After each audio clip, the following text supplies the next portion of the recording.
Hi everyone, Calvin here, also known as Robert. This is the full Good and Evil quest from Genshin Impact, and I am very excited to be able to say I enjoyed this quest a whole lot.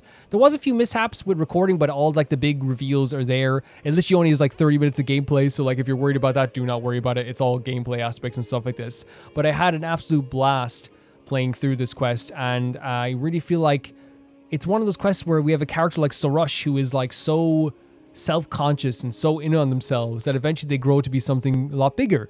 And I really do like that as well, or at least like a lot more confident in themselves, which is really beautiful too. Some beautiful locations, big reveals at the end, which are massive, and theories galore. I hope you guys enjoy this video because I had a blast. Hello baby gangsters, this is Calvin, also known as Ormer. This is my first ever playthrough of Genshin Impact. And today we're going to be doing what is called the cleanup episode of Genshin Impact. Now, the cleanup episode is something that we do every once in a while, before we go on to a new region. And it doesn't diminish what happens during those quests, if you know what I mean, because sometimes I feel like I'm always worried that when people hear cleanup, they think it's like, we have to get this out of the way. When really that's like not what it means. It's just kind of like a fun thing that we've like adopted here on the channel. Because the last time we did cleanup, we did the Rue quest and we did the Sun and Moon obtaining and reading, which was a big deal. And then before that, we did Benny's hangout and the rest of Barbara's hangout. Then we did a bunch of quests in Leeway as well. Like we did a bunch of quests in that cleanup episode. There was a lot in terms of world quests and all this stuff too. So there is like some stuff that we always like. Worry about the well-being of my retinue during my impromptu Yes, absence. I am too worried about them. People of the Adventurers Guild are absolutely fine, main Fräulein. Probably not without official, but yeah, that's kind of like the idea. We call it cleanup, I think, just because it's something that's stuck. You know, because the quests in the cleanup are never like something that's not important. Now, I have said since we got to any area in Inazuma, in Sumeru, that I would not be doing absolute. We passed by this way a moment ago. Paimon heard some kind of bonk-a-donk noise. Could there be some treasure buried in the desert or somewhere? I think this is it. Let's check it out. I think this is what we have to look at. So a treasure buried somewhere. So this is the Good and Evil quest. But yeah, I said that I was going to be doing absolutely everything. And I think I explained... Whoa. Whoa. We learned that purple can sometimes be good, obviously like good, and sometimes it can be devastatingly bad. But yeah, the cleanup is usually like more important than it sounds. And also like, you know, I will stand by the fact to the end of my days, you know, should we follow the Celia? I wonder, maybe they usually lead us somewhere, right? That purple thing is terrifying me. But yeah, like this playthrough has been, to me at the very least, has been very comprehensive with a lot of stuff. And yes, I think a lot of people could look at this playthrough. What is that? What is that over there? A lot of people could look at this could look at this playthrough and say that it is that I did skip past a few world quests or things like this. Oh my god.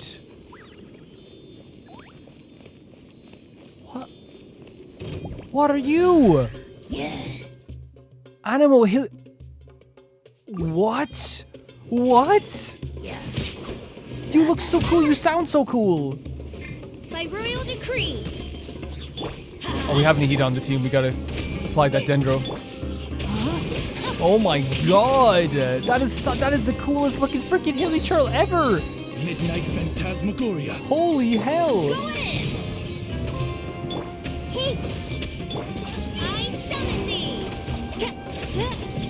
We're gonna be switching a lot with the theme. Very, very, very cool. That's so crazy that if you just didn't come to this part of the desert, you wouldn't be able to see them. But yeah, totally. There's a domain up here as well. Totally acknowledge that there is like world quests. Obviously, I didn't finish, but also at the same time, I will stand by the fact that I have done 14 hours of an Aranara quest. I've done 6 hours of a Dirge of Bilqis quest, and I've also done 4 hours of a Golden Slumber quest, which were all freaking amazing. But I definitely am not a skipper at all, I would say. IMO, in my opinion. I feel like I do give, and I'm very proud of that, because like, I'm not only proud of it, I'm very happy with it. Because it just means like these quests I've done have added so much to the game, have added so much to the world, and it feels good as well. And like honestly, it's a dopamine rush whenever I look at the comments and someone says, oh my god, I love that you did this quest, and I'm like, Heck yeah. Like, cause me, it's just like, I had the most fun, like, playing, like, the R&R quest, and it was so good doing the R&R quest. And then to have people be like, I'm just happy this quest was even done. That's awesome. And it's like, oh my god. So, like, I get you guys being nice. Oh my god, look at the way it looks in the nighttime, by the way. And you can see all, like, the mausoleum with King Desert and stuff, I guess. Light it up. But yeah, I get you guys being nice and a fun quest. Oh, it reveals thyself. Best time of my life. That's what this channel is really though. You mean I get to have people be nice in the comments and play a fun game? What is this? What is life? So imagine we keep some. I think that looks like an ocean almost. Like look at the desert is. Yeah, let's keep going, I guess, forward here, and maybe we'll find what we're looking for. Because the actual quest itself didn't activate, did it? Oh, it did. Oh. Oh, it activated right there. I guess I just didn't see it pop up on the screen. That's my bad. Body and mind. That's Calvin's bad, really. Time to act. You know what's funny? Today, my mic arm broke. I had my mic arm for like 4 years and it broke, you know? And what's so funny about the mic arm breaking is that like, I had to use an old like mic stand that I had that I used for like, you know, music and performing music and stuff like that. And like, I actually prefer this. There's something very cozy about it. You know what I mean? There's something like very, because I remember I first used mic stands before I used mic arms, and now I'm using the mic stand and it's like, I don't know, it feels like really cozy. I don't know what, maybe it's just nostalgic in a way. So here's the item we're looking for then. And we're gonna dig it up. Found it. Paimon wonders what it is. A mysterious drum. This one has a cryo marking on it. Oh, come on, this is no treasure. It's just a tattered old drum. Well, we were just talking about music. Maybe like it could be something nice. We don't know what it could be used to either. If we brought it to Royajin, the antique seller, if we brought this one back to Academia, let's say we brought this back to the Grand Bazaar, I actually would like to. Or maybe the people at the theater could make use of this, but wouldn't they already have lots of instruments there already? Yeah, but this is a nice one. But you know, if Paimon really knows the difference between the type drum types or anything. Hold on, there's a note over there at the side. It might just hold some clues. Oh, here we go.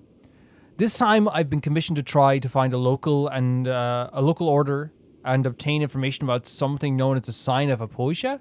I must say that the remuneration seems outsized when compared with the mission content. I hope I won't get caught up in any trouble. I researched the entrance to the Temir Mountains with the help of an Eremite mercenary, but he refused to continue onward, saying that this was the border of war. Must be some sort of desert dweller superstition. Contrary to what I was told, it seems that these Nasejunites are not very friendly to outsiders. Looks like I'll have to try infiltrating their ranks. I finally managed to make it out. Thankfully, these people are pretty civilized, so I managed to get away with my life. Yes. As I thought, these high remuneration commissions always have something fishy going on. Looks like an adventurous work doesn't suit people who just want to earn some quick mora. I'll just leave this drum here. Maybe someone will pick it up. That way, I guess I won't totally disappoint Miss Katheryne. So first of all, like when they said like, oh, it must be some sort of desert dweller superstition, it's so funny because we know that like for a fact that these aren't just superstitions. You listen to the desert dwellers when they say something about, you know, a historic thing or a magical thing. And here's the thing as well. He said that like, you know, these people are pretty civilized, so I managed to get away with my life, right? So they weren't friendly to outsiders, which we know for a fact that a lot of like people who live in the desert aren't friendly to outsiders. But we said here, it's like, I reached the Temir Mountains to help an Eremite mercenary, but he refused to continue on. We're saying it's the border of war. And he said that these Nasejunites are not friendly, but he said they're also civilized. Okay. Hey, Paimon, this seems to be left by an adventurer. Signs of Apaosha. Paimon's not super sure what this guy's talking about, but he sure is irresponsible leaving a commission unfinished just because it's hard. But since that's how things are, let's hand the drum over to Katheryne. Let's reassign someone to complete it, whatever the commission was. You know for a fact, Paimon, that it's probably going to be us that are going to be reassigned this commission, probably more than likely, I would say. Man, Sumeru is gigantic. Sumeru is ginormous. Sumeru is a big place. Am I right, guys? It really is big. Yeah, we have a very old... This is one of our oldest teams. This is like a team that like still works very well, though. Hello, the Wonder. How have your recent travels gone? They've gone quite well, thank you. I've heard about your previous adventures. It seems that you've become very experienced. As long as you keep going, I believe that it'll only be a matter of time before you become a truly great adventurer. Only a matter of time. Speaking of adventures, we found this on one of ours. This was left by some irresponsible adventurer. We thought it'd be bad if the commission he took never got resolved, so we brought it back here. So this mysterious drum, this one has a cryo marking on it. Indeed, this is a key to a particular commission. Thank you very much. The commission linked to this drum is a very important one from the Academia and is also critical to expansion of our operations. Okay. Now, are they good operations? No, I trust Katheryne. Well, I think we can trust Katheryne. Even though, you know, the whole Shinez Lion puppet thing, Katheryne has never led us astray. Though we have previously given the commission to various talented adventures, they've all invariably failed. Here it comes. Oh boy, here comes trouble. Well, this is an issue that even the Academia cannot solve, so we did expect a relatively high failure rate. Ajapaim's getting kind of curious now. What sort of commission is this anyway? Simply put, a recent star observation by researchers from the Academia led to a discovery that the northern skies have become blocked by a strange, heretofore unseen phenomenon. Concerned that it would have great impact on the accuracy of any astrological calculations, the Academia immediately put people together to investigate. It resulted in them delving into ancient records, within which they found the mention of a strange phenomenon known as the Sign of Apaosha. That's what they said before, which bears strong similarities to the recent occurrences. According to these records, the celestial sign appeared after the disaster that engulfed most of Tevat 500 years ago. Although the circumstances of its eventual disappearance are unclear, its position has been determined to be near the Temir Mountains at the northeast region of the desert. However, that area has only been sparsely populated. Even with the ancient desert realms were at their peak, they did not extend that far. And after the cataclysm 500 years ago, that place was one of the worst affected by the encroaching abyss due to its being connected to an ancient underground realm. Since then, it has been declared a restricted zone by the Academia. The only people who still live there are mysterious Darshan known by the Academia as Nasejunites. So, a mysterious Darshan, you say? If even you're calling a mysterious cat, it's got to be something super mysterious, for sure. For sure. Though they seem to like legends to the average person. There was once a Darshan of Academia, albeit one that split off 500 years ago. So like a yeah, because I was like, oh, Darshan. Yeah, Darshan. Like, you know, there's so many words in Genshin that like it takes a second sometimes for me to be like, oh yeah, that's what it is. It's like a class or a school. Like say like Layla belongs to a different Darshan from like say the one that they put Vaughn into. Then the researchers who wished to fight the monsters from the abyss banded together and traveled to the depths of the desert. And the Nasejunites are an organization comprised of the people who stayed there in the end. So they stayed in the desert after they went to fight the abyss? That's such a sick story. That said, it's been many years since, and they have branched off further and further from the Academia. They even seem to have developed their own academic traditions. It seems they also worship a form of energy known as Khvarena? Khvarena. This energy communicates with the form of spirits. Well, I feel I'm going off topic now. No, it's all really cool, Katheryne. The Academia believes that this faction is strongly related to the Celestial Sign. However, they have not been able to establish contact with this group, and as such have commissioned the guild to assist in their investigations. This is a win-win situation for us as well. Runes related to Conry are located nearby, but exploration in that area is declared taboo. Send me in! Tag me in, coach!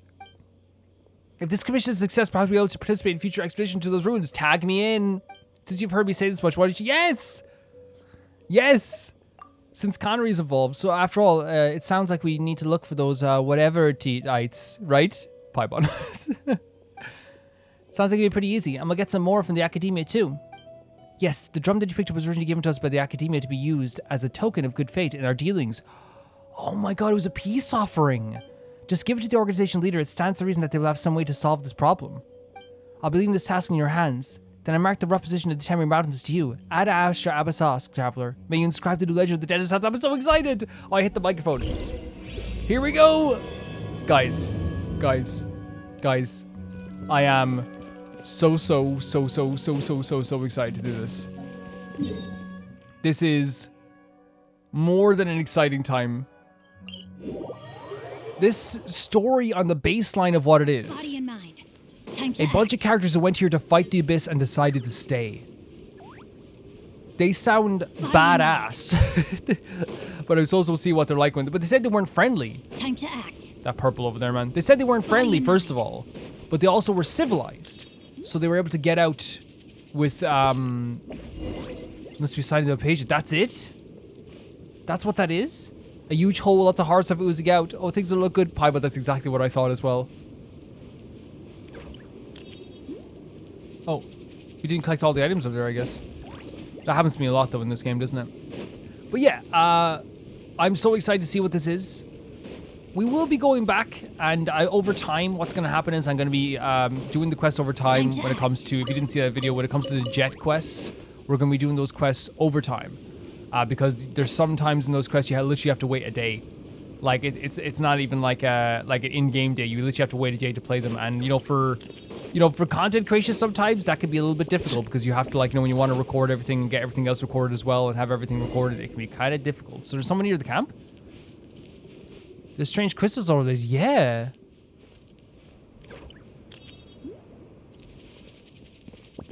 I wonder if that has something to do with the ley line activity as well. And there's actually an eremite over here too, so let's go talk to them.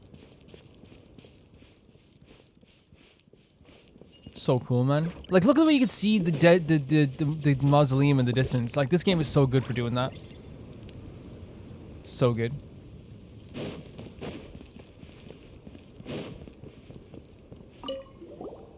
Who are you? You guys don't look like tradespeople of the desert, more like adventurers from faraway land. But no matter who you are, this is land will get, as far as you'll get. Please go back. We've been commissioned to come here. Commission? What commission? As far as I know, the Academia of the Rainforest has declared this area a restricted zone. Why would there be a commission? We were commissioned to investigate something up in the sky that looks like bad news. Sign of Apaosha. Sign of what was it again? It's funny when Paimon gets it wrong. Because I think Paimon's so relatable sometimes because you guys know I get the names wrong all the time. The Sign of Apaosha? Yep, that's the one. Wait, how did you come to know of its name? Katheryne of the Adventure Guilds told us. Hang on a minute, did you mention the correct name just now? Since you know of the Sign of Apaosha, you must have heard of us. Order of Skeptics? Shamanaya. Order of Skeptics. The desert past this point is a restricted zone under guard. As a ranger of the Order of Skeptics, I cannot let you pass, no matter what reason you may have. Yeah, Order of Skeptics. My apologies, I forgot to introduce myself. I'm Piero. I'm a member of the Order of Skeptics in charge of guarding this place. Order of Skeptics. Paimon remembers that Katheryne told us to look for Najaraju sites or something. It looks like Pero isn't one we're looking for. Nagarjunites? I say it's Najarjunites? Najaranites? That's just a derogatory name that those from the rainforest have for us. So they're not... So the Order of Skeptics is what they're called. Not the... Okay, then we'll call you that. Lord Narjuana. Narawana? Narawana, what'd you say? Who fought against the monster Dev alongside the divine bird's heir. He gained divine power through the right of Shinvat and put an end to the calamity. Huh? How dare they call such a great hero of ours, our first Vinyapati, by his given name? Wait, I'm telling you. Why am I telling you outsiders this? Are you two spies from the Academia? We're here to take care of a problem. Oh, so you are the Academia's henchmen. We tried our best to keep a low profile, but we still managed to find our trail. Still, I believe the Academia was full of cowards who would never dare step in front of the desert. I won't lie. You've impressed me. How did you expect you have such a strong opinion about the Academia? Of course, Lord Nasureya has said that we wouldn't have been reduced to the state if it weren't for them. Wait, so are you here to gather intelligence? You're here to gather intelligence after all? I've revealed more than I should. Anyway, please leave. If this conversation continues, as unwilling as I might be to do so, I would have to end you. You're the one who couldn't resist blabbing. Why are you putting the blame onto us? There's no need to be rash. All right, Wander, show Peter the token of Katheryne gave us. He'll know. Oh, yeah, the drum. Better not be some trick. Ta-da! Look, told you we're lying. What's this shabby drum? You called this a token? Oh, it's not gonna work. Did Katheryne mix things up? You guys don't think you can bribe me with such a small thing, do you? Leave now, or things will get nasty. Don't you underestimate us skeptics. Spare us. It's too late for a big... I thought we could avoid a fight. I don't want to fight these guys, man. I want to learn more about them. Oh, you're about to get defeated.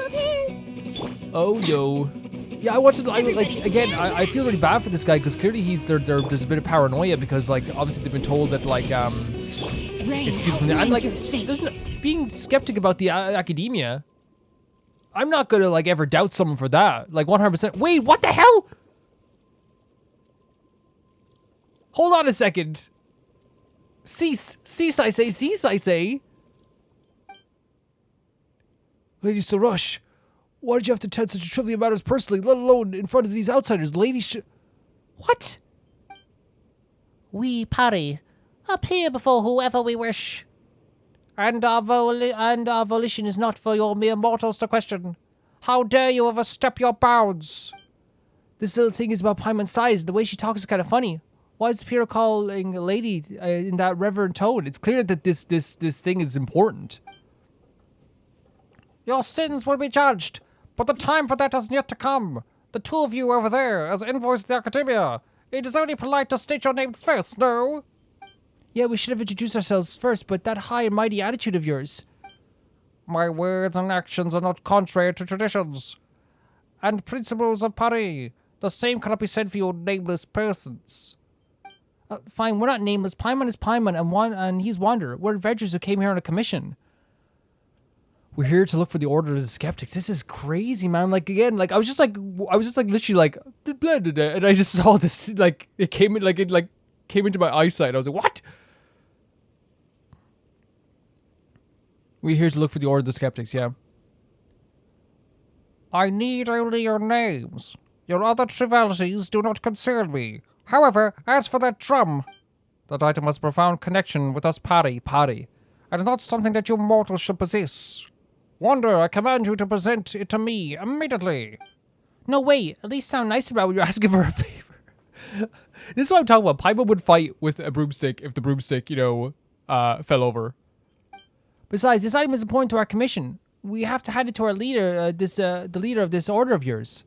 If we give it to you and fail to complete the mission because of that, not only might we lose our reward, we might also have to pay more to the Adventurers Guild. That's a huge loss. Reward? Mora?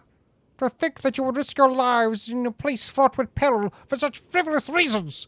You know nothing of what transpires here. One mistake would send your race trembling into an eternal samsara, and yet you commit deeds that are beyond even our comprehension. That's so interesting. So this character's basically saying, like, Mora does not, like, that is so trivial compared to what we're dealing with and what we've seen. You humans are such interesting beings. No matter, I shall try bring you to the leader you speak of. This item would remain worthy tribute, even if you should only present it to me after that meeting. Such a cool design for this thing as well. That's more like it. Wait, that's still alright. We still have to deal with the huge hole in the sky, and if we don't... Huge hole? You refer to the Sign of Apaosha, then? And you wish to quell this calamity with mere mortal coils? How presumptuous. It is the duty of us Pari to eradicate the Sign of Apaosha, an endeavor that I, Sorush, shall give all my all to accomplish. To quell this calamity, I must follow in the footsteps of the divine birds, The divine bird mentioned again. and sacrifice everything that one might call Sorush. So sacrifice yourself? To stand in my way is not a sin that one such as you may bear. Yeah, I want to learn more about this bird. Foolish beings! Have you not heard of the divine bird Simurg? She is the master of the Khvarena, who once saved the land from destruction. Legend has it that it was she who split into infinite motes of Khvarena after her sacrifice, thus quelling the catastrophe. I'm sure, but Paimon doesn't think that we'll need you to sacrifice yourself. Paimon, honestly, if we can prevent that, that'd be cool for any, person who, again, because, honestly, it's one of those situations that, we don't know these people. We don't know what they're about. We're coming into their area that they've lived in, and we're trying to, help them out. Of course they're going to be a little bit, they are the Order of the Skeptics, but of course they're going to be a little bit skeptical. In any case, this matter is far beyond your capabilities, and your intervention is futile. All you must do is bear silent witness as I transcend. You shall receive rumination for the guild of yours, and so long as the calamity is quelled. Will you not? Still, do not forget to extol my virtues and laud my accomplishments. After all, even the greatest heroes shall require mere mortals like you to sing of their deeds. But Lady Sorush, the Vision Lapati has instructed us to forbid suspicious individuals from interfering before the ritual is complete. I have decided, and as Pari, my word is law. All right, follow me. I shall take you to the leader you spoke of. But gird yourself all the same. That which lies ahead is not a place that human beings can easily set foot in. If you get lost or end up eaten by some monster appearing out of nowhere, there should be nothing I can do for you. Interesting character here that, like, I guess so... Okay, just to follow them. She's so nice, she's not even all that large, but she talks like she's all that. Usually, like, I think that we would get, like, I would personally, like, be a little bit annoyed by someone who's, like, talking down to us a little bit. But, like, in this case, like, it's one of those situations where I'm not really that annoyed. Mostly because, like, again, we are coming to an unknown place. It is rather dangerous. We don't know what they've been dealing with up here. If there is a calamity up here, we don't know what their culture is, what their ideals are. Whoa. Whoa. My body and mind, were not presence. You wouldn't find moving the treasures. Words of gratitude are required. Come on down now. You know what I mean? Like, I like, to me, it doesn't feel like... Like, first of all, they are skeptics, but also at the same time, it's also like, they also said to us something that was really interesting, which is like, this was talked by the dev. Wait, you call these the dev? By royal decree. You called the Hilly Churls the dev? Is that what they're saying? But yeah, to finish my thought on like what I think about Sorush, it's just like I'm not annoyed. You know, and I understand. And Paimon can be annoyed whoever she wants to. Like, let's support Paimon or whatever. But to me, it just feels like they even said to us, like, hey, like, if I defeat the Calamity, you know, then, like, you can just say you did it. Like, you know what I mean? It's kind of like... It's like, okay, that's not bad. Like, that's pretty fair, you know? We've had characters be, like, way more rude before. Let's light it up. Let me weave you a verse. Everybody stand back. Make yourselves a room. Gonna take a little bit of time to learn Nihida again, I'll be honest with you guys. The reason I'm using Nihida today is because, like, Nihida's, like, almost ready. Like, talents need to be leveled up for sure. Like, talents are, like, a big thing when it comes to Nihida, obviously. I mean, any character. But I need to obviously get better with the talents. What do you mean, Dev? Aren't these just Abyss Mages and Hilly Churls?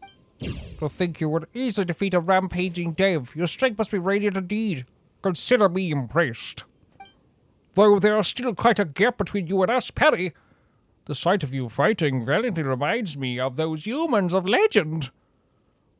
Who once fought alongside, So who are the humans that fought alongside you? I've decided that you shall be, shall have the honor of being my Yasnati? Yasnapati? Paimon doesn't know what that is, but come from you, it can't be anything good, really. Do you not have such thing amongst humans? Strategists, scribes, and the like? Those who exist to praise the heroes whose stories they exist in? So it's like the idea of like being like an assistant, I guess. You know those jobs I want you just to scribe? Yeah, because like a strategist like a scribe isn't, I guess, an assistant, you know? No matter how great the hero, their deeds must be recorded and sung by others. So like a bard? Oh my god, they want us to be a bard? If not, the same fate befell ancient heroes shall befall them also. Though they may be loved in violence and conflict, great deeds are still great deeds, and they deserve to be remembered. Alas, those who loved conflict would be consumed by it, and once they slain each other, they were all lost. And because there are no other authors and poets to tell of the deeds, once all who had lived in such times were gone, their works forgotten to the last. I will not be like them. My great work shall shine so gloriously that the word itself will suffer a great loss to not know of it.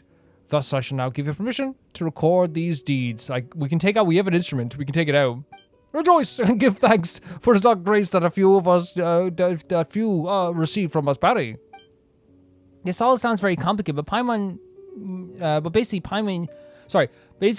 the word Paimon came up and I just literally got, like, sidetracked. You just need someone to tell you how awesome you are, right? Sounds like an alright gig. Hey, what are you talking about? Paimon doesn't consent to this. I mean, here's the thing. I think it's okay for sometimes for me and Paimon to disagree on stuff. Like, I don't know, I find them funnier than I do find them annoying. You know what I mean? Because again, like, there is annoying characters, right? Unless I'm misinterpreting some stuff that they said. If they did say something that's like really, really offensive about us and stuff, I guess I misinterpreted just because there's so many different language. I guess that's the thing as well. But from my perspective, I'm just like it's 100% okay for us to come into their, like, we come into their area, we come in with outside notions, and they kind of question us a little bit. But then again, like, this is normal though as well. Paimon has had rivalries with many characters we like as well. Not that we like this character, I just think that they're kind of funny so far. Well, you are quite bright, aren't you? As a respect for someone to have my eye on. Whatever the case, it has been decided. Fret not, you shall be free to do as you please once I have sacrificed my Jesus Christ. Till then you shall witness my valiant form. Well, sure, even if Paimon can't see it. Yeah. I don't know, I just feel like it's not like, she looks pretty cute, but her attitude's the worst. She is very cute. And the way she goes on about us and we, as such, there are others like her around, right? I'd say so. Just thinking about it makes Paimon a little ill. Are these the ones I need for... No, maybe not. I was thinking the ones we need for Kaveh. I think they're a little bit different. Maybe I'm wrong here. There's more like a crystal area in here as well. Yeah, I don't know. Like, I find them kind of funny so far, you know? And if I have misinterpreted something they said, and like I'm going to feel bad, I'll put in a note anyway. Well, Paimon's allowed to feel how Paimon feels as well. Paimon's totally valid, you know? Paimon can be annoyed if she wants. The mine is now dotted with grey crystals. When I last left it, it was not yet so. Grey crystals? You mean the crystals we're seeing everywhere? Yeah, it's like really, really interesting. They look so jagged and like they're trying to attack us in a way. Paimon's had an eye on them for a while now. What are they? Wait a second. Grey crystals are remnants of the black fire embers. Proof that this land suffered. Oh my god, the calamity. This is like left over from the calamity. The little nod of the head. Look at the turtle behind us. Spike turtle. And I'm sure you've heard of the great catastrophe struck long ago, where dark fire rose from beneath the earth and scorched the land. The dark fire opened a bottomless hollow in this land, and the demons of the dev that crawled through the gap nearly turned this into a lightless realm. Though the gap was blocked by a great tree, the dark fire's field spread like seeds, and the countless dark and painful memories released by that corruption began to lay down and root and sprout. They persisted till the Lord of Khvarena, the divine bird, to the honored, drank the primordial water left behind by our god. What? Before transforming herself into Khvarena of all kinds and scattering across the land. So, a tree stopped the actual calamity, right? Is that was it? It was blocked by the great tree. And then the dark fire the filth spread like seeds. And it was memories. And here's the thing, the filth that we talked about in Inazuma, how the filth on Inazuma would spread and you would see a lot of past things as well. I wonder if it has anything to do with that as well. Fraution, the Khvarena, has taken the divine bird's place in defending this land. And those painful memories that leaked out have been sealed by Khvarena. Khvarena? What was left of the ubiquitous grey crystals, though they seem no different from any other stone, they may contain objects that are yet to be purified. The grey crystals in this area have increased of late. I suspect that this must have something to do with the Sign of Apaosha's dark power. But if we use Khvarena's might, we might get rid of these crystals. And my senses do not deceive me. A wandering Khvarena should be nearby. Let us look around. Wait, what? A wandering one? A wandering wait, here? Adventure time. Wait. We have no, big boy for this, or big girl for this, or big person for this. Oh. Grey crystals are crystals left behind by the remnants of corruption. Use the power of the Khvarena to clear them out, but once the said power retreats, the grey crystal will emerge. Oh my god. And it just literally opens it up like a portal.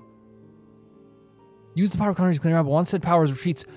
Can I just say, this is incredible. The fact that we're getting this drop of information, the idea this is literally just remnants of the calamity itself. It's both terrifying and amazing. What the... The cultivation of grounds or the Skeptics lies up ahead. Come now. Oh, so we have to actually go up to the order now as well. There's some treasure hoarders up here. The purple of this, right? If it wasn't for the idea of the desert, I suppose, the purple nature of this and the purple tint that the remnants of the calamity are giving, you know what it feels like? It genuinely feels like...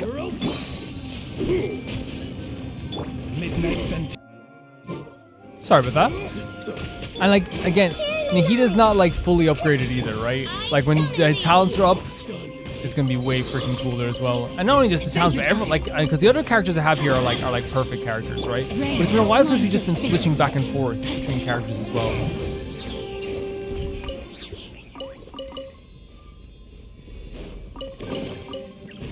Yeah, it reminds me of the quest with Xavier, actually. Like, it has that energy to it, right? I'm wondering. Let's check if these items are for what is for Kaveh. Let's check. If they are, then like we have a perfect place to just get a bunch of items. Let's check. It is. Thank God, Kaveh. We have your stuff. We have your stuff, Kaveh. We got you surrounded, Kaveh. Kaveh, we have your stuff. We got you surrounded. So where are you going? Hello. I see you doing a quest with Sorush. Yeah, you know her? Yeah, she cool. We play cards every week. Every week? Every week. Would you believe? Well, no. Yeah, you're right to not believe. I'm a bit of a fibber. You're a bit of a fibber? I'm a bit of a fibber. Okay, look, you know, you're a bit of a fibber. A bit, I don't mean to be.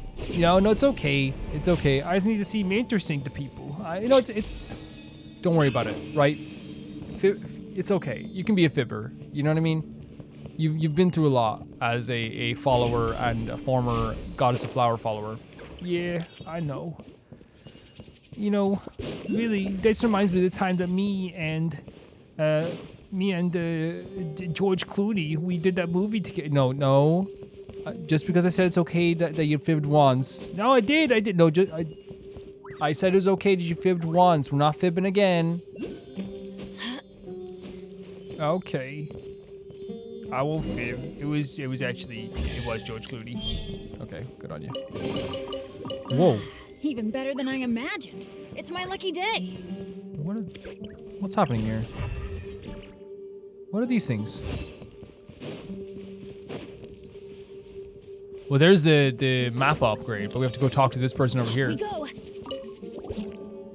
Lady Sorush, Katheryne is an envoy. You've returned. Due to this taking much work on my part, the analysis of the documents regarding the rite of Shinvat will soon be complete. According to my research, we will need to collect the great songs of Khvarena next, and your great work will then be completed. Wait a moment, you two are... Do not fret. They are Wander and Paimon, my newly chosen Yasnati, and his companion. They are here to witness my great work. I love that, like, she also acknowledges, hey, Paimon didn't agree to do that. You know what I mean? Paimon did not agree to this, and, like, honestly, respect. A lot of respect. Hey, no, Paimon hasn't agreed to that yet, but I think he said, like, you are, like... Yeah, you know what, though? Paimon's right. Paimon's right, because we're a team. We're right. Paimon's right. We are a team, and we have to both agree to everything. A Yasnati, you say? Though I'll not question your most acute judgment, I fear that allowing ignorant outsiders to land before the rite of Shinvat is complete may have untoward effect.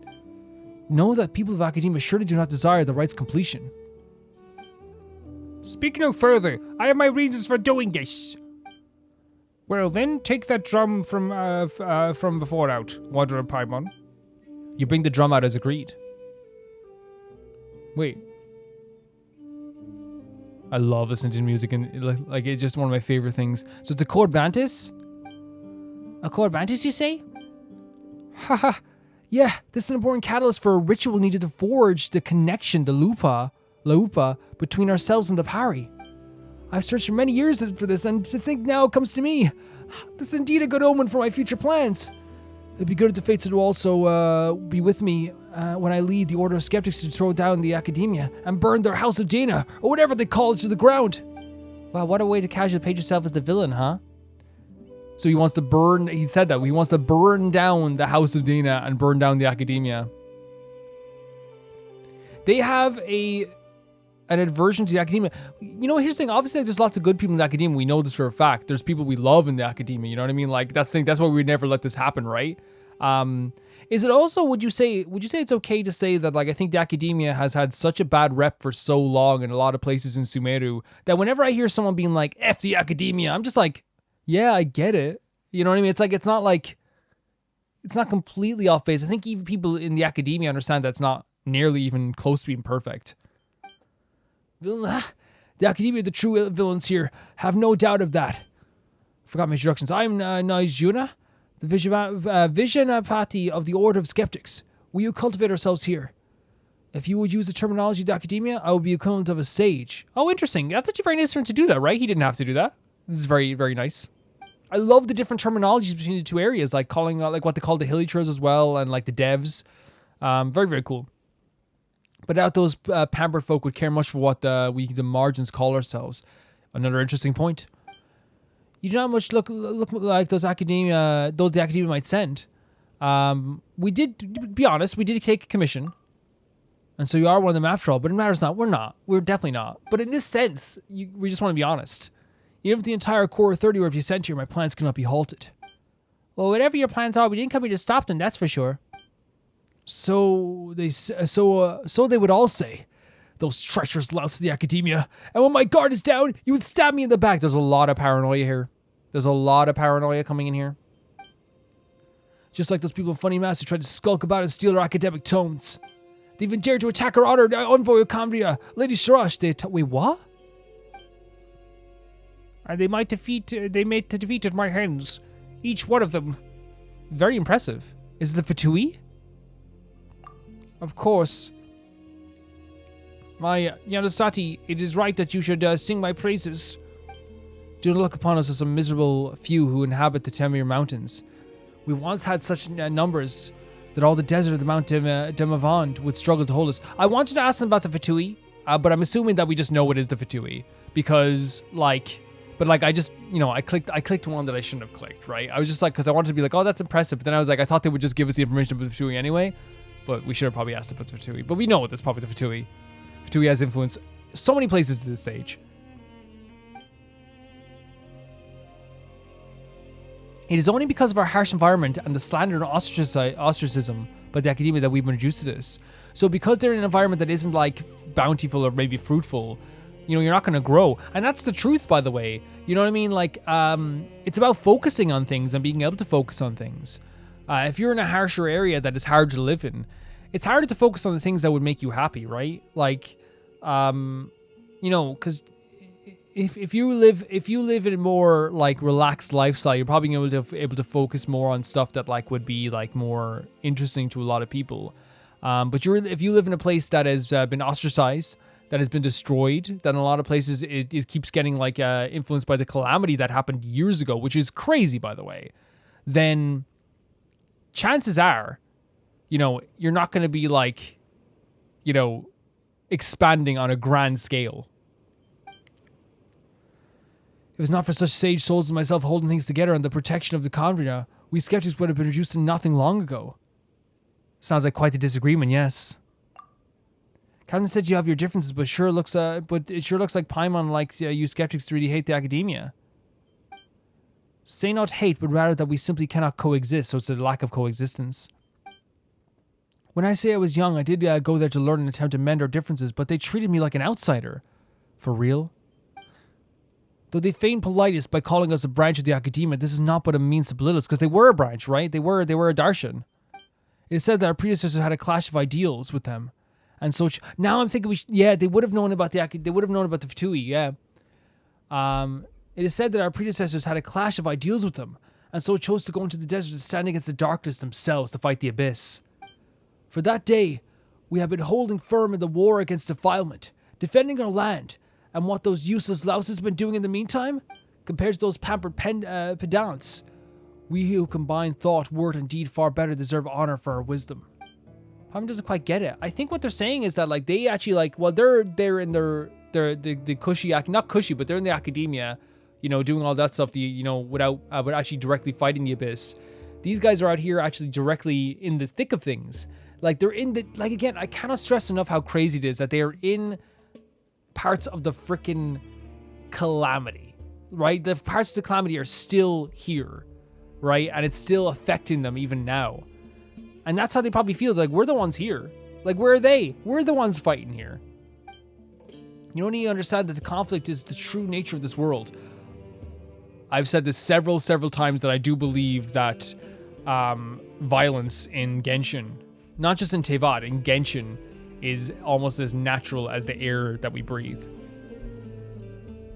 I truly believe that violence is everywhere. Khvarena and purity, Dari, and in the true way, it is these struggles for supremacy that have kept this world alive, just surely as the sky does. These sophists and their fancy darshans believe that the fates of all are inscribed in the skies, and then we have the supreme wisdom and truth. But look, the skies reflect defilement itself. Surely their truth, then, is an imperfect thing.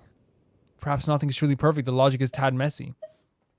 Honestly, like, it's like, to me, like, the idea of, like, yeah, they believe that all fights are describing the sky. The skies reflect defilement themselves. So, like, is this the idea that, like, is he saying, is it, I don't know if this adds to the theory of, like, the sky is a lie, but is it, like, the idea that the sky, like, looks down upon, then, the defilement that they're seeing, and that's what's reflecting in the sky? So maybe the sky is reflecting, like, what's bad about the world as well? Perhaps nothing is truly perfect.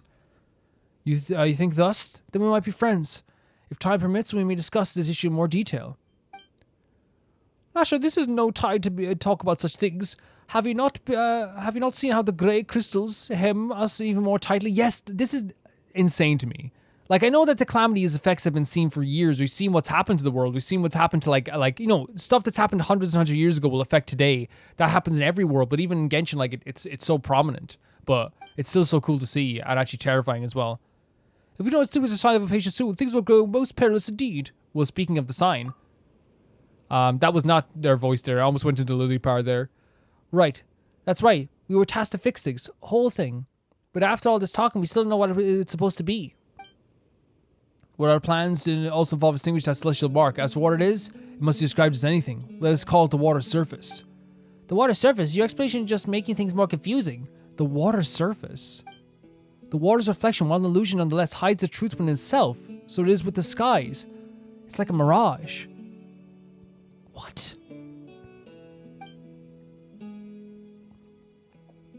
That big hole up there is way spookier than any mirage.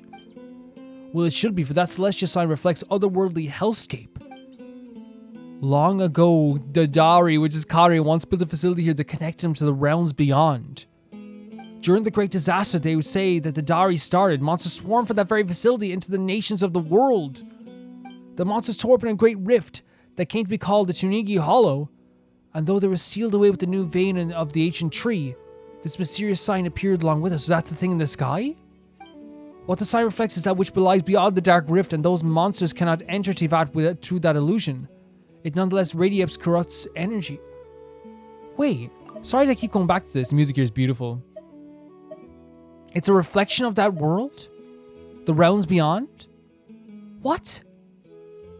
To say this is the very first vision of how he extinguished that strange sign together with the Pari. But as the power of impurity has strengthened over time, this ancient symbol has appeared once more. Oh my god. So as things are getting more impure, it strengthens. And should we leave it? Who knows? That hollow may truly emerge one day, and that ancient war will be reenacted in truth. It might be interesting to live in such an exciting times. What? No, that wouldn't be interesting at all. That's the thing. I'm kind of with Paimon on this. You know what I mean? It's like, you know, that idea. It's like, well, we did get to live in such exciting times. I remember even like during like COVID, people were like, man, isn't it crazy that we got to, like, I heard people say this, isn't it crazy that we got to live through like this crazy time? And it's like, no. it's like, yeah, but like this is history. It's like, yeah, 100%. I'd rather say to like anyone, it's better that you don't live to see exciting times. You know what I mean? Sometimes the most boring of times are the most pleasant. It matters not. Sumu drags the Amarita left behind by our god, transmuting herself into limitless Khvarena. That's the bird, right? As the heirs to the divine bird, solving this problem is a mission that we Pari have. I, Sorush, shall leave behind a work great enough to be our equal. Of course, of course. Khvarena's envoy, and we, the Order of the Skeptics, shall surely help you see your duty through. What's with this talk about sacrifice? Is that really necessary to solve this problem? Well, in truth, I do not know. All the documents regarding the Sign of Apaosha have long been lost, and the traditions of the rites surrounding it have also ceased to be passed down. If it had not been for me constantly looking up what documents were left, there might not have been any more left to know what the rite of Shinavad existed at all. According to my research, the Pari and the descendants of Sumu should therefore also have the power to transform into Khvarena to purify the land. So if you're a descendant, so you're a part of that as well. Okay. And would you not say the grand sacrifice to save the world and part of the divine bird's heir very much suits the Order's style? What's so haphazard? The sacrifice you're talking about doesn't sound like a small thing either. Why aren't we thinking of other ways to solve this issue? I'm sure there's got to be some alternative, right? Wonder, it's always been the way, hasn't it? Yep, I'm very good at my job after all. I always said that you need not interfere. Simply witnessing my sacrifice shall suffice. It is something worth celebrating. We Pari should sacrifice our lives to purify the earth. Well, you say that, but I love that Paimon's like instantly like, we do not want anyone sacrificing themselves. I would ask you to keep the respectful distance from that which you do not comprehend, outsiders. But since this is the case, well, I was planning to investigate the Tunigi Hollow to make preparations for the rite of Shinvatan anyway. Why don't you come along? I trust that you also wish to see the scars left behind by the fissure that once led beyond the world's bounds. Yes, yes. When you see it, I believe you shall understand. Well, Paimon is kind of curious. A sound plan in that case. I shall lead the way. After all, you would find it impossible to freely traverse this land where Katheryne battles against impurity. My Yasminati, follow me to the end. Watch me complete my mission. It's kind of nice to be someone's, like, follower, right? Wait, Pari are very mysterious creatures, and the bloom guard of a race, Sorush, can replace your character's... Wait, what? When Sorush is in flight, your character will stay in a place to await her return. While in flight, Sorush can ascend or descend and can use the accelerate skill to increase her flight speed.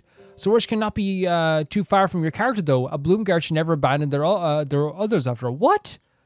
Sorush can call upon special energies within the items around which mysterious mayflies dance. Press Sorush's interact skill to allow her to use her power to guide the might of Khvarena.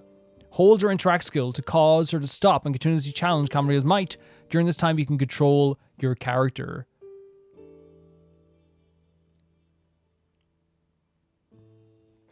Press Sorush's interact to allow her to use the power to guide. Okay. I'm trying to make sure I get all this.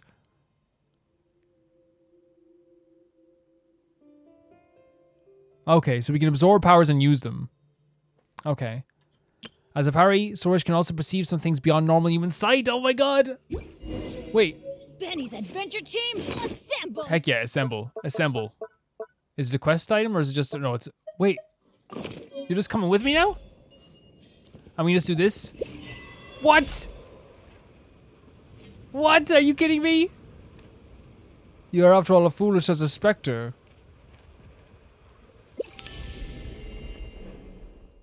Objection. Oh my god, I want... Okay, no, we have to see what that said because that looked hilarious. Buy one. Okay, let's check it out.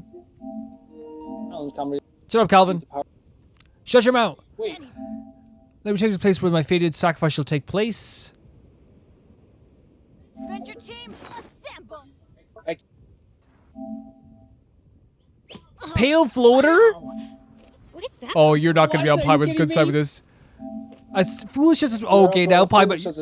You have made it... oh no, I need to get that like as soon as it comes up. What? You have... What? Are you kidding You have made an enemy of Paimon. You're after all a fool. I'm gonna pause, I guess. Benny's adventure team, assemble!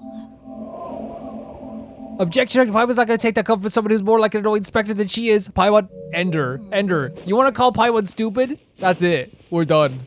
We're done. It's donezo. Let's get this up here as well. You're not gonna make any friends with Paimon by doing that. So like we can obtain this, right? By pressing this. And we just pass through them?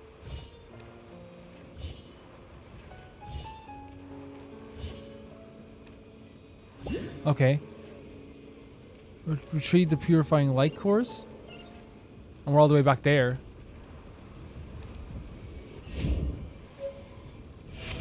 Challenge complete. Okay. This is interesting. I didn't expect to have like a whole different like thing to do here. You know what I mean? Like it's like a whole different Oh Jesus Christ. No, that is way worse than I thought. Oh my god. If that's left over from the Calamity, you guys are... No wonder they were saying that the Academia is all pampered. Look at this.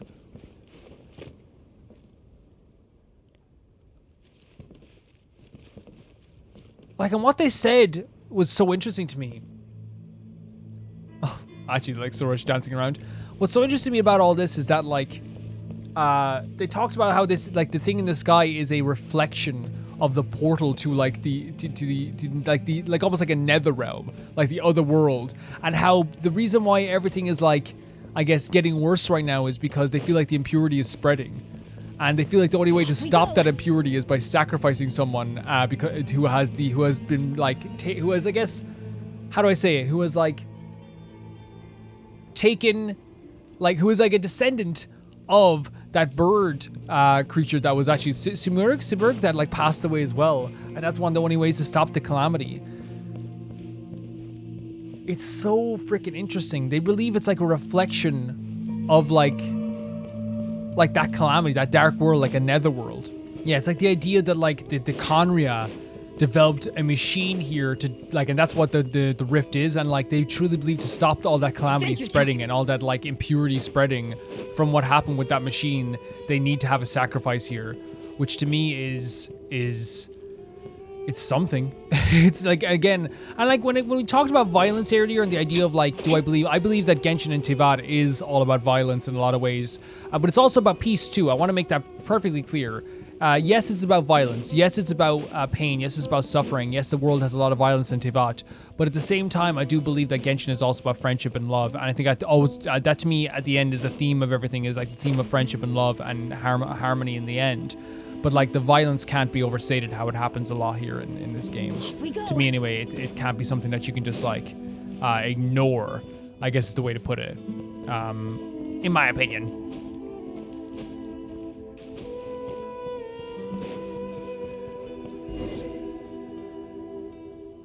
Is that the Tunigi Hollow you were talking about earlier?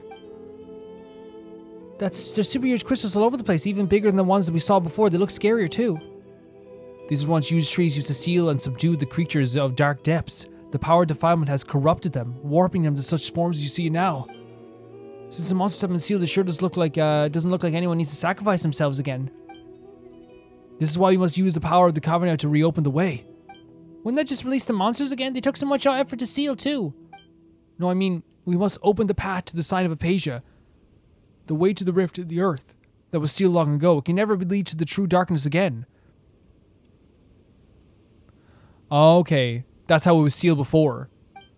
But that is exactly why that sealed rift does not indeed connect to the illusion of the abyss. We need only use the great song Khvarena to stabilize the seal before initiating the rite of Chinvat to pass through the darkness and reach the sign. The great song? They are the mightiest manifestations of Khvarena scattered throughout the world. We can use the great song to initiate the rite of Chinvat. After that, we can open the path to the darkness, just as legend holds that the first vision of Apati, Nasejuna, and Pari did. That's all well and good, but what do we do once we reach that side of the sign is on? I do not know what happens after that. I've encountered legends that our first Vinrati Nasejuna was lifted up to the heavens, where he used a divine power to extinguish the sign, but that, I feel, is mere myth. I believe that the envoys will have some way. Since they can purify the defiling impurities, they must also have a way to extinguish the sign. Does Surshan also say that she wishes to imitate the sacrifices of Simurg? The world is built upon conflict and sacrifice, after all. See, this is where I don't like to be pedantic about this. Earlier on, I was kind of like, oh, that makes sense. Like the idea that, yes, the world is built upon pain and like equivalent, but also I believe that like we don't need to have conflict, if that makes sense. I believe that the world is built upon conflict, but we don't need it. We do not need it. Well, that's what Sorush says, sure, but that's way too irresponsible of you. Oh, don't fret. Before the necessity of any sacrifice can be ascertained, we must still bring the great songs of Khvarena together. At that moment, we have to take even the first step forward. Says the guy who's just been talking this whole time. Well, basically only the Pari, who have been chosen as the Bloom Guard, can touch the great songs. But our current envoy, Lady Sorush, has yet to obtain the right. Oh, look at Sorush, kind of a bit sad there. Is that so? For all that bluster, you really aren't all that, huh, Sorush? I love Paibaras in our rivalry. But obviously, if it comes down to a fight, behind the old factory downtown, then we have to back up Paimon, You dare speak to me like that, pale floater?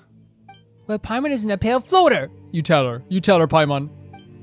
Only by obtaining the twin-horned chaplet maybe she become the Bloom God, and being able to gather information, gather the power of the Khvarena. As such, she must be first acknowledged by Lady Zurvan, the first Pari, the first one. She is a mighty Pari who once fought alongside her ancestors. It is even said that she was a very Pari who fought alongside the ancient heroes subdued the embers of the abyss. But the elder of her was utterly unresponsible. She refused to acknowledge my dearest desire. I'm afraid that there's nothing I can do about that. Still, even with the twin horned Chaplet, my sacrifice will suffice to accomplish this deed. Of course, I do not intend to doubt your desire to sacrifice yourself this way, but if you are unable to perform the rite and pass through the Dark Hollow, your wish may not be fulfilled nonetheless. However, I do have a suggestion. Lady Sorush called you her Yanaspati, did she not? Why don't you go with her to the Yorshko Oasis? That is where Lady Zurvan may be found. Perhaps Lady Zurvan may change her mind, should she see that we humans view Lady Sorush as the predestined envoy. And why aren't you going? Well, as for me, she would certainly look down upon a bookish man like me, considering her many years of experience. If she looked upon me, I doubt she would ever change her mind again. This is the only method we have to present or change our current situation, so please do go with Lady Sorush to the sacred place protected by the Khvarena. I keep saying Khvarena because it's like so close to that. Aren't you a sneaky one? Looks like you're only person coincidentally out of the job. I love when Paimon gets really snarky with people, because I will support her no matter what. This is our gal. Of course not. There's much I must do. For example, the preparations of the rite at Chidvad must still be done. I must also consult the works of the ancient scribes once more to ascertain the locations of the great songs. As for the Kore drum you brought, I believe there may now form a connection with one more with the Pari who still remains in slumber. The awakening is necessary for the rite of Shinvat to occur. Regardless, I'll leave the matter of the Twin North Chaplet to you two. Once everything is complete, let us meet at the campsite upon the Temir Mountains. Oh well, so we have to look for that Pari elder, right? Well, let's hope she isn't as nasty as Sorush is. Again, like, here's the thing. I was like so thinking like Sorush ain't that bad, right? And like they're helpful. I don't think like they're like, you know, they're gonna be like, they're not evil or anything like that. Look at that in the sky over there, right? But I do think you do not, Paimon's our gal. You do not insult Paimon. Whoa. And there's still another one on this side too. The desert is gigantic. The desert is ginormous. This is truly a massive area. And there's a boss over here even. The desert is way bigger than I even thought it was, for sure. But I think that this is the last one we'd have to connect to. Right? Thank you so much. I don't think we have enough to worship. We could try. Oh, we do. Great.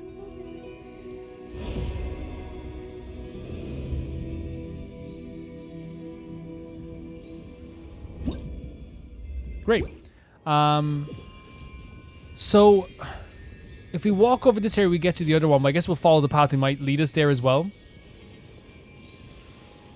Which would be very cool. Yeah.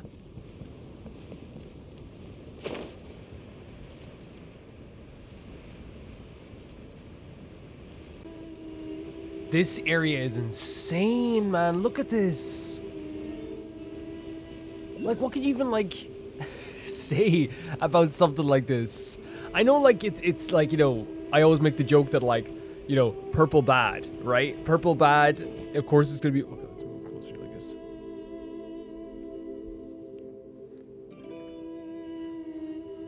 This place looks insane. And the music as well. I mean, we always, like, make the joke here, and it's not even a joke, really. It's just, like, purple can be very bad. What are you looking at? Oh, it's one of those things. Yes, it's been a bit of time since I played the last part. Okay. I was like, what are you guys even looking at over there? Oh, that exact thing that we learned literally in the last part, but to you guys it was just like 2 minutes. Let's see if we can get rid of you then. Man, this team is so powerful for what they are, you know? So powerful. Destiny has brought me hither. Destiny has brought us hither. I guess try and collect these as well. Oh, we can go up as well, yeah. Here we go. Nice bit of collection for all. Wait, what the hell? Oh yeah, look. And there's one up here we just have to collect. I mean, this is kind of cool, right? Like, I really do like the mechanics that they're adding. And again, it's crazy that, like, a lot of these, like, newer things that they add to the game that I didn't know were a thing, like, are behind world quests And behind, like, you know, like the R&R quest, like had a lot of like mechanics that aren't in the actual base game. This is how they look now. How pathetic. What are you talking about? Never mind, I just happen to witness the undignified states of my kind. No matter, we shall keep going. You see, that makes Paimon even more curious. Let Paimon have a look. Oh wow, this is a really strange tree. It's shaped like a circle, almost like a door, right? It might lead somewhere? Paimon definitely would like to go first. Wouldn't like to go first, right? Would like to go first. Oh my god, Paimon! The Fravashi Trees are no doors. You'll disturb the residual party residing within If you simply barge through them, so there is something to do with their people here. So that's a Fravashi tree, right? Uh-huh. But where's the residual party? Paimon can't see them at all. Of course, Pale Floater can't see them. They are still trapped by the obsessions of the past, after all. It may not be what they wished for, but looking at the sight of them clinging desperately to this world, how absurd and pathetic. They may look strange, but calling them pathetic is just mean. And looking at you being surrounded by so many plants, Paimon actually thought you'd feel at home. I only feel at home when I'm on the battlefield. Only the battle, lasting unto the end of time, can perceive as true eternity. Can be perceived as true eternity. Now that you're following me, you better grasp it as early as possible, Pale Floater. This rivalry is going to be to the end of days. To the end of life. These Fravashi Trees are a party that fought to the very end. The defilement that has been corrupting the land. Using the last remnants of the power, they transformed into the state you see now. They exhausted their strengths to the point where they could no longer maintain their form, and were rejected by the Vourukasha Oasis for being tainted. Legend has it that in ancient times, the Order of the Skeptics would hold a ritual of purification for them, so as to bring them all back to the Vourukasha Oasis. But now, there remains no one in the Order of Skeptics who will be able to perform such a ritual. The best they can do is but keep the Fravashi Tree alive. But this only prolongs their suffering. Judging by their current appearance, they seem to have nothing left but bitter memories they can endure alone. In a way, they have also fulfilled their mission, but it is also a meaningless act compared to the true sacrifice. So there is a way to save them? Oh, Paimon can't just leave them to suffer and endure obligations. Of course you can't. You're perfect, Paimon. You can't? That makes you weak, Pale Floater. Being compassionate is indeed one of the great Simura's many noble qualities, but one cannot survive here merely a kind heart. Besides, for this party to exhaust our strength in a final stand against evil already is the best ending one could dream of. I see no necessity to change anything. Well, that's what you think. Perhaps they have different ideas, you know? If Paimon was trapped here, Paimon would definitely want to go back home and be with everyone else. Oh, Paimon. Of course he would. We party have no such weakness. Fine. Since even my Yamasati fancies so, I shall wake her up with my power and let you listen to her dimming voice. So we have another mechanic here. Sorush can use your power to awaken the residual power inside. Whoa. If the languishing obsessions of these spirits are extinguished, perhaps these pari, thus scattered abroad, may yet meet again the Sea of Flowers. Abroad may yet meet again in the Sea of Flowers. Okay. Offer the plumes of purifying light you obtain from the Fravashi Tree to the Amarante Pool and return all memories of Khvarena back to the Flowery Sea. Let's get all this stuff as well. Get a few gems for herself. I hear the voice of fate, speaking my name in We have to humble let the visual supplication. finish.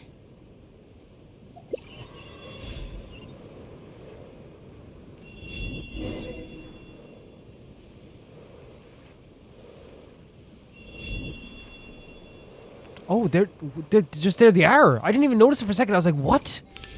There you are, just there? Oh my god, you're so cute. Run! Run! Run! Run where to? I'll explain later. Come on, quick.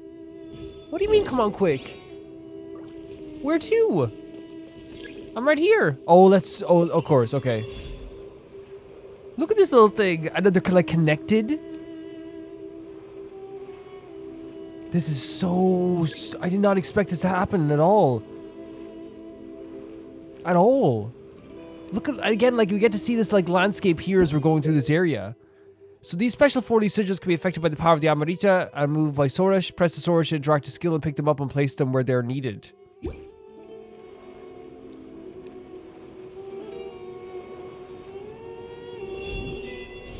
Holy hell. Creating platforms as well. Look at the skill. Like, we're flying. You know, we're not just like gliding. And while we're flying, we truly get to see like such like a this scale. It's okay. We don't have to stray too far. They're we're connected to them. Look, right? Because we're just following around where we are connected to them. So they shouldn't lose us. Or else that connection kind of is very superficial if that connection was too far, even though we're like connected by this ray of light.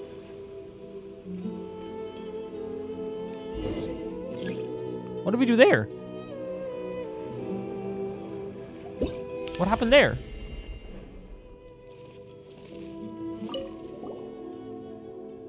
Alright, there's no way there's the 5 beings can catch up with us.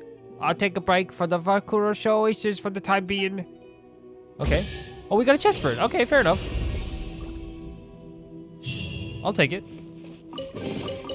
Destiny has brought me hither. It seems the session has cleared the way. Oh, it's actually so... Oh my god, it's so pretty. It has, like, changed. So, like, yeah, this to me, like, is better. Obviously, we don't want to disrespect their culture, but, like, this is so pretty. And getting to hear from them as well. It's so pretty, because I thought, like, okay, like, we're just awakening them and, like, give them maybe, like, a moment here to, like, I guess to hang out here. But, like, it's so pretty what we actually were able to do there. So the actual location we have to go down to is towards here, obviously, right? We're heading over here.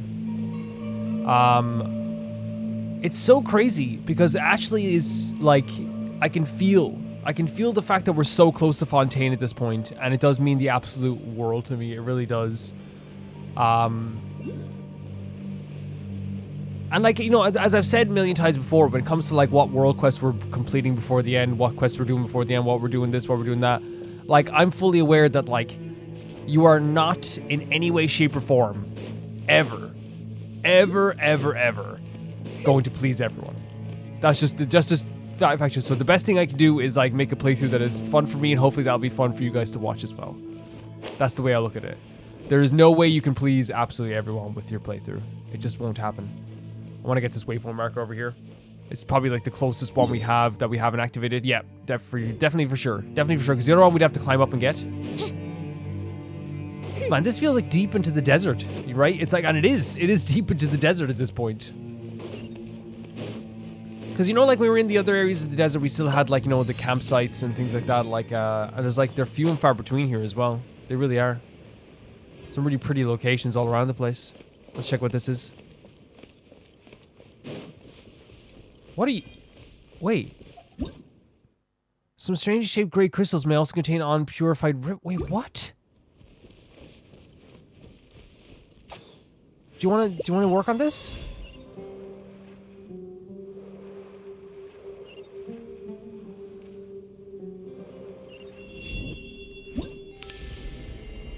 Maybe not. Maybe not?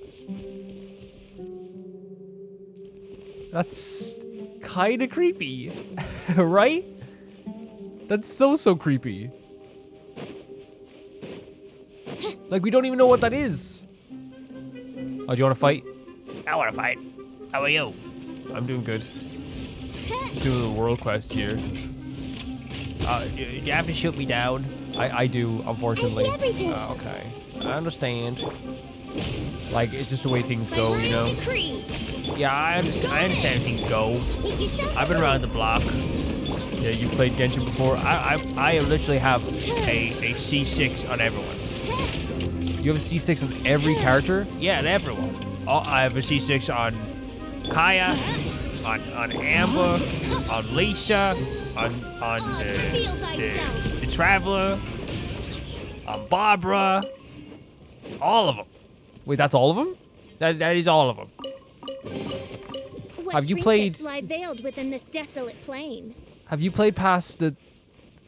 Play past what? Have you played past the first, You should do the Spiral Abyss. Okay. You try to spiral abyss, get a few characters for yourself there. Holy the hell, look at this. Wait, should we be you for a second and check this out? Yeah.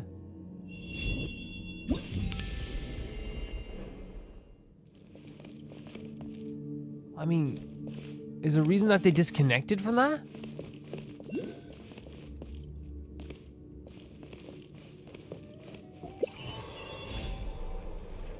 Do we have to do it to like every... Oh, for some reason disconnected before. Maybe we got too far away from them or something? Oh man, I can see, look at that in there. Look at that. Are you seeing this? Are you seeing what, like, it looks like a giant, like, part of the crystals. It's not just me, right? Look at that.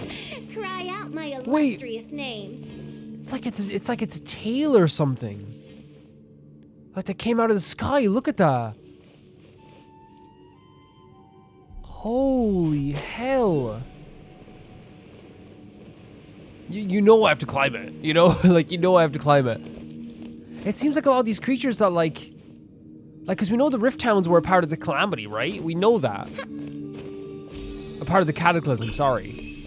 Right? We know they were part of that war as well.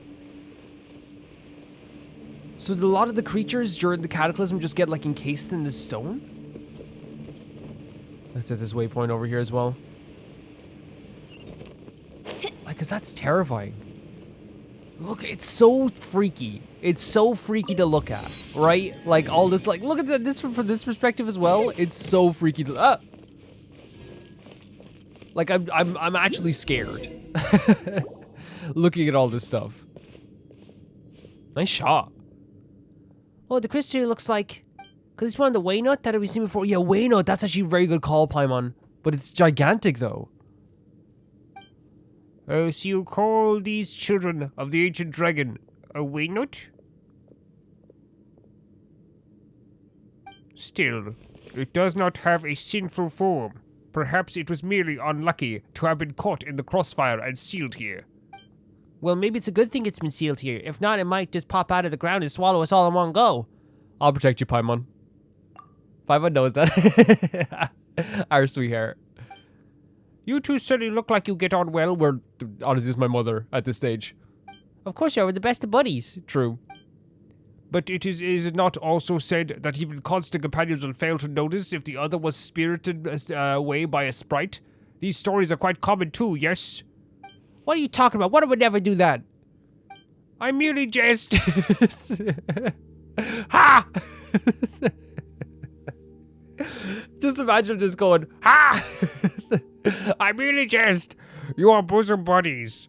Surely some idle jokes will not move you. True, but again, Paimon's a bit sensitive, so, you know, just know that you will start a rivalry with Paimon if you were too mean. You will get a rivalry with Paimon if you were too mean. We shall soon reach the Vourukasha Oasis. Come, let's hurry. Ha! Ah! I'm sorry if I peeked the mic there, by the way. Not my intention. It wasn't my intention to peek the mic. Believe it or not, it was not my intention. I did not intend to peek the mic. Everybody stand back! I should remember, again, I haven't used Nahida in so long, we have to remember to use Nahida right away. Because that's the whole point of, like, using these skills, right? Let me weave you a purse. No, my sword. I've actually, like, leveled up Nahida quite a bit, though. She's at, like, level 70. So she's, like, pretty much ready in my book. She has, like, some artifacts, so she has good artifacts. She has some elemental mastery going on with her as well. Which is pretty good. Cry out my illustrious You tell him. name. You tell him. Official, you tell them to cry out your illustrious name. There's a hilly trail there digging up there as well. It's just so interesting to me, like how, like, all these crystals are, like, terrifying. Like, look at that, again, looking back at this at Waynut as well. Like, we only seen a Waynut, like, once, right? It was never that big. Yeah, that was ginormous. This cavern is giving me so many, like, creepy... Wait, what was that? What was that? What appeared? Guys, did you not see something appear there? Okay, we broke a rule already. Everyone It's okay though. please. It's okay. We go. Teamwork is dreamwork. Again, just like the damage. Again, it's not even like this is like not even fully talent level up. Nikki did. Like obviously, like the other characters have like the talents leveled up to where I want them to be. Do you remember like the start of the game where we just had to like we were just like sitting there like this waiting for this to burn and like oh okay there you go, see you later. That's what I call That reminds me of treasure. the start of the game more than anything, which is like the shield guys, because that was like the first time I was like, you know, using any mechanic in this game was like using the burn. Here's another one of these scenarios. You have to waken this up. I don't even think this is part of the actual. Is it? Yeah, it's up here. Yeah, we're here anyway, so we might as well do it. They're so cute. They're so cute. Look at this. Hi, I don't think we met before. Are you Mr. Yasnati? If you could, would you mind bringing me up to the umbrella pastils? The Umdara pastils? It'll bloom for where it cannot bloom. Sure.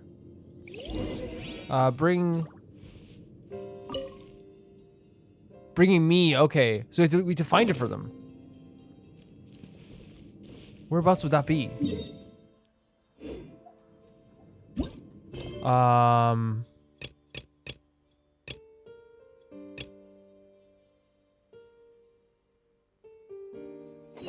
Go to the swamp? I don't think we have that on well, maybe we do, but it's like not giving us a general area. Okay, that's fair enough. We can go back and do that for sure.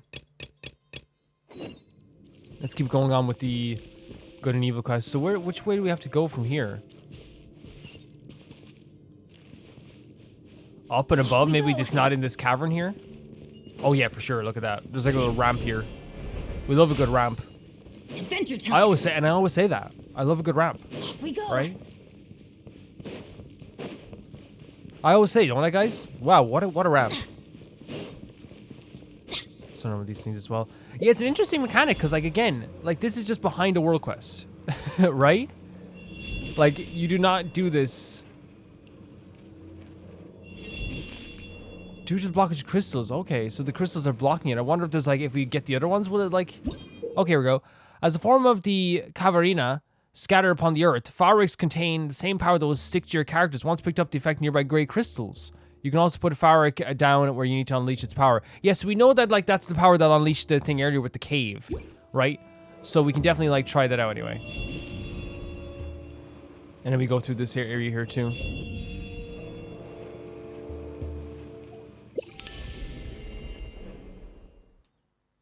Ah, I forgot we were up here.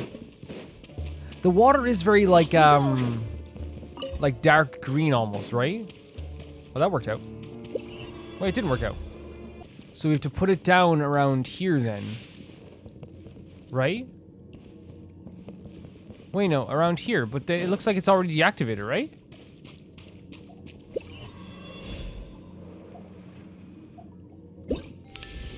So to put it down, we do this. And that puts that down. But that's already disappeared now. Okay, so it worked in the end? Somehow? And we can go up there and fly with this as well.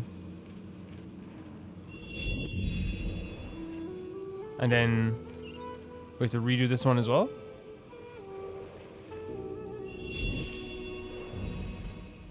What is happening? Like, I don't claim to be... And this reactivates? So what, like...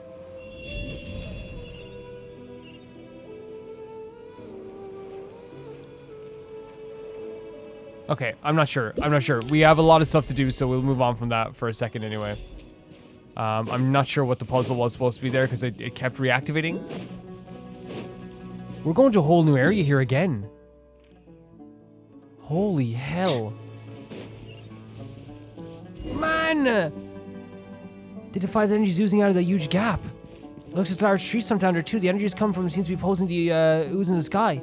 Palmer doesn't know what it is, but let's go have a look. That is insane. Look at that visual. Music is incredible. Absolutely stunning. Holy hell. And look at the way, like there's a little bridge up there. This is what's so cool about the desert. Oh my god, that's so scary down there. There's so many, like, really unbelievably scary locations. I'm gonna mark this as well, just so we know what this is. Even though it's probably, like, in plain sight, right? Is it? No, it's not. Is it down below?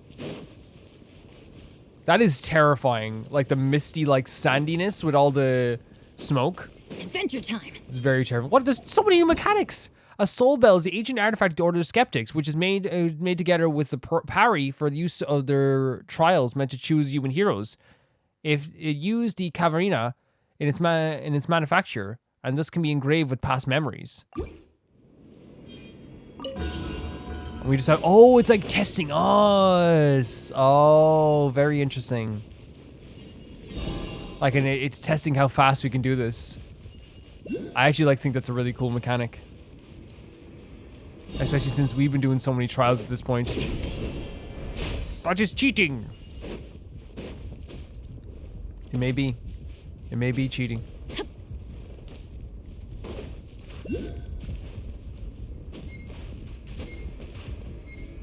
That's nice. We'll take that common chest as well. Are you kidding me? Now that's what I call treasure. So we're still heading off in this direction. What is happening? The Narada fruit are born from a special plant that have been nourished by the Amrita, and their juices contain the same mysterious power. Press the Sorush interact skill to cause the harvester to eat the fruit and gain the ability to throw them, using the ability to stand against impurities. Where? Is this not just a regular thing we've been doing all this time? This thing here?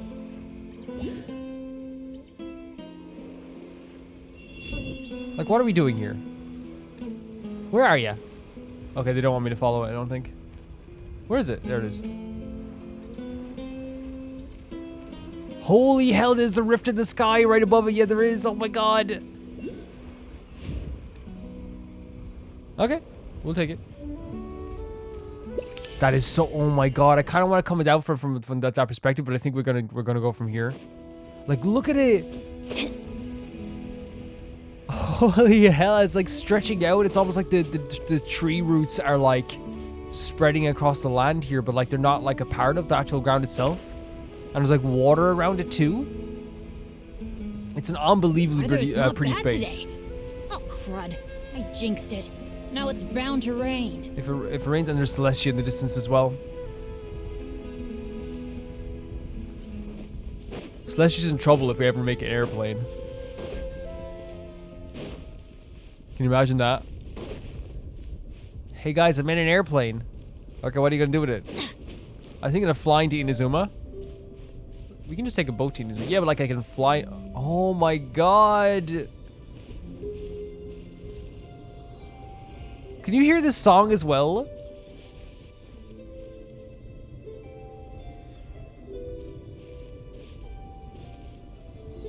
I'm in heaven. I'm in absolute heaven. This is heaven. This is heaven. Holy hell. And I think that's, wait, there's like a coastline here. Wait. And that's, wait a second. And that's, because that's already activated. Is that like how you get to Fontaine? That's the cutscene for Fontaine? I'm guessing this is like already activated, so that will have to do with Fontaine, I'm guessing. This is beautiful. This is glorious. This is like, I can't believe, like, you know, again, this is one of the prettiest places in the entire game. And we're like, you know, I'm like 500 hours into this game.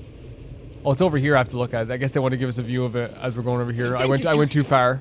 I went too far as usual. But it's just so pretty. They knew people would go too far. Because that's why they put this here. Like, they put this exactly here. You know what I mean? They knew. Look at it! I didn't think there was such a huge patch of green on the other end of the mountain. We're just in the desert too, how strange. Impressive, is it not? It is our homeland, after all.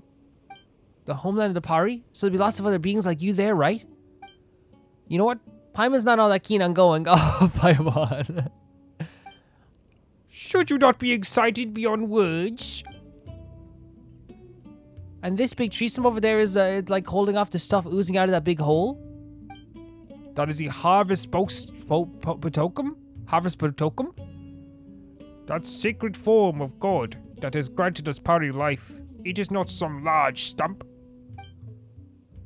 That god, well, we've seen other gods, but this is the first time we've seen one looking like that. Yeah, true. That is because God cannot be considered alive. Oh my god, look at it, like the green directly going against the purple here. Like, and I know it's like Abyss going against like nature and stuff.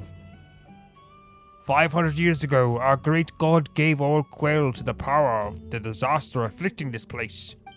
But she was stained with the corruption, and could not be reborn in a purer plane. Thus her divine consciousness continues to wander the mortal one. Our great God left us with the sanctified Amarita, and the Lord of Verdu Calls the harvest to grow from that, thus anchoring our god to this realm. The Lord of Verdu is Rukadevada, right? Look at this! The Vourukasha Oasis has been nourished by the Amarita, and even the Khvarena that defends this earth gains an unending power by the grace of the Amarita. Look at the scale of this compared to us. But this god of yours doesn't look too well. She's been trying to hold off against the stuff coming out of the hole the entire time. Her power maintains the seal of the Dark Hollow. I fear that sign has emerged here due to being attracted to her power. If it were not for the presence of the Harvest Spoken, the defilement surging from that hollow would have infected the entire world. But this is also due to performing this duty that the tree has deteriorated so much. I do not believe that I could ever bear to be reduced to such a state. We're obviously learning that Sorush is incredibly proud here as well. Doesn't must leave a legacy of heroism behind, for all to remember. But it does happen. Well, never mind that. First, let's go look at this Zurvan person, shall we? If you get that chaplet and fix the sky real quick, that might be good. You make your god all feel better too. So we're so determined to fix this, of course, as well. But I'm actually we're so excited to see what's actually going to be happening here as well. It's such a beautiful place. Yeah. So like we're learning that the god has been anchored to this world. That tree is their god, and it is like I guess holding off the abyss power, the power of the calamity, or the power of that rift. Weather's not bad how it today. was anchored here crud. was from I jinxed Rukadevada, it. Now who it's anchored it bound here. to rain. Isn't that right, Benny? It's a very interesting thing as well, and I love that Paimon brings it up as well because I think that's an important conversation to have. It's like, hey, well, my god is, and it's like without being disrespectful, right? Well, the gods that we talk to, and it's not our gods, the gods that we know that we talk to. It's so pretty. They look like this, they do that, they're different from that. I think it's actually like a very interesting way of talking about things like this. This is so pretty. This is so pretty. It's gorgeous. It's like the most, at least like the most magical of like locations. Like a lot of them are in World Quests. They really are. Is it, we're going into the tree? Or is this tree here? It is true. Oh my god, we're going into the tree. This is like magic to me.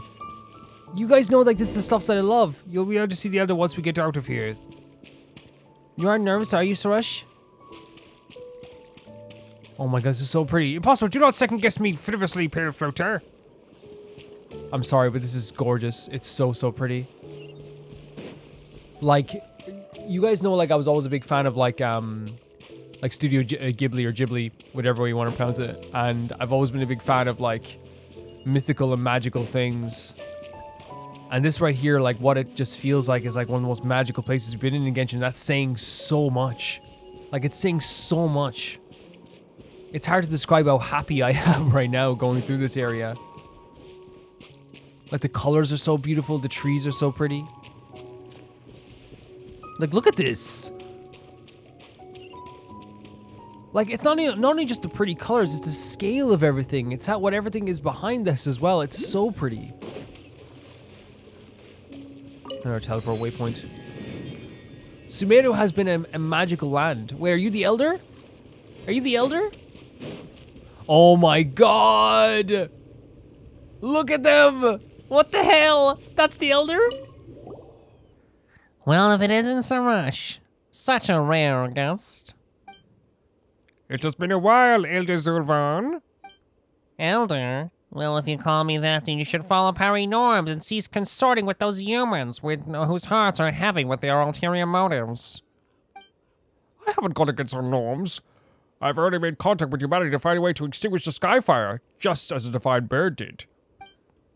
And is this why you've learned all that claptrap about sacrifice from the humans? We Pari care nothing for such foolishness. So they don't care about the sacrifice. This is one of the best designs I've ever seen in this game.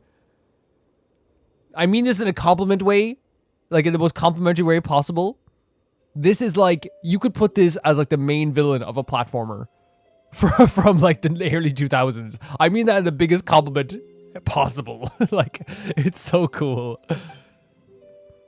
Isn't our duty as Pari to sacrifice ourselves in the battle against the defiling impurity? Await the call of destiny, Sorush. Only humans rush in blindly. This destiny you speak of is a nebulous thing. I cannot simply be expected to sit and wait for it. So this idea that they want him to wait, right? Maybe like the Pari want Sorush to wait. What Sorush is more active. Sorush is like, I gotta do something. And that is precisely the danger.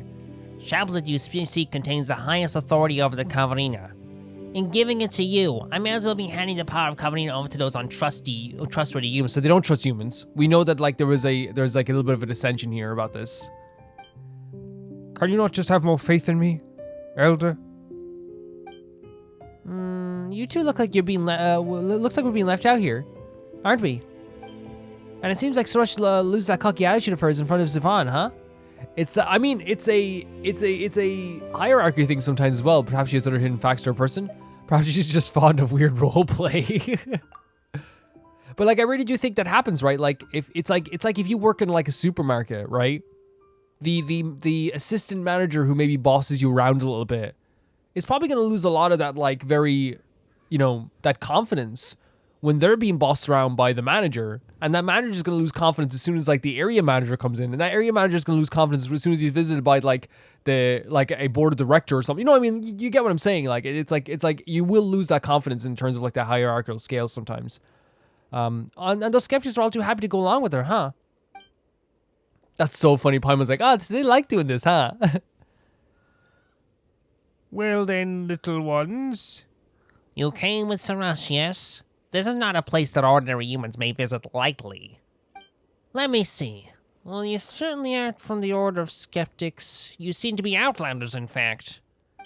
Well, in manner of courtesy, I suppose you two shall introduce yourselves first. I don't ask humans for their names often, you know. Thank you so much. Paimon's Paimon, and he's Wonder. I'm Sorush. Should we just say again? I know it upsets Paimon, so I'm a little bit. But I think it might like. I think this is more accurate to say who we are, right? Because like if we say like this thing, right, then it's like, you know, it's like not as accurate as like telling them exactly who we are, even though this is the funnier answer. You know what I mean? Adventurers, so you are travelers then. Well now, I do think I've seen a traveler much like you before. Wait, what? This is the forbidden land of Pari, the paradise nourished by Amarita, the shrine at which we pay reverence to our great god.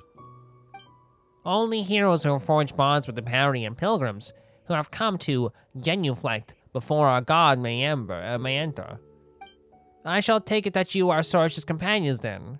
It has been several hundred years since humans last visited our Sea of Flowers. That said, aren't there a ton of skeptics that are living outside the desert? Don't they know how to enter this place? I shall not permit such discourteous folk to enter our hidden realm. So they find them discourteous, and like it's been so long since humans have entered this location, which is one of the prettiest freaking places ever. Look at this. Like, I don't even deserve to be here at all. In the past, we probably did fight alongside our ancestors. We even lived here together. But many years have passed and folly has grown strong amongst them. Even the traditional rites have been utterly forgotten. None living amongst them now forge a lopa with a Pari. They should have been the ones to conduct the rite of Abazor, from the tree Abzor. That suppressed the dark hollow, thus cleansing it of the filth that it stained it. Yes, the deterioration of the tree cannot be avoided, but if they had not neglected the rite and caused the seal to awaken, this terrifying sign would never have reappeared so soon. So they blamed those humans for doing that. But human tradition is unreliable in this fashion. Compared to them, you Outlanders, Blank slates as you are, certainly seem more dependable. Okay, that's nice. That's nice. So they're saying that like the humans' traditions can be broken so easily, and the idea that it's like things will change so vastly over time, and promises could be broken so easily over time when it comes to humans. I'm not sure if you're actually praising us not, but we're here to honestly like we'll take it. We'll take it. I really feel like this is one of those situations where we entered someone else's home, you know, quite like the Aranara, and you know, I don't want to be disrespectful yet. You know what I mean? Like I don't want to be disrespectful at all. I would guess that you were here about the sign in the sky. I doubt that anyone would notice our little nook if not for the great crisis. Well, we were commissioned to deal with the large hole, yeah.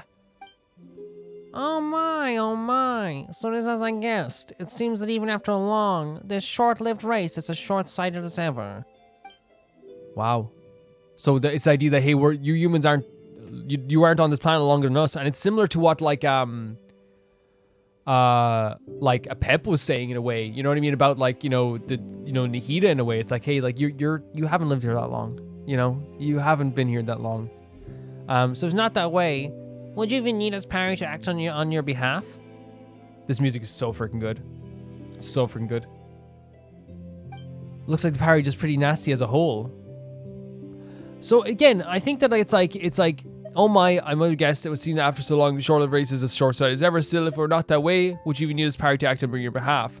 I think that like this is one of those times that like here that I'm really thinking that when it comes to Zurvan is that like there's clearly like a ton of like feelings behind this, right? The idea of like, you know, looking down on the idea of humans. This music. But it's very clear that what they come from is here. But human tradition is unreliable in this fashion compared to them. Yellow blank slates seem more dependable. It seems that like they are like, again, their judgment of like all humans definitely comes from the ideals that like, you know, they've been left here to like deal with this stuff that was not their tradition to deal with in the first place. Because they said even here, like, you know, they should have been the one to conduct the rite of Abazor for that tree, suppress the dark hollow, this cleansing and the filth stained. It can be avoided if you're not going to get the right cause to be singing. Yeah, and they said also, like, it's unreliable, and they said we're more reliable. So it's interesting to see this as well. It's very clear they find us unreliable as humans because of the humans that they've interacted with over time. Regardless, since human heroes have again graced our secret garden, it seems that the gears of destiny have begun to turn once more. And you seem to be an interesting human being too. That takes me back. Once upon a time, I too traveled alongside humans, as curious as you all as you to quell a calamity. Perhaps you might equal their great deeds. Well then, as a side, I shall give you a chance. Okay. The two of you certainly seem more trustworthy than those blind and foolish skeptics. And shouldn't you put your trust in me instead? Oh, Sorush is definitely going to be like thinking like, well, I'm the one who wants to do this. Well, as for that, you do know where Rashnu and Mia are, right? Go bring them here. They should still be enjoying their beauty sleep right now. This will serve as proof of your trustworthiness, and I'll be able to give you the chaplet to you. Oh, Paimon knows this is kind of a seal that everyone needs to get together to break, and then we can get the chaplet, right? Ah, such impoverished imagination. What? The chaplet can be given to you any time, but to solve the issue of the Sign of Apaosha, we will need their strength.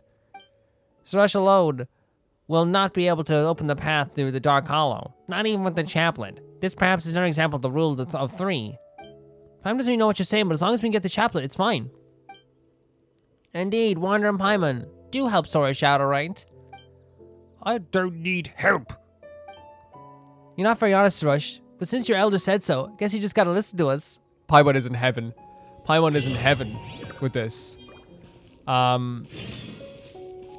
So that's the new quest, is to go into this quest. So there's also gonna be different like world quests, I'm guessing, here as well with this guy. Like, this is such a cool character as well.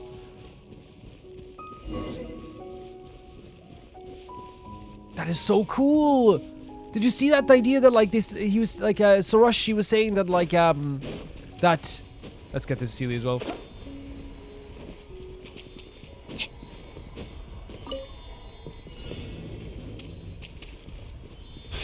Collect all the flies and take them back.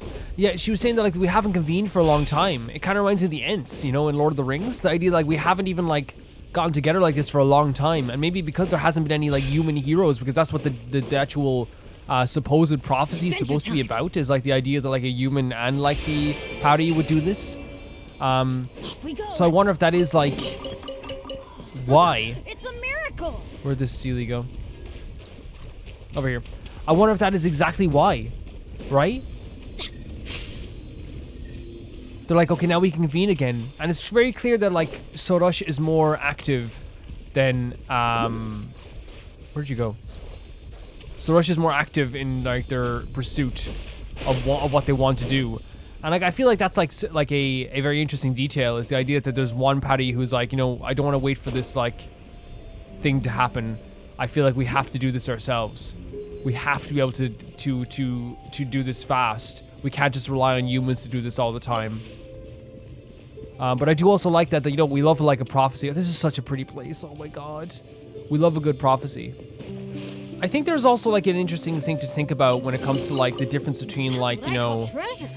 Lulu, because I think, you know, like obviously like it's how things work with stuff, like, you know, it's also another you know, difference of people, a different creature who is going to probably like, Adventure time. you know, take a little bit of war to warm up to all this stuff. To me, it is a super interesting conversation to have as it pertains to like, you know, the idea of like humans like abandoning things, or maybe humans like not like adhering to like the principles that they once had, because like it's clear that like it has upset them to the point that they don't want to have like full faith in humans altogether.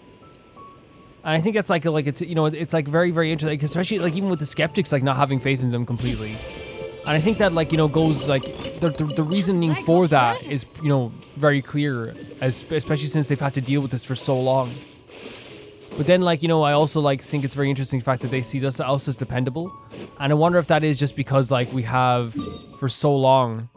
Oh, here's a swamp. We have for so long, like, legitimately, you know, been dependable. Adventure time. And I wonder if they can. And the fact that we came all the way here is another thing, right? We entered into this area. We became companions. I wouldn't say friends, Off we go. because I don't think even Sorush would say that. We became companions with Sorush to travel through here. And I really feel as though, like, that has to, like, work in our favor in some ways when they're talking about us. Right? Like, that makes sense. Like, it's like, oh, well, like, you know, you've come all the way here. You've really made an attempt to do this. So it's like, I'm actually super impressed. We could go up around here, actually. Or is that's not down below. Right? Yeah, that would be perfect, actually. Yeah, so that's the way I kind of look at it. And I actually think that's, like, you know, a very interesting, like, way of looking at it as well. From their perspective. Where they see us and they see us coming along with Sorush and they go, okay, like, they must be somewhat dependable. And look at that. That's such an incredible way of looking at this. Like, and the way that, like, they talk about it like an anchor. Like, it is something that is just there, like, keeping things afloat. Keeping things in place, I suppose, is the best way to look at it as well. I wonder if we're going to get to see more of... We probably should. I say we will get to see more Sorush's opinions on this as well. Because I do want to hear them. Especially when it pertains to the idea of, like, oh, we shouldn't be waiting around. We should be doing this right now. I think that's super important. Ozzy, my dear familiar. Oh, wait, was... Fish was about to say something I don't think we've heard in a long time, or at least not heard before, because it's one of those lines you don't recognize. And the fact that we climbed got rid of it. I'm going to cry. I'm going to cry. I don't think we're going to get up here in time, are we? Probably could. But yeah, I think it's super interesting in that sense. Music here is glorious. It's so, so pretty.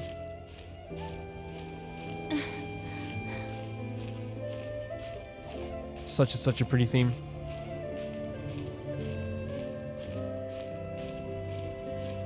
And you can kind of feel that, like, right, like the I guess, like, you could look at it as like the bitterness, I suppose, as well. You know, because it's like the idea of like you know, we've been here holding down the fort, and we can't really trust any humans to hold down the fort. And again, I think it's also calling upon, like, you know, what the Aranara, like, you know, has talked about early on, how, like, you know, the idea of, like, a very line that I always remember, which is humans hate roads, or humans hate flowers because they build roads. And while, like, that's not why they build roads, that tree, Rashnu, is there, but let us draw nearer. I feel that returning Rashnu to Vertigo. Okay. Like, and I always think that's that way of like, the trust or distrust in humans always comes from your experience, right? Man, look at this tree as well. Holy hell, what is this game doing? Wait. Yeah, is that you, Nasejuna? What are you doing here? Honored Envoy Khvarena, and you two. And it's not Snotty and his companions, I suppose. Just call us Wanderer Pai, but Paiba's not gonna ever get used to that. Since I've been given such permission, then allow me to call you by those names. Do you remember what I mentioned earlier? How we skeptics have always been searching for the Kori drums? It was about them being important items for the trial, some ritual or something, yeah? Well, I can see that the proper terms were not remembered. That is the essence of the matter, yes. The two of you have been acknowledged by the Khvarena's envoy, and yet you know little of our glorious history. I fear that you may be led astray by the heresies and heterodoxies from the forest. Allow me to explain the true history of the bars from the Kori drums. Storytime is a joy. Honestly, like, I love that his dialogue has changed because, yeah, we're going through something pretty serious right now. And it's like, I think it's perfectly fair sometimes to be like, look, dude, I get it. But like, so yeah, well, yeah. Yes, Raji says it's hard to understand the stuff Sorush talks about. Paiba didn't catch any of it the first time. In that case, say it more often, Nasejuna, until even one such as Paiba can remember every last word. Oh god. In that case, let's just hear it once, shall we? Wander has a good memory. It'll be fine, as long as he remembers. Long ago, our predecessors worked to quell the disaster that occurred in this land, and formed a profound friendship with the Pari. Barson's familiar had a preference for music, so we crafted Kori drums for her. During the ceremony where our bonds with Pari were made official, 5 drums had to be gathered and played according to scores. Though the Kori drums are long lost, the drums and scores have withstood the corrosion of the sandstorms. As you can see, they have been almost perfectly preserved. Oh. Words shall nary describe the true magnificence of that occasion. Oh, look at them flowing in the wind. It felt as though their sound could freely traverse space and time. Those witnesses were all shaken to the core. Even the elements themselves were stirred. Sounds like a very lively time. It's a shame that we skeptics failed to pass on our legacy, resulting in the loss of all the Kori drums. And however loudly we cried, the Barson's familiar would never again utter a word in response. Barson's familiar? Is this the Rashu Sorush mentioned before? If this is who you're talking about, well, why wouldn't she respond to the Order of Skeptics' call? The Pari and the Order of Skeptics both value tradition and ceremony, so there's a routine to our actions. They talk about tradition, but then they lost their drums. This is hardly a peaceful land. That things such happen is little surprise. Okay. Seems like getting Rashu back to the Vourukasha Oasis with us won't be easy. That is so. We need to collect all the Kori drums and play them according to the score. Thankfully, I've never once given up searching for the lost drums. I've been gathering relevant clues even before your arrival. As one might have expected from you, Lord Nasejuna. There's no need to flatter me. After all, if Aryavdea had not... My apologies. I referred to an elder amongst our Order of Skeptics who left for Sumu City to work on his light novels. The dreaded things. Oh my god.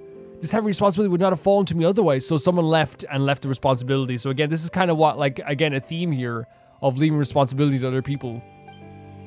He became a light novelist? He rambled on about how warring against Ye Publishing House director, editor, and opponents in Gina's invocation TCG should be still considered a war. But if you ask me, he's turning into one of those ridiculous old geezer.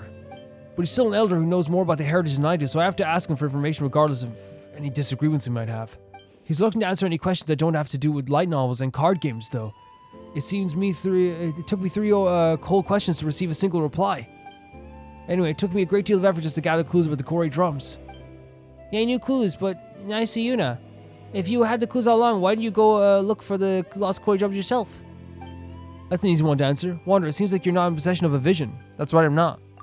And yet you're capable of bending the elements to your will. What an enviable gift.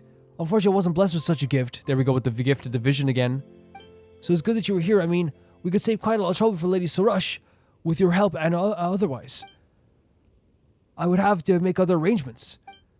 But just as I said before, it seems that even fate is on our side. Lady Sorush and you two, please come with me. Hidden treasures may be found closer than we think. Are we looking for the drums? Is that what we're doing? Oh no, we're not looking for the drums? Because it's how we have to look for the drums, no? Maybe not.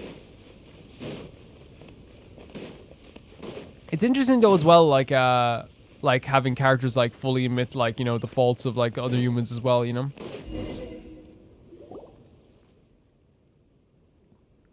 Oh my god. That's strange. There's no path here at all. It seems like not good a guide at all, Nasejuna. There are signs of rockfall. You're observant indeed, Honored Envoy. I'm inclined to think that the monster activity caused the rocks to collapse and thus block this. Well, let us call it a path. But you may leave this to me, everyone. This problem only requires a little spark to solve. Ah yes, for safety concerns, please stand back a bit. What are you doing? Nasejuna cleans the stone crevice before putting a small package inside. He fills the gap up, retreats to a safe distance, and lights the fuse. The large rock blocking the way splinters into smaller pieces, and when the dust finally clears, a grey gate appears in its wake.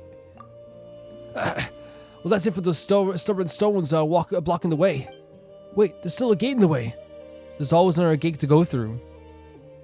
And this one looks like it's from the Cataclysm. Will we be able to pass through? We used to be able to pass through. As for breaking the seal on this great gate, we'll need the help of you two. Well, I guess that falls to us, huh? I think there's like themes of... Oh my god! Rift Hounds. I think what's happening here is like there's big themes in this of like not only like passing on responsibility, but the idea of like shared responsibility as well, right?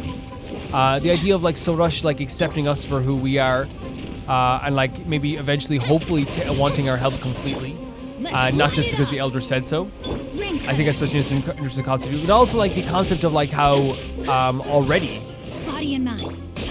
we have this idea of like, you know, people leaving for Sumu City to become a light novelist, you know, when they had a responsibility, or they felt like they had a responsibility to help out here. And then also like the idea that the humans leaving this responsibility to the Pari. So we have to do this again, don't we?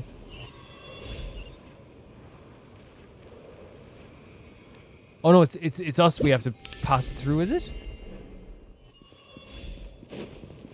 Yeah.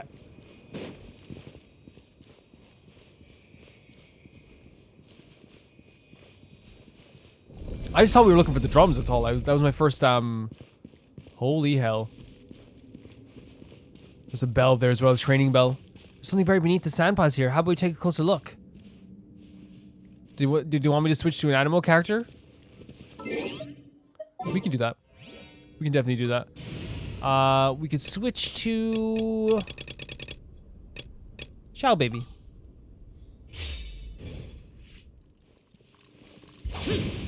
Oh. Oz, reveal thyself. Because we have Jean on the team as well, which, like... underutilized character on my team, ever since we got some other characters as well. Which is the last thing I ever want to do, is underutilize any members of my party.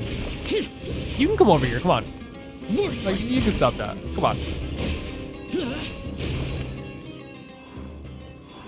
Useless. More guys? Okay. Well, luckily we're right here. As you wish, main Fräulein. Yeah, yeah, I do feel like Jean is definitely underutilizing their team right now.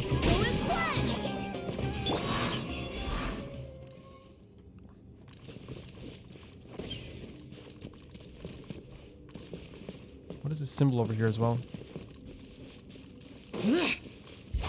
Surprise, surprise, it is one of the drums. Okay, because I was like, oh, I thought you were gonna give us location about the drums. No, he did. He definitely did. This place is full of great crystals. Oh, sorry, this place is full of great crystals.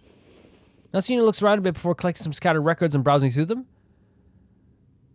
It is not too far from what I expected. The mechanism that sealed the Dendro drum was once here, but it has been destroyed. There are even some notes here that show where the other Kori drones might be found. Oh wow, look at that.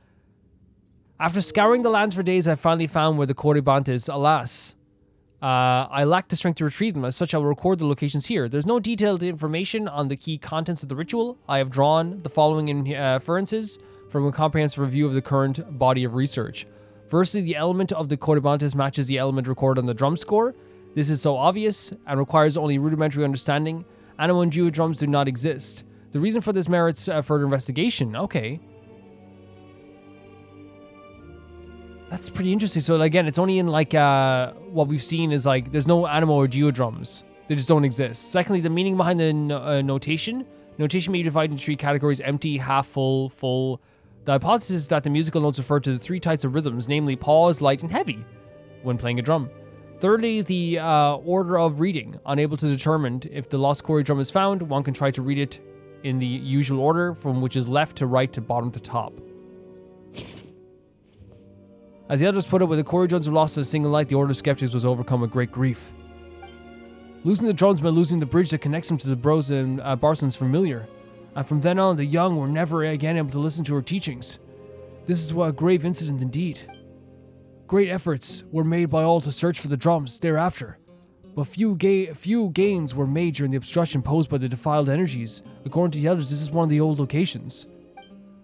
But as you've seen, those without power to combat the brute of the defilement, those who cannot wield the elements, and those who have not obtained the trust of Khvarena, envoy are unable to reach this place.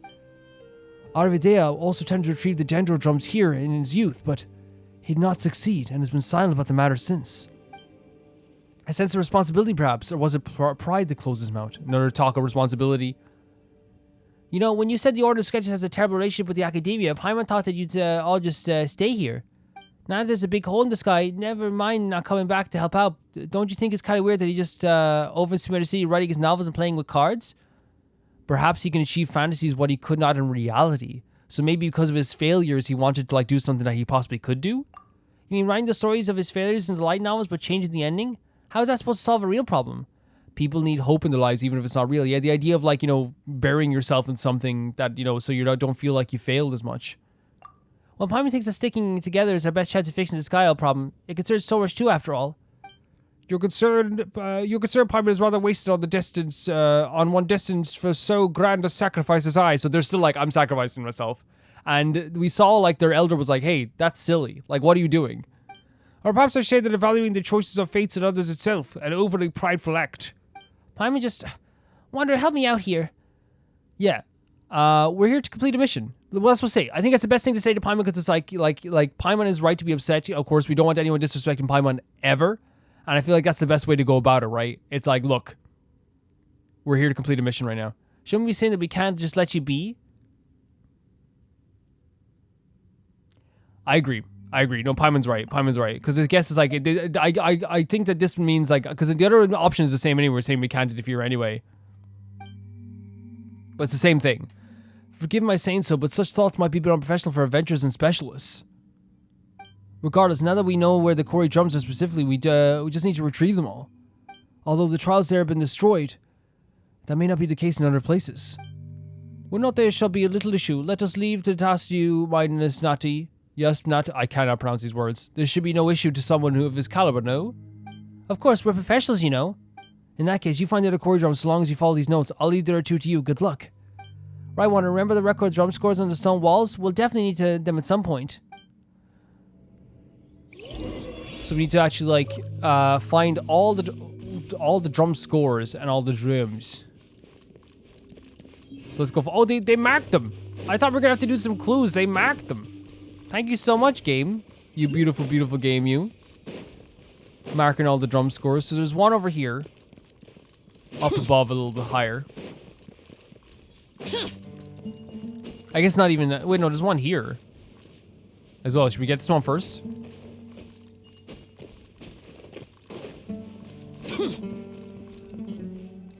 What do you guys think it is? I'm not sure. Seems like a musical score of some kind. Yeah, it looks pretty musical. I think we have to collect these for the drums. Yeah. Man, I love being a treasure hoarder. We're just all out. Oh, wait a second. A new job. You're open. We'll see about Evil conquering. Evil conquering. Evil conquering. Am I right, guys? Worthless. Paimon has it memorized already. Well done. Well done, Paimon. Oh my god, the jump when we're like that is crazy. You know when you jump like a Shao? It's so awesome. Yeah, I think there's a lot of talk of responsibility here in this mission. A lot of talk of like, you know, giving up your responsibilities. Paimon's taking the notes. Thank you so much, Paimon.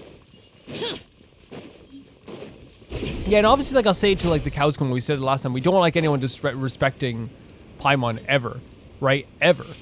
But I also feel like there is like a case here where like I'm willing to also like be like, man, like let's just get this, let's just get this thing done for these people and save this area, and hopefully there'll be like a little bit more respect afterwards. But still, that does not excuse the disrespect that is given to Paimon ever, because like anything, Paimon is our most best person we ever met in our life. Okay, guys, listen, I'm just gonna be honest with you, Hilly Churls, right? I'm just gonna be completely honest with you. I have a lot of stuff to do, but I need to talk. Look at this. Look what's happened. This is Oz. It's not even me. You decided this fate. Okay? Is that fair enough? Your other friends were smarter. Just being honest with you, buddy. Just being completely honest with you. There is still no, so it's getting hard to memorize him. Is it Paimon? This one Hilly Churl, this poor one Hilly Churl comes running after us and Oz beats him. Like, what did you expect at this stage? Is that a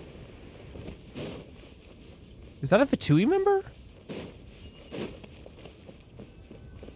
Or just a treasure hoarder from like the Wooded Jacket? I think it's just a treasure hoarder with a jacket. I swear by my sword. This is actually like fairly handy, right? The idea of looking for the drums and stuff like that. It's actually like super handy because look at like again, I'm sure they're like somewhat far away, but not crazy far away. Yeah. There's one right there. Let's go get that one. I think it's literally up above, right? Yeah, let's go get it. And Shao can run fast. Look at this. I'm running really fast. You're running really fast. So fast. Run so fast. This is Shao. Hey, Shao, we're having more dinner plans. That was honestly. Oh, there is just Fatui hanging out here, by the way. Which we know that the Fatui have been involved in this. We've heard the Fatui being referenced before in this area. Wings of darkness, come, Yeah. Obviously, like, here's the thing, like I know it's like people might be like, oh, well, like, we understand with Paimon, but like, there's always going to be people who like, will misinterpret what you say, like, either, intentionally or unintentionally. And I suppose, like, the way I always look at it is like, you guys know I respect Paimon so much, right? You guys know I do. But I'm also willing to, like, fix this rift. And I think Paimon is too. That's the thing about Paimon. Like, that's what makes her so freaking good. Like, let's just be honest here. Like, Paimon is, like, amazing for many reasons. And, like, one of the main reasons there, we see it, like, being absolutely disrespected sometimes by this person here. By the Pari, Sorush. But still, like, it's like, look, I'm willing to help you. And I think that's what makes to be Paimon like an incredibly like virtuous and good person. That's what makes them such a good person. Because like again, like Paimon has not once suggested that we like abandon them, that we don't do anything for them. Paimon wants to help.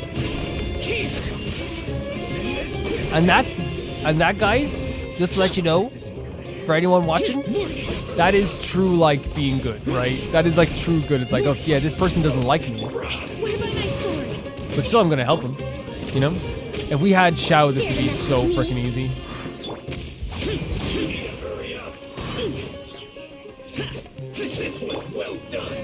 Huh? Gears of the storm. So yeah, these guys have like a hyper armor on them. That's not just their shield, but the shield and the hyper armor are two different things. You can't really move them back even when you take down the shield. So like you just have to like kind of like batter them as much as possible. Where'd you go?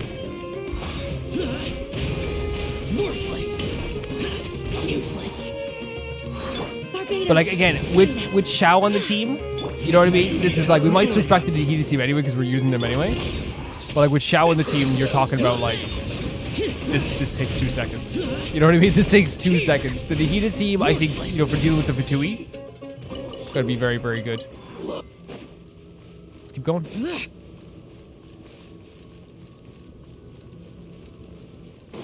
I guess we can get the chest as well. That might be a nice thing to get. If it's useful, I'll take it. Yeah. If it's useful, I'll take it. If it's useful, I'll take it. Yeah, I'll take it if it's useful. Hey. If it's useful, I'll take it. Oh my god, look at the sky. Again, look, see this like in the distance as well is incredible. So up towards here? Or it's a little bit down, it says, maybe. So maybe it's down underground?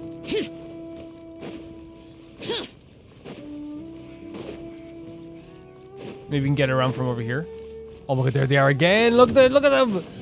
Holy hell. Even the sounds are so cool. You guys are so cool. I'm like your biggest fans. I know I'm doing this, but like, you gotta understand, I am like actually a massive fan of you guys. Disappear. I'm gonna do some crit damage, but please don't take it personally.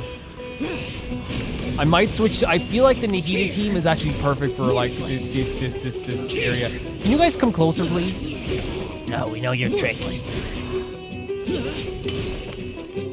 Like no, just like okay, everyone gather around. Who do you think you are, Kazuha? Yeah. As you wish, main Fräulein.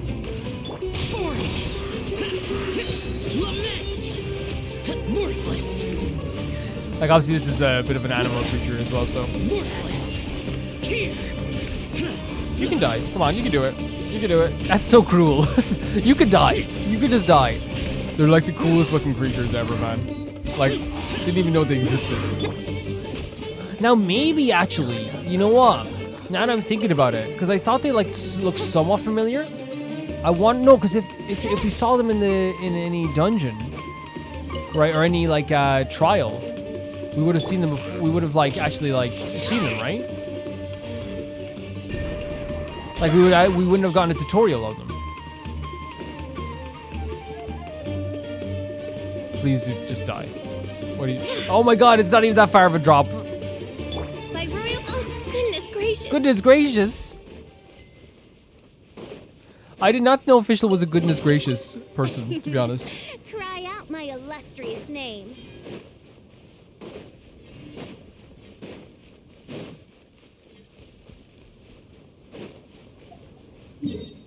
This looks like the border, like to where you cannot go beyond, right? Oh, it's right here. Perfect. Absolutely perfect. Some eremites around there as well. So it is gonna be like that. Okay, perfect. It's like it's a trial for humans. So is this why light the flames in the altars before we don't have it? Wait. Yes. Oh, we have it with us. I was like, oh, we need a. There's one. There's another one over here. It has to be all in this cave, right? You'd imagine so. It's an interesting trial. There's one here. There's one up there. Oh, we just need two more. There's one over there. Is there another one in this direction then? I'd say up there. Yes, there is. Perfect. But has the fire gone out? Oh, there's no. Usually they give us like a teleport point up here, but I think they know that like it'd be way too easy then. You can do Official. I believe in you. Music is fantastic here as usual. Fantastic little trial, right? Just like so simple. Keeps it within the confines of this area. Very cool. So that's the first Cody drum we need to find. I need to look for the other ones then. The next one we have to look for then, I guess we'll go from here. Let's see where that leads us. Ozzy, my dear familiar. Ozzy? Ozzy? What's gotten into you? Her Majesty beseeches you to unfurl your blessed wings and with them blot out the heavens, plunging the world into eternal night. Do it! If you didn't bring your parasol with you, that's your own fault, Fraulein. Basically cover my head in the rain. Oh my god. Yeah, we should switch to Nahida for this as well. Like, look at all this stuff. Whereabouts is that? Down below here? Oh, it is? Oh my god. Yeah, I'm gonna switch to Nahida really quickly, guys. Oh, more hilly trails. Switching to Nahida? Are you serious? Because those guys found me? That's okay. We can deal with that. We can deal with it. Ears of the storm. Barbados, guide us. Where'd you go? Oh, here. Hello. Yeah, no, the Shao can get this guy, no problem. Especially like with like the C6 as well for Farazan, no problem. Worthless. Worthless. Okay. If it's useful, I'll take it. And this is the other area we have to go into to find the... Oh man, this feels dark. Oh man. Oh no. Oh no, no, no, no. This looks so freaking dangerous. It's giving off the energy means something that's so dangerous too. Why is there a storm here? Do you go afraid, Perifota, Craven? But do not fret. With me to shield you, simple thunder is not to be afraid of. Hey, Paimon's not afraid. Paimon's not afraid, okay? Commence trial. Oh, defeat the enemies. Have fun with this gift. I swear by my sword. Evil conquering. No, come on. Don't run away. I know what you're doing. I know you're trying to reset yourself. Every enemy here is just running away constantly from me now. They know what I'm doing. Wait. Where'd the enemy? Oh, here they are. Hello.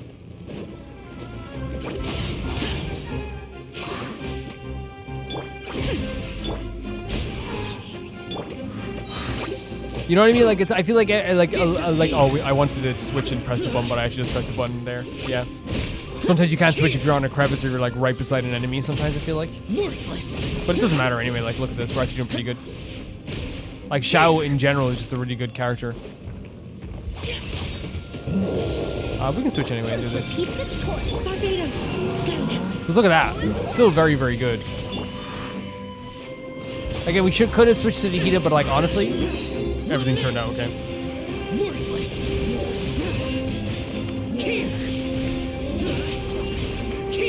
And just we backed them into a corner. That's what Shao does. He's so good at like that, like the ability to just knock people off their feet, right?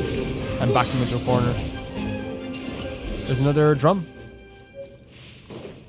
Interesting place, right? This feels so dangerous. It feels so dangerous. And then we have to go over to here, which means we could probably travel here back down to the other area in the swamp. Let's go to the other area in the swamp. Look at that. So pretty. We're going to the other area in the swamp. There's a waterfall down here. It actually is like it. Like it's the prettiest swamp I've ever seen. I'll tell you that much. It's gorgeous. There's a hillycher just doing his thing there. Go you! I'm trying my best. Yeah, go you. You're awesome. I'm trying my best over here. Yeah, you're such a good dancer. Thank you. I'm trying my best. Be confident. You don't have to say you're trying your best all the time. We know you're trying. What's that love heart? Okay, we'll come back and see it. And he never did. No, let's go over and see it. But I don't want to hurt this hillycher now. He's just trying his best. He's just being a great person. Look at this. It's like a love heart. Okay, let's see what it is. Okay, at least we know what it is now. The rare mysterious flowers will only grow when the Sorush has awakened their power. Oh, okay. Whole Sorush interact skill to cause them to stay in bloom. It's the ancient ties the Pari would have harvested pistils that formed by the Okay, so it's a flower that can grow. Okay, that's cool. That's cool to know that stuff as well. Well done, you. I'm trying my...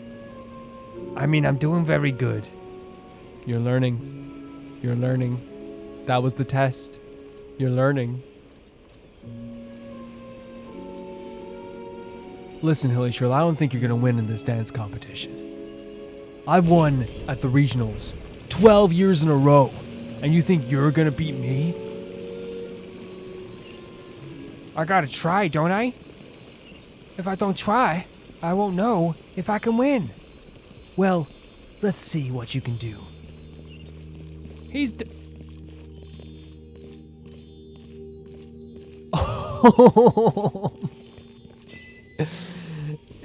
game needs to stop. It's like both terrifying. Look at that's terrifying seeing all the rocks underwater. Oh my god, we're already in the water. It's both equal parts terrifying and equal parts like beautiful. The water is so clear.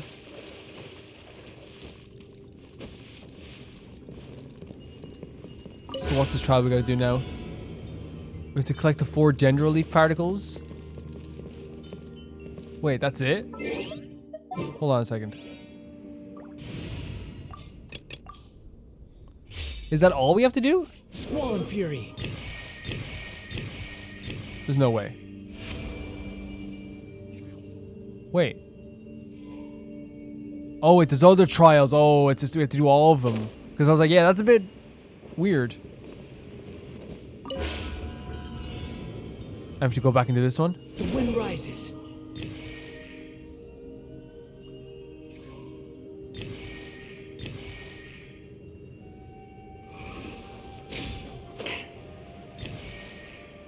And then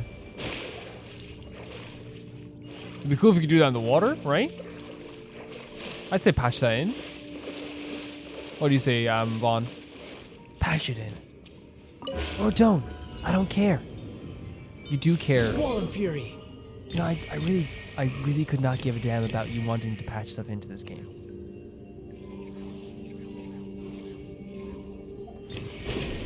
Yeah, that felt good.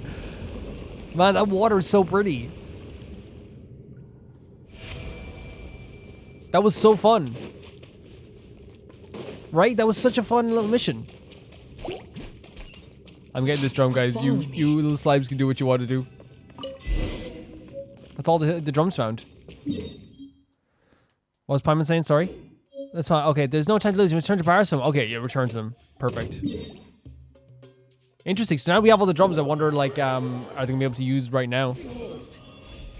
I forgot that traveling around with Vaughn is just like the most fun thing in the world. By forgot, I mean remembered, and now love it again. I've literally used it probably yesterday when I was farming stuff. By forgot, I mean I have a very bad memory. By forgot, I mean wow, what a guy. Let's see. Next, we just need to put the chord drums back at the original place before performing the piece according to the scores and stone walls, right? Well, she would definitely be happy to answer us when she hears her favorite music. Do excuse my presumptions, but the ritual that bound the Order of Skeptics to the Pari is one of great significance. I think that it would only be proper for the Order of Skeptics regulation if it's Vijnanapati, that is to say myself, were to preside over it. We're the ones who got all the 5 chord jobs. I love 5 was like, we did it. Even if you are a lady short as Yasnati, I believe this be out of line, or should I call this prideful presumption upon her favor? Lady Sorush is Khvarena's envoy. She might have behaved more amicably to you two on account of your aid in fulfilling her destined mission. Yet this is a manifestation of her virtue, not any credit of yours. Do not forget your place. Give praise and stand in awe of her every action, as you should. Here's the thing, right? I am respectful of every single person. You know I am. The baseline is respect, right? But here's the thing. We did this thing, right? And no matter what way you look at it, Wander and Paimon could have left this here. Factually so, could have left this here. But they didn't because they're good people. They're really good, right? And I adore them so much. I really do. I don't like being in awe of someone's every single action. We have like literally talked to gods and people might say, well, like, are you not in awe of like Venti's every action or the Raiden Shogun's? Like, yeah, we love them dearly, but like, also they, you know, give us a large amount of respect, I think, as well, you know? As you said, but even so, though Shoraj always acts high and mighty, Paimon doesn't think that she's all that great or that distant from us. I mean, like, to me, Paimon, what Paimon's saying is like we're not that different. Like, we're There's no, like, differences, really. That does sound like something that should be written into a hymn of praise. Not sound like something. Well, I'd say it's praised enough by Paimon standards. Yeah, Paimon gave you a compliment. As much as Paimon would give to someone who has been rude to her. Well, what about you then? What do you desire? Do you want to play the Kori drums and awaken the familiar of Bar some for me? I've learned many tunes from the Aranara. True. Yep, and the Aranara sure do love music. And since Rasha is someone who will respond to humans who call out their using the magic of the Kori drum, she's definitely a music lover, Pari too, huh? Paimon wonders if she'll enjoy Aranara music too. It's beautiful. The music scores to the Kori drum cannot be compared to some forest ditties. No. Don't start this. They're part of the Order of Skeptics tradition. Perhaps I should be the one to perform instead, rather than let outsiders do it. You know what? Do what you want. Do what you will. Do what you will. Actually, you two are merely misunderstood this task from your writings. The way I see it, would he, experienced in performing arts as he is, not be more reliable choice? The principle's the same. There should be no problem. I agree. I'm like, either do it or let me do it. You know what I mean? It's like, you're being very stubborn in this situation. And I understand, like, caring about one's beliefs 100%. But, like, if Sorush is here saying this is not that much of a problem, I'm willing to believe Sorush. But... So I've decided and so it shall be. Wonder shall do this deed. Well, if you say so. Sorush, then leave it to us. Just relax, Nasejuna. We know the Kori drums are very important. Wonder's not going to ruin them or anything. Yeah, Wonder's so respectful. And Paimon is actually incredibly respectful, too. Clumsy, but respectful. You have to put the drums back into place. How do the drums go again? Look at this music. The music is so perfect. It's so perfect. I want to cry. These drums were created by the Order of the Skeptics. Answers to hit them according to a specific method to cause the element of power within them to resound. There are 3 ways of hitting the drums. Normal attacks will create a light sound.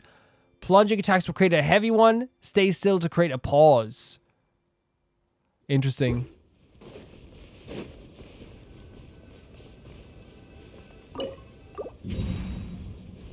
So do I actually have to memorize this? Do I actually have to, like, play the song?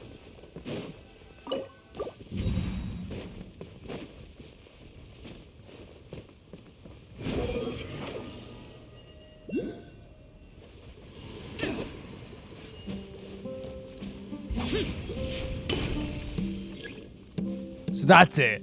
Okay, I get it now. That's not too bad. So then we check the drum score, so it's light, pause, light, heavy. So it's light,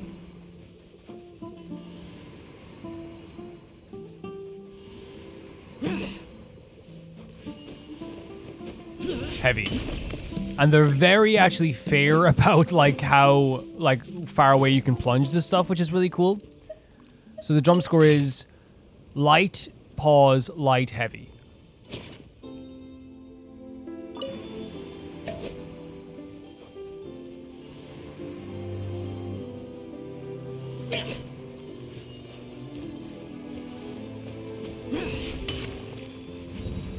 Challenge failed, are you sure? Light, pause, light, heavy, right? Light.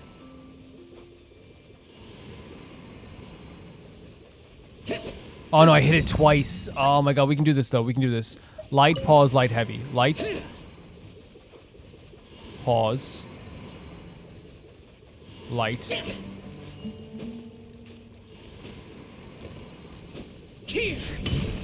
What? Light, pause, light, heavy, right? Am I?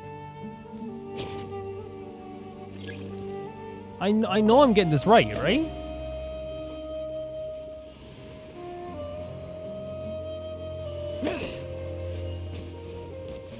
Let's go. I'm not jumping off it again. The plunge is so strange to me, because it's like we actually have to like jump up on the, and I know they give us that thing so we can jump up on it, you know? Light. Pause. Light.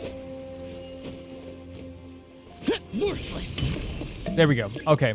Yeah, the way I'll describe this puzzle, if this is the fairest way to describe it, is that like it is magically and story-wise one of the coolest things that they've done, right?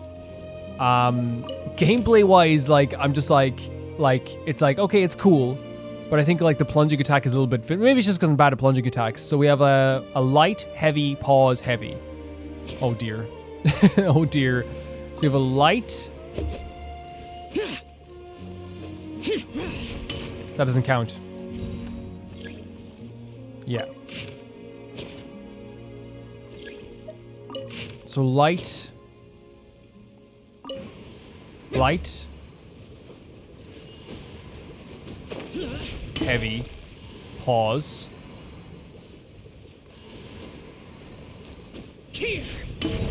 No, that was it, wasn't it? Light, heavy, pause, heavy. Light.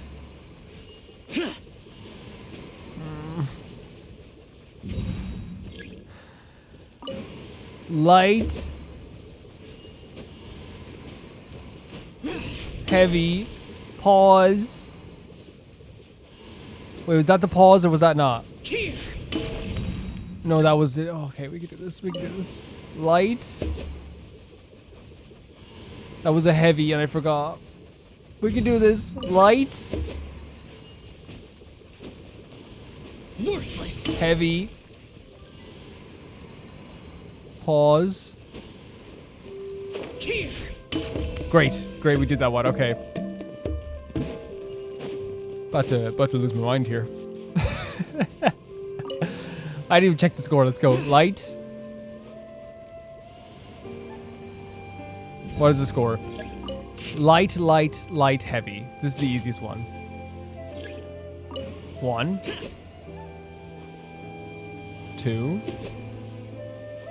3. You're looking at the music so good, game. Plunge!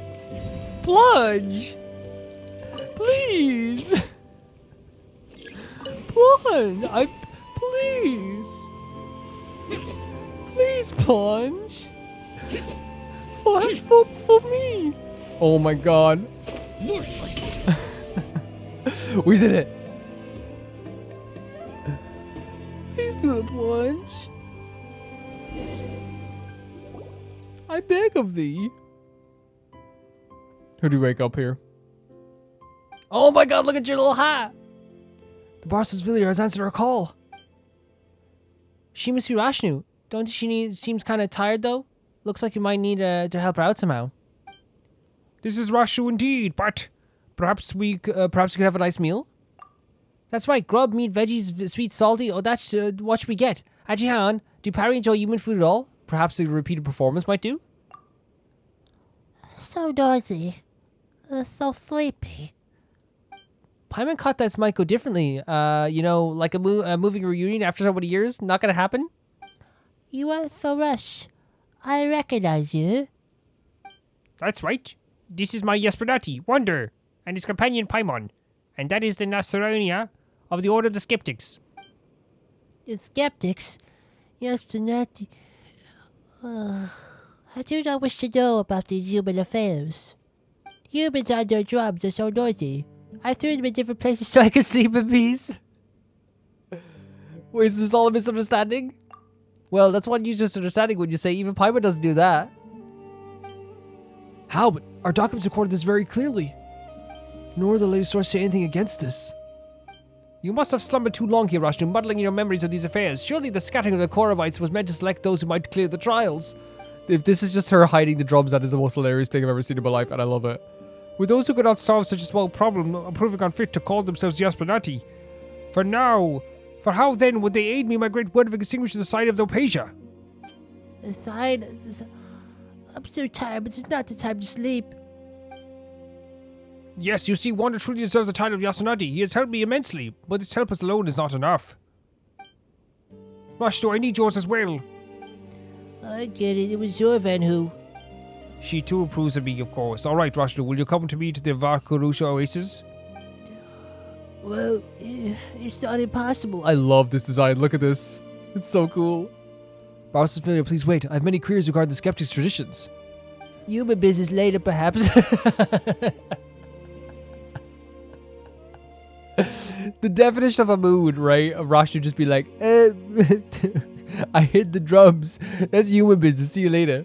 Perhaps I sleep for a bit. Maybe then. Nasejuna, do you not have any other things to attend to? We can save your business with the Rashu for another day. Yes, I'll return to my camp to accomplish that which I should. You know, Paimon calls me the best for Nasejuna right now. I'm afraid this is something we can't butt into. Yeah, Nasejuna and Sorush have known each other for a long time. They can settle this stuff between them, can't they? Whatever the case, if you come with us to Vourukasha Oasis, Rashnu, Sorush will be one step closer to getting Chaplet. Together now? We'll meet again there later. Let's go together. Going together with humans? Alright. I love this. This is my favorite Pari already. This is the best one. They're so funny. They're so funny. Oh my god. And I have to go to the other swamp now to search for Mihir. Man, that is the quest for the gold. Yeah, this is good and evil. That is so funny. I hid the drums because they were freaking just annoying me. And it became a tradition. That's like, and sometimes that's how traditions start. It's like a story, right? Like it's sometimes just like this thing where it's like you know, the magic of the god forest. You can hear the wailing of someone there on a cold night. And then it was just like someone who like used to go there to cry when they were like a bit sad, you know? And it turns into a legend forever. I find it so interesting.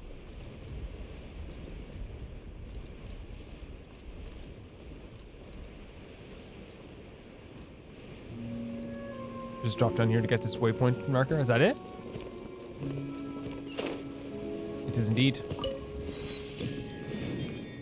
So oh my god, the swamp is very swampy from this perspective, but it kind of like reminds me of R&R places as well in a way, just a little bit darker. Like it's, oh no, it's definitely not an R&R place. It's like there's a withering here. It feels like there's not a withering here, but there's like a withering away of plants here. Are you sure we're going the right way, Sorush? Stop making such disgraceful noises. Would I lead you wrong? Pale Floater, you can stand to learn from Yasmati and his unflinching chin. It's just a fluorescent purple mist. To be honest, I'm somewhat nervous on the inside. Yeah, I'll back up behind one of this. Exactly. Just look at the big mass of stuff over there. It's pretty scary already. Such trivial trials. They pale in comparison to the sacrifice I must offer up later. I misspeak. You, Pale Floater, are not as bold as Yasmati, but perhaps one may consider retreating at the slightest sign of danger a wise choice. Right. That's right. Wander is in charge of being brave, while Pam is in charge of being smart. Yes, exactly. That's what make the best buddies after all. Nice going, buddy. Right? Paimon thinks that's a good rejoinder too. But I do not give you the title for naught. Yasmati, do not give praise to my bravery more. Do give praise to my bravery more, pray. Well, Wander's known Paimon longer. When he's not being Yasplanati, there's nothing wrong with him sparing some time to praise Paimon. Exactly. I'll praise Paimon to the end of my days. I love Paimon's like, hey, he's mine, okay? I've been friends with him way longer. Anyway, don't sweat the small stuff, Sorush. You're not really doing anything especially needs praising right now, are you?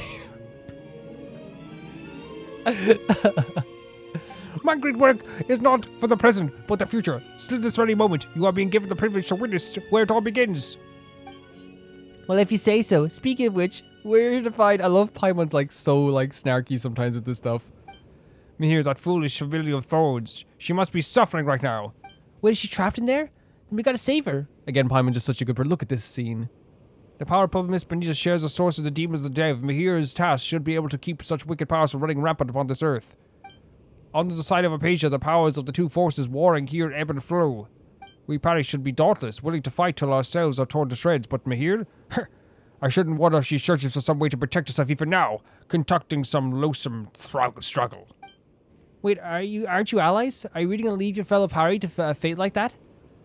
Cold-hearted little Pari. We wouldn't be able to rescue your comrade by any chance, would you? I guess this is probably this one? Maybe you're right. The problem could be very well something not even Sorush can solve. I think that's the best answer here. It's no difficult matter. Saving Mihir, perhaps I might even call it trivial, but we Pari each have our own mission, and we all have different ideals. She must have found some potion in equal seclusion and defensibility before using a grey gate to seal both the demons and herself in. If she could still move freely, she'll be at least like that Khvarena, begging for aid and prostrating herself before all and sundry to earn pretty. Prostrating, what's that word mean? Can Khvarena even prostrate themselves? Like, what is... Let me look. Again, sometimes we don't know words, okay? And it's okay. Dumb people are the ones that pretend they know everything. So, prostrate.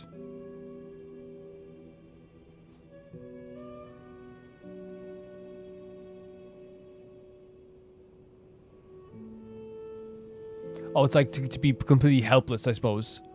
I guess that's why I looked up there. Maybe if they try hard enough, or maybe it's also like lying out on the ground, like face down on the ground. I suppose that could be that too. You plebeians miss the point all the time. The state of this place tells me they should not hold out long by yourself. How pitiful! What a horrible sight to me as Mihir is corroded by filth. Falling from a spotless and sinful state, yes, desperate to preserve herself, had the elder not bade me come. So after all that, you do care? Hardly, I merely wish to see if that useful fool has any regrets or not. If she turns back to us and accepts our aid, then perhaps I shall spare a moment or two. After all, the flower of the stars' song and praise shall seem less radiant if the green leaves are not to serve as its foil. The following labour shall be little, but it's still a radiant shard. Yes, body mine. Record it down with reverent heart, and use it with this mote, and shatter light to grace your mighty hymn. We can talk about less important stuff later, Sorush. Let's figure out how to disperse the purple mist first. So be it. We are sinful for all renders are unable to fulfill our duty, but the thorns remain. So long as I lend some of my strength, it should be okay for a brief moment to scatter this purple smoke. Okay, cool. As for the downward path that his follower was wandering, Khvarena we just saw. Well, if Sorush is so sure, let's try getting closer then. Alright, if you feel uncomfortable, then hold your breath. Well, Paimon isn't all that good at doing it herself, so you better make it quick, Sorush. Rest me not, pale floater. This is the rivalry of the century. They will fight in... Khvarena Swamp is a perennial target of corrupted forces and is blanketed by a dangerous purple mist. Sorush can use your power to awaken the power of Khvarena that flows within the thorny branches. After using your power to disperse the purple mist, the manifestation of the defilement within will make itself known. The defiled entities that lie concealed within the bog are a source of purple mist. Only by destroying them can the mist be parted. Normal attacks do not work against them. Only the power of narrative fruits can be... No.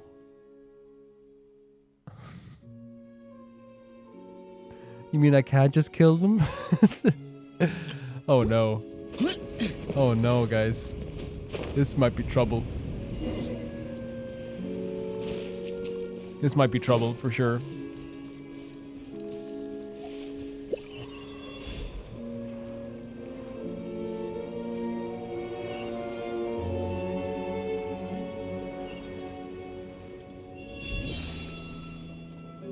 And we have our fruits here, look.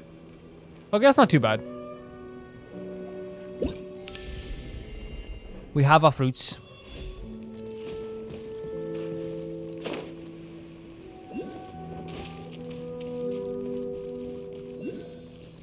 Wait, is this what we're talking about over here?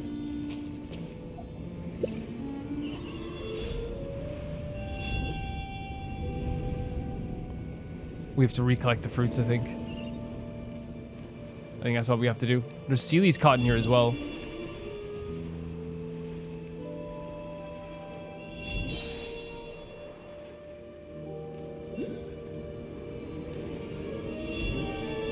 Wait. What happened there? What keeps happening there? Do you guys know what's happening there?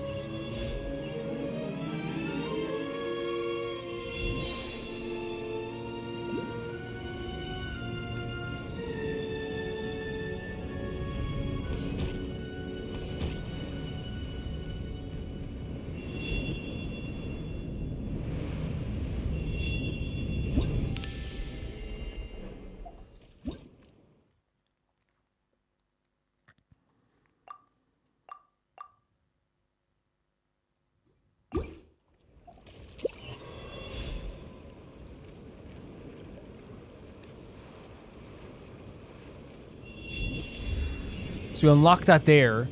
And look, it's bubbling out of the water. Where's the... Over here? And then we have to defeat all the swamp entities. This is mad. That they're actually having us, like, combat this stuff, I suppose. Like, as a Sorush. Okay, it's not... Oh my god, it's actually, like... Super, super simple. That's nice.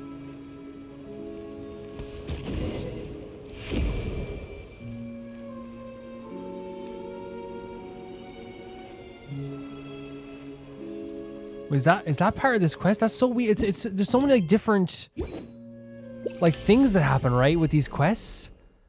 Like there's so many like different like follow this or do that or try do this or try do that. You know what I mean? It's like it's so there's so many new mechanics and so many different areas of school location up there looking like that. You know what I mean? It's so weird all the time how everything changes and like how there's a new mechanic every few minutes. There's a new mechanic, which can be daunting a little bit. I won't lie. Like having so many new mechanics being thrown at me at once, like it has been a little bit like you know, what do I do or how can I do it?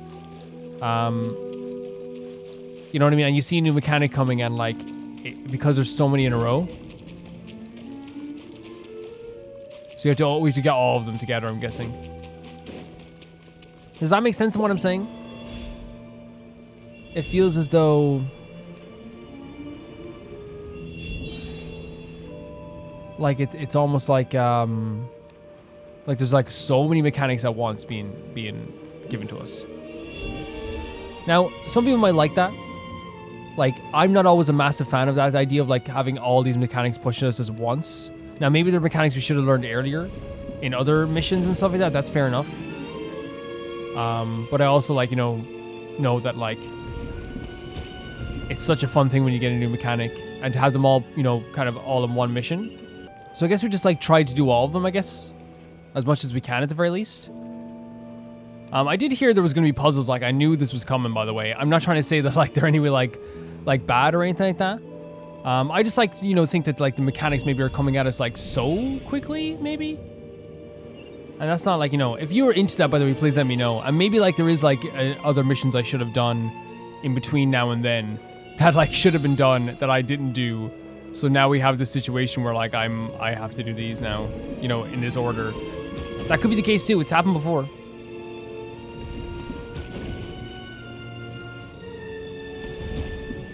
Hey, Mr. Bubbly Man, come back up. Thank you, Mr. Bubbly Man.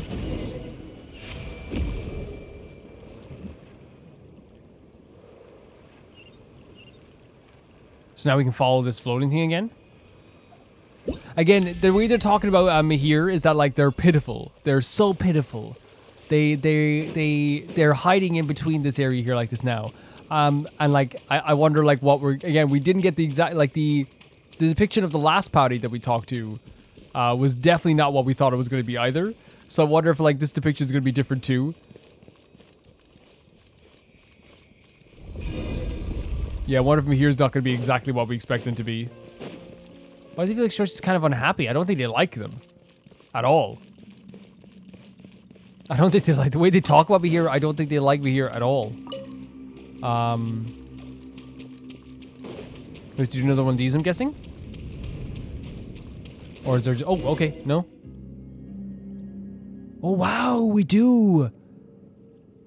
Oh my god. It's like the thorn helmet? What the hell? Hey, she sucks. Seems like the purple mist has already made it all the way down here. What do you do now, Sorush? Can we just what we did earlier? You know, give some of your power to the thorns and free her? Why, of course. I shall save her. After all, she does seem very piteous, infested with corruption, helpless as she is. This is the best time to throw shade on her. That's what's happening here. Like, even like in her, like, this is, honestly, Lord, may you never send an opponent, an OP, like Sorush to me. I am trapped, thorns, like, trapped in these thorns and trapped in this purple smoke, and still she's being an OP. Right? That's what's called an op? An op? Maybe not. Exactly, we gotta save her quick, for sure. Yet I've not heard her repent. I shall hear a reputation of robbery and her supplication for my aid. Oh, come on, you serious? You don't have time for that kind of talk. Paimon thought you were just speaking in anger. Oh, valiant, dauntless Lady Sorush, we implore thee. Stop playing along with her. I'm trying to get it moving along. Well, then if you two say so, my Yaspadi, after all, fulfilling your wishes once in a while is indeed the purview of one so exalted as I. Seriously? Paimon wishes you'd listen to her too, Sorush. You should listen to Paimon too. Great advice does Paimon have. This is super interesting.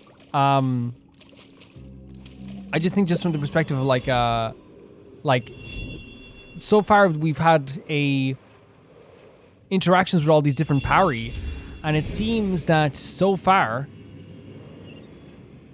IMO. They've like Sorush takes the responsibilities of like this idea of like this tradition maybe way more seriously than like a lot of the other people do in the Pari. And I wonder if there's like something to that. Because even like the elder was like, you know, are you really buying into all these like human superstitions and these human traditions or whatever, like, or like human made traditions or these ideas, these old traditions? And like instantly was just like, oh yeah, like we'll help out, like we'll let the human do this.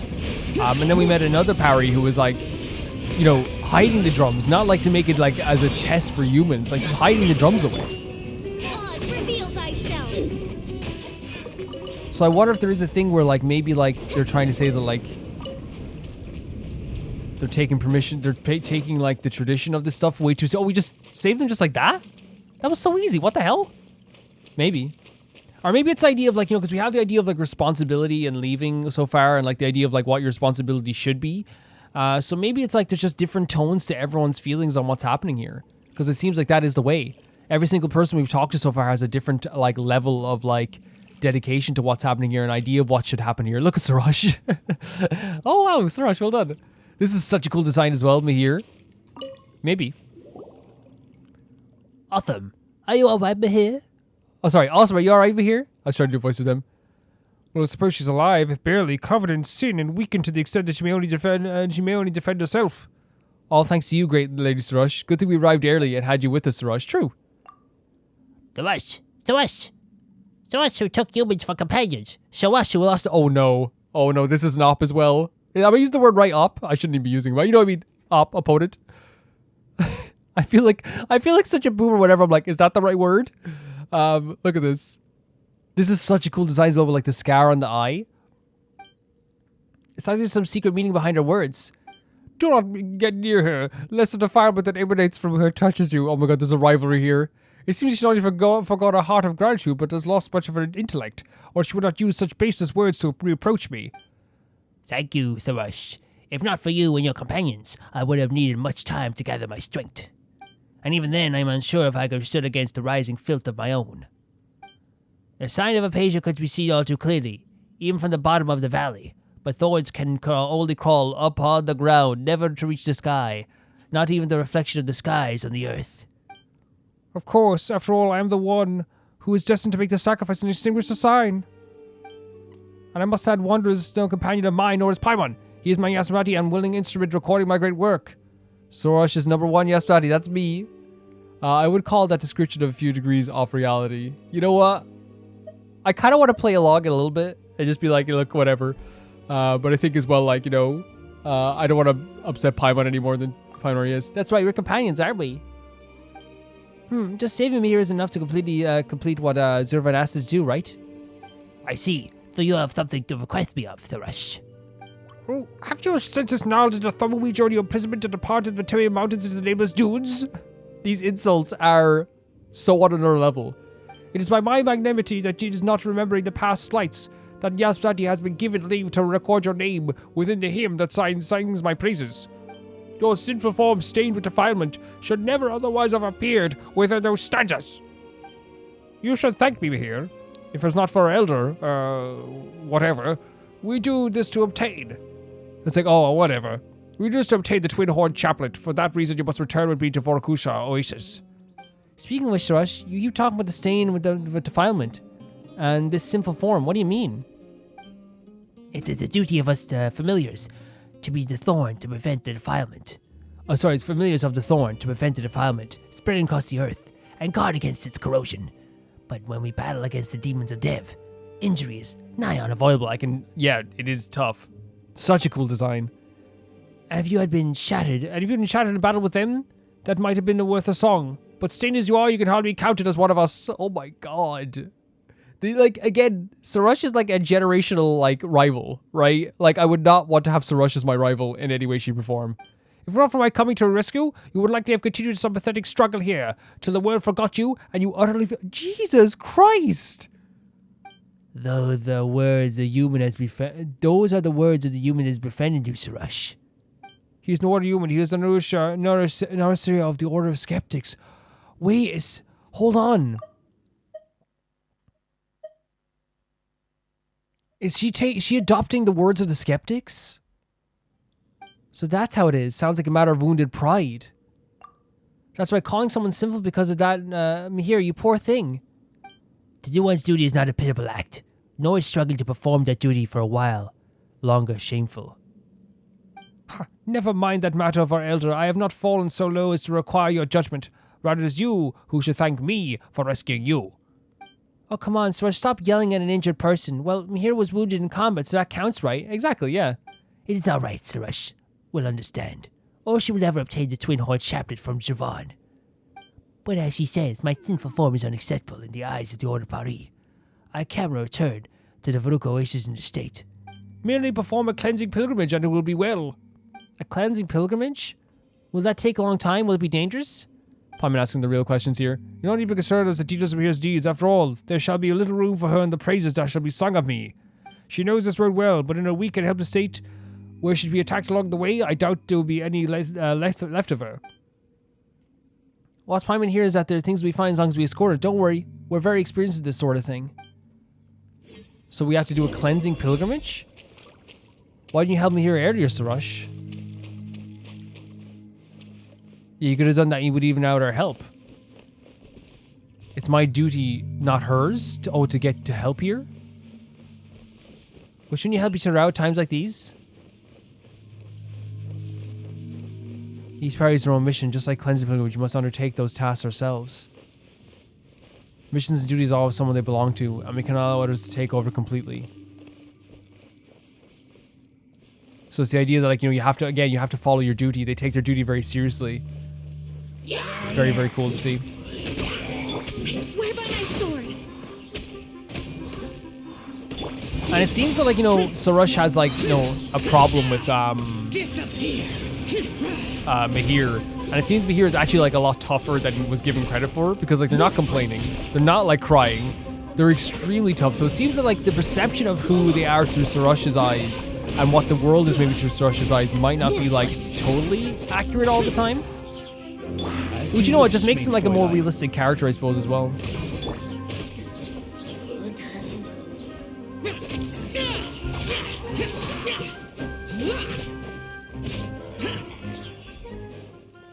There we go.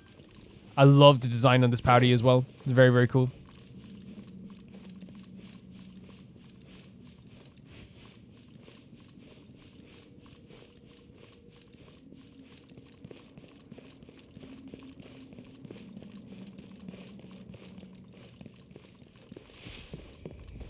And at first I thought the thorns were like... Oh, do you want us to get this? At first I thought the thorns were legitimately like... Not even joking, I thought the thorns were like...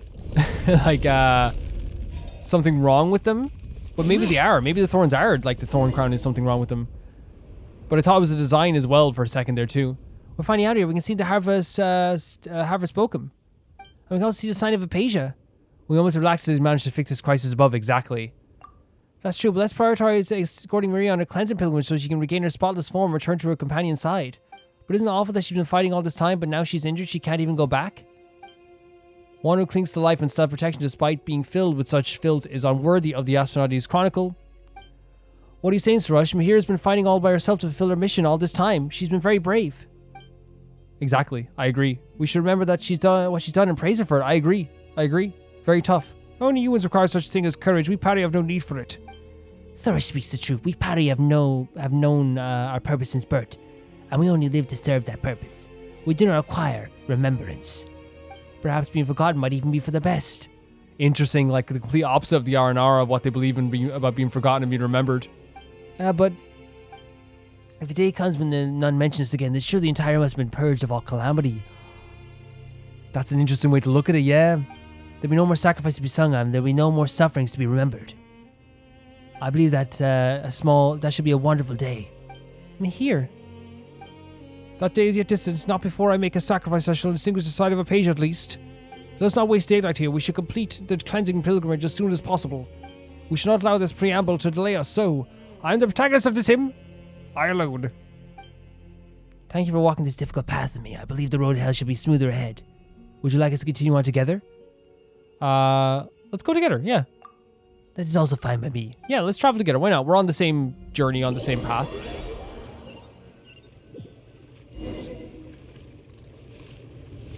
So we have to talk to Mahir then about their pilgrimage, I guess.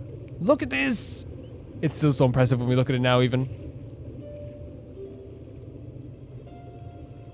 We're back. Yes, your cleansing pilgrimage is done, huh, Mahir? That means your defilement issues have been solved. Wait, what? Okay. I thought we were gonna have to do it there. I was like, I'm pretty interested to see what it entails. I've indeed completed the cleansing pilgrimage, but it couldn't have been done without your aid. You don't need to thank us. Mahir, you're awesome. Like again, like this character, these Pari we're meeting are also interesting and varied, and like kind of like, you know, the way we like the R&R, like every one of them was so different, had their own personalities, and of course they would. They're like living creatures. And what I love about like the different designs is that they almost like give like off the personality as well. Holy hell. The winds and waters here are good and wondrous energy cycle here, but for now, there is no need for us to worry about the defilement. Jesus Christ! This place sure is better than the valley full of purple mist. It's definitely got the soul purifying feeling to it. Purifying? Indeed.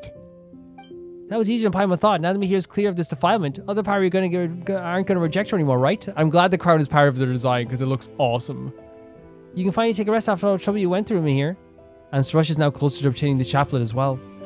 That's right, everyone wins. A fitting end for Mahir, perhaps, but not for me.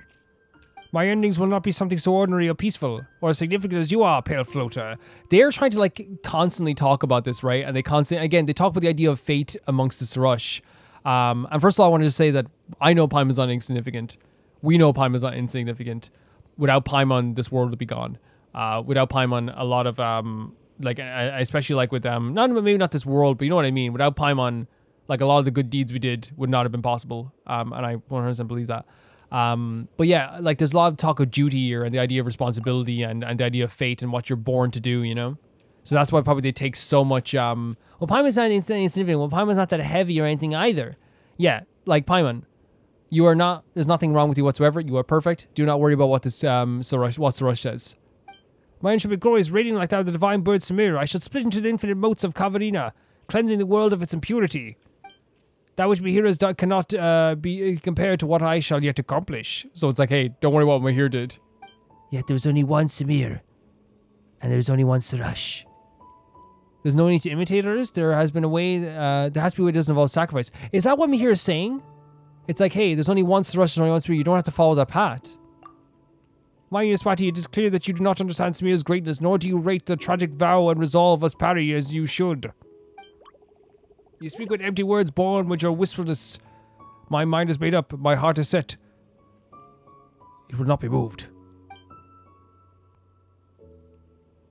So again, I was about to say, I do think the idea of fate and the idea of what you're born to be is definitely one of the reasons why like maybe like they had such an opposition to the humans as well, who like left the idea of what they were supposed to do and didn't do what they were supposed to do. I can totally see that from their perspective, how like, you know, like from their culture growing up, like what you're born to do is what you do, which isn't always a good thing. It isn't, because you want someone to be exactly what they want to be. We want them to be able to become what they want to be.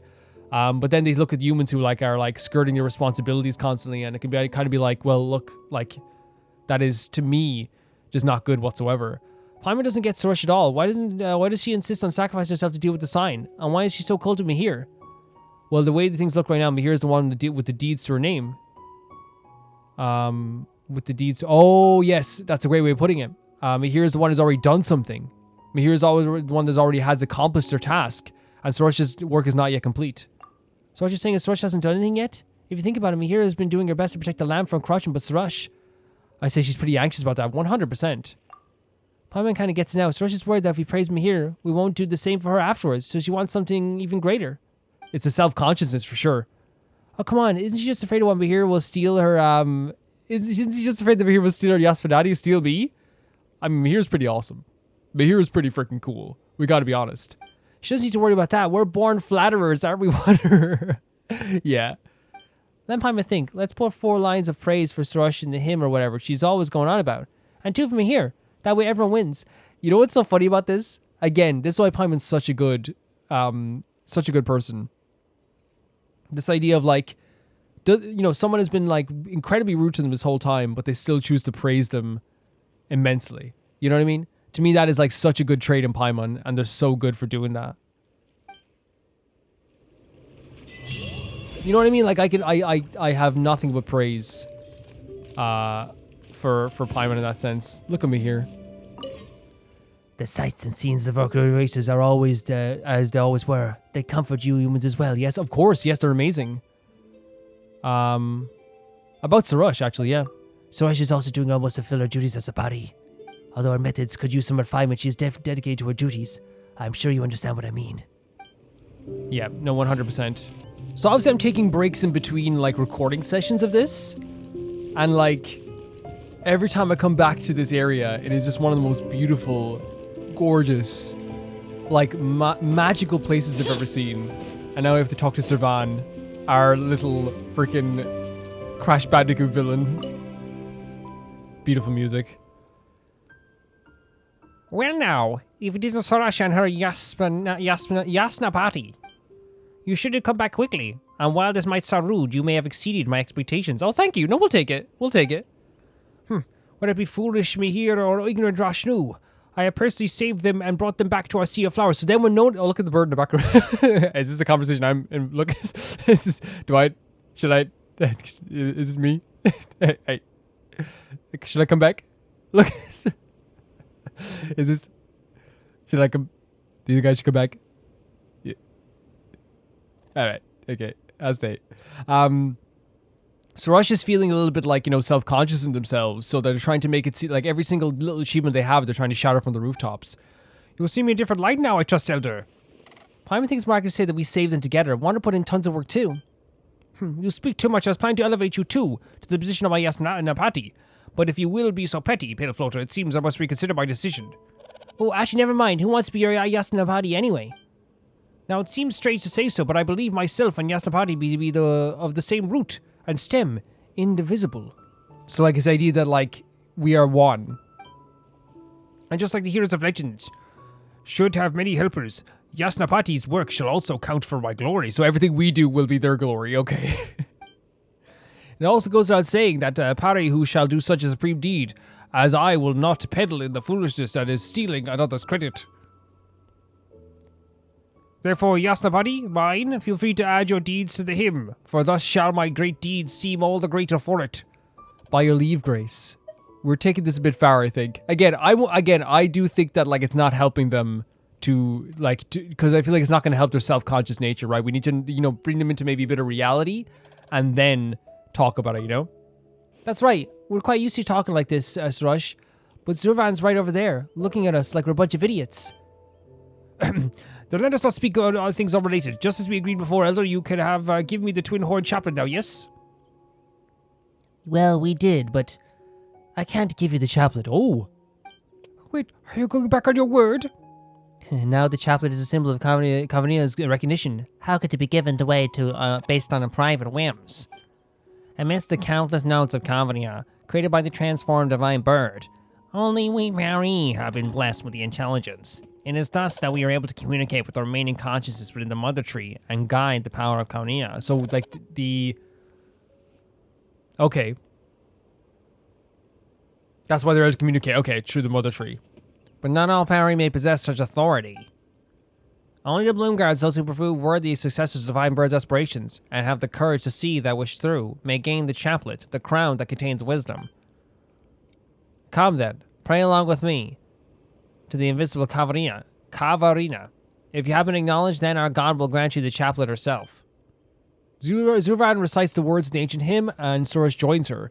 It is as if 1,000 birds sing at once, and as if 100 flowers respond. That's a beautiful sentiment.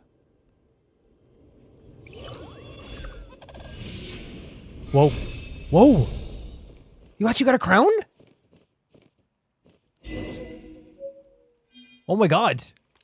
Wait, we got a new Sorush? Do we have to equip the new Sorush?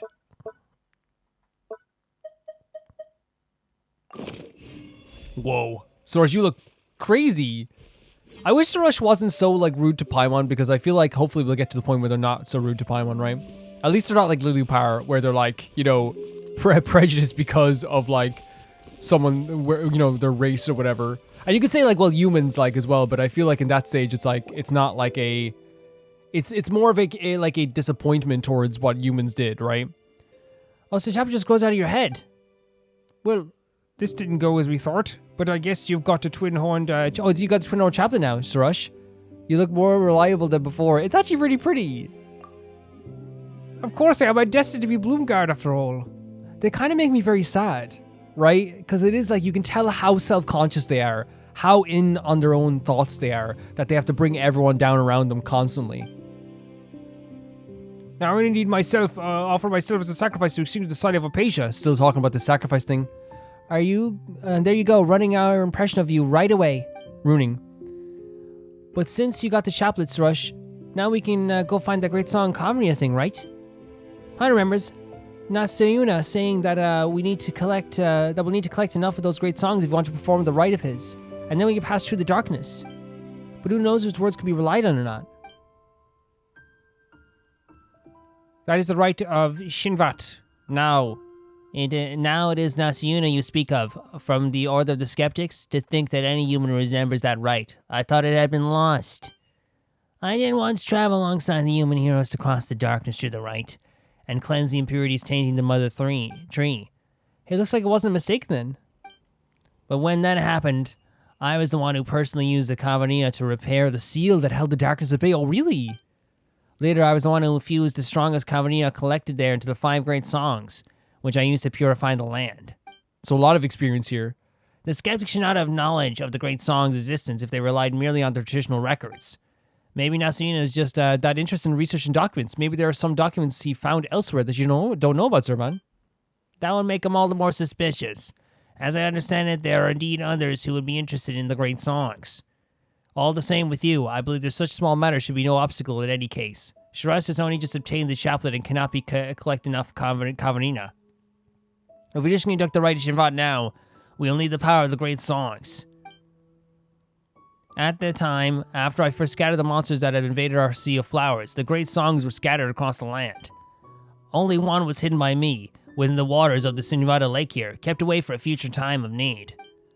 Now that Sorush has obtained the authority to touch the great songs, you can go to first first go to the attain this one. Sorry, guys.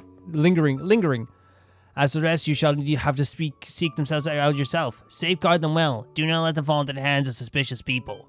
I would ask you to take care of Sorushery. Though she may have obtained the acknowledgement of Khvarena, I fear that wisdom and intelligence have never been prerequisites for becoming a Bloomguard.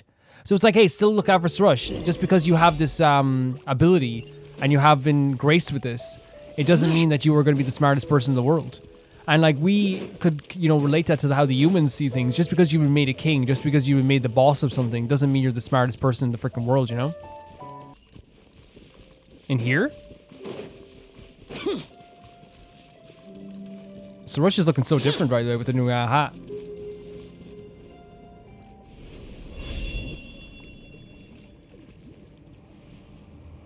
Whoa. Is this one of them? Whoa, something weird came out of the lake. It's a great song from Khvarena. It looks kind of cute, actually. It's a lot bigger than the Khvarena we've seen previously. Maybe we could call it the Great Khvarena for short.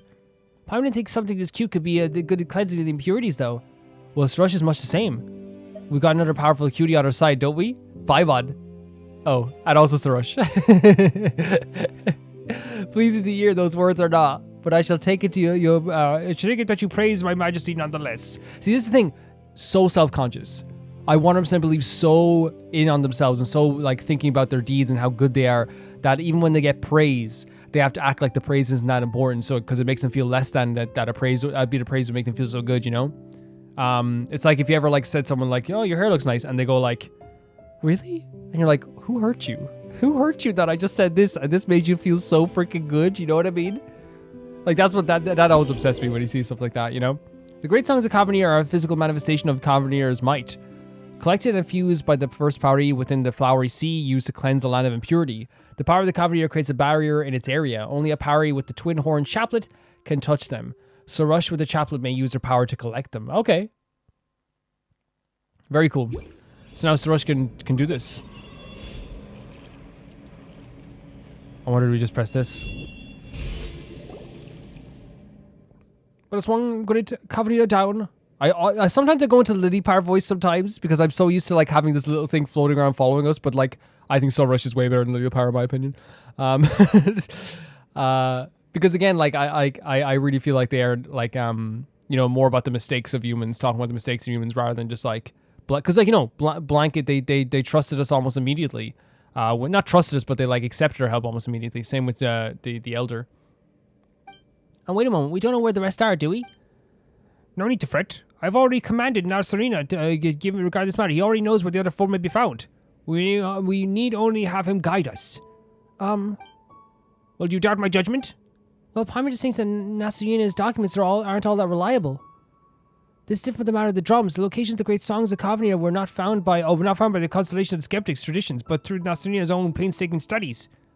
Apart from the ones locked in the ruins, I personally checked the rest. There will be no errors. Be assured, Pale Floater, I am destined bloom god now. Would I make such mistakes? Alright then, Paimon's not very assured, mind you, but we can always go ask Nasejuna first and stuff. Didn't you say meet us at the camp? Such considerations are unnecessary. Yours is simply to follow me and record mine accomplishments. Again, trying to make themselves feel incredibly important. Like this is like not even like it's so apparent, and especially the way that like they talk to Mihir, and even like Mihir doesn't put down Sorush as much. Like there was that one statement, but then after that they thanked them very much for what they did.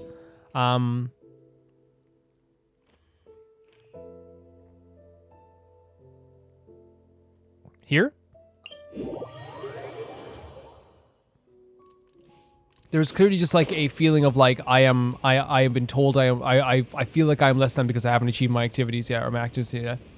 And it seems like as well like the elder seems that Nasejuna is not reliable because they got and we saw they got stuff wrong so far, right, with their notes. But it seems for some reason Sorush trusts this character quite a bit. This is where we all started if you think about it. Lady Sorush, your present form is most astounding indeed, and they worship Sorush, so it might be a 2. Gazing on your mighty form, I know in my heart that you must have been crowned the bloom god of the Pari, acknowledged by all. Startle not, human. This is my calling from the beginning.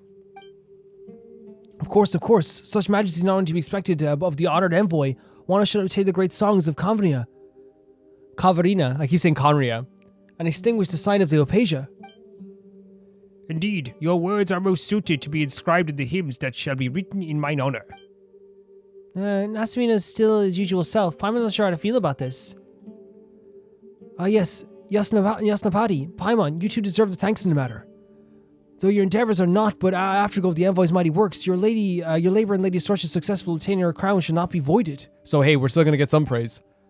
That's not how it went, buddy. But we'll take this as your way of saying thanks. Our mission is now to search for the great songs of Khvarena. The long-awaited rite may be then performed. Speaking of the great songs, they are inextricably linked to the destiny of the Skeptics. Hang on a second, Zurvan said that... That's right, didn't Zurvan say that you guys shouldn't know about the great song's existence? Yeah, this is getting a bit suspicious, and I wonder if a lot of the stuff is either pieced together or made up. Yes, it is indeed true that our ancient rites have stopped being passed down through our order. If I relied solely on our traditions, I suspect that even the rite of the Chinvad might still be shrouded in mystery. But I gained access to a large batch of the lost documents from a very learned scholar. That was where I learned about the great songs. Those documents recorded a great number of things that the traditional hymns of our order have never written of. That also inspired in me the desire to reform our order. That doesn't really help, Your traditions are already pretty suspect. How are we supposed to trust these documents then? They might have come out of nowhere for all we know. That's true. That's very true. Enough these sideshows are not fit to be written in my songs. If you wish to tell the truth from falsehood, then let's go see for ourselves rather than quibble here. Why, if I do not offer myself up as a sacrifice to save this land soon, those who come after may read these texts and suspect that I was a spirit of laxity.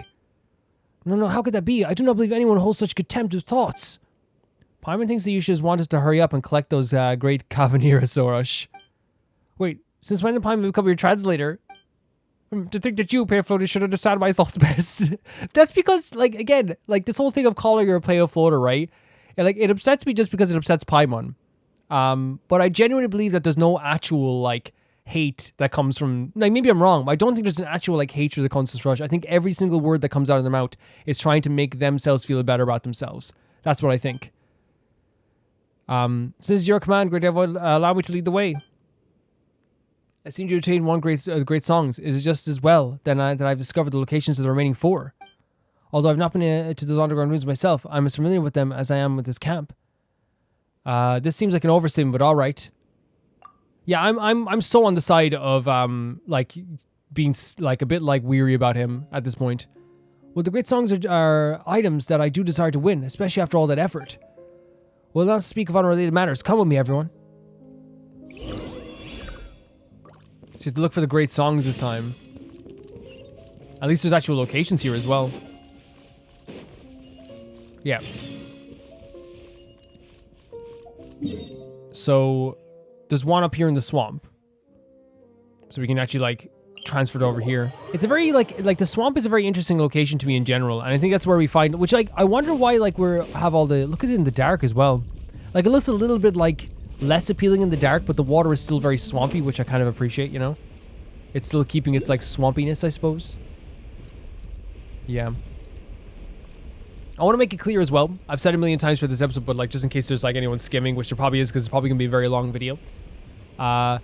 No one's allowed to insult Paimon whatsoever. We've called it out before. No one's allowed to insult Paimon.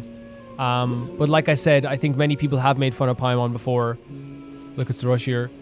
And I think Paimon just gets a rival with people sometimes, whether it be with Venti. But I think like what I would say with this is that I genuinely think that the slights towards Paimon will stop. I think they will. And the reason I think that is I think that, like I said, it is coming from a place of being self-conscious. I truly believe that. They are not happy with themselves.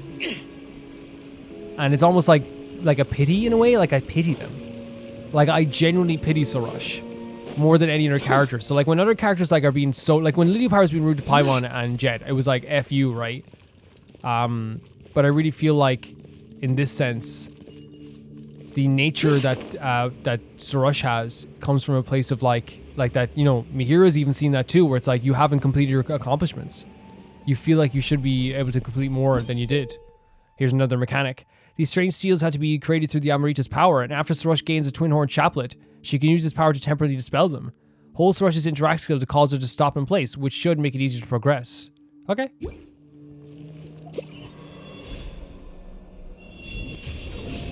Very cool. You're very powerful, Sorush, and there's another one of the songs. Oh, we need Sorush anyway to do this. Yeah. Very cool. Again, this is like I'd say there's so many mechanics, but that doesn't mean they're not cool. I do genuinely like using Sorush in this stuff. I think she's very fun to use. And a place like this too. Oh, we can just warp out, can't we? And then we can travel to this area over here. Very nice. This is such a beautiful place. You know what's so weird? I'm like feeling so jittery seeing this water here. I did not know there was like water in between here and Fontaine. I didn't know that at all. That's so incredible. I'm also very glad in the way that we played this and the order that we played things. It's made things like so enjoyable for me. The idea of like that, like I haven't rushed through anything. We've done a lot of stuff. Today's probably the first time where I've done something in like maybe one episode. And the reason for that is like, you know, just maybe, you know, I'd probably say at the start of the video too. The reasoning for that is pretty much just because we've done so many world quests. And we've done so many things at this point. And I feel like I am, in a way, ready to move on to Fontaine, but also at the same time, I'm also the feeling of like, this place is beautiful, look at this.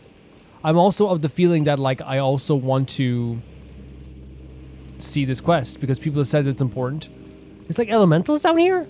And I trust people's judgment. So I think like there's a happy medium of like, okay, let's do this now. Just so you know, I'm not doing this all in one day. This is going to be a bunch of different days. In fact, this day, you won't even know. Is this day, which day did I record this? Which day did I record the last part? Which day did I record the first hour? Nobody knows. What are you? This is the boss. Holy hell, a dark parasite. Paradise. Oh, I just said dark parasite. Maybe sometimes I can't read. It's so funny because my eyesight is like perfect. Like I can see everything. I think just sometimes there's so many words. What the hell are you doing? Okay, look, we'll come back to you, buddy. What are you? Jesus Christ! Who is this guy? Evil conquering. Redemption. Worthless. Oh my god, that's the first time Shao died in a while.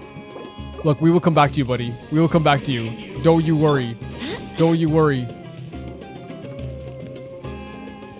Because it is a boss, right? It seems like it's a boss for leveling. I wonder who we used to level up that guy? Like who we used to level up, like who do we kill to level up that that character, I suppose I should say. It's a really cool looking though. Almost, and I guess, wait. It so makes sense that there would be like almost like something from the abyss in this type of area, especially with all the calamitous stuff going on. Wait. Oh, we have to go through the bottom here.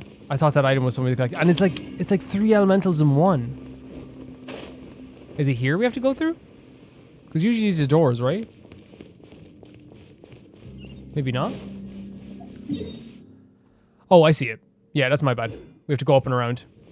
I thought there was a door there. At least we can travel through here. So there is a boss here, we know that for sure. There's also the boss of Mika in another area too.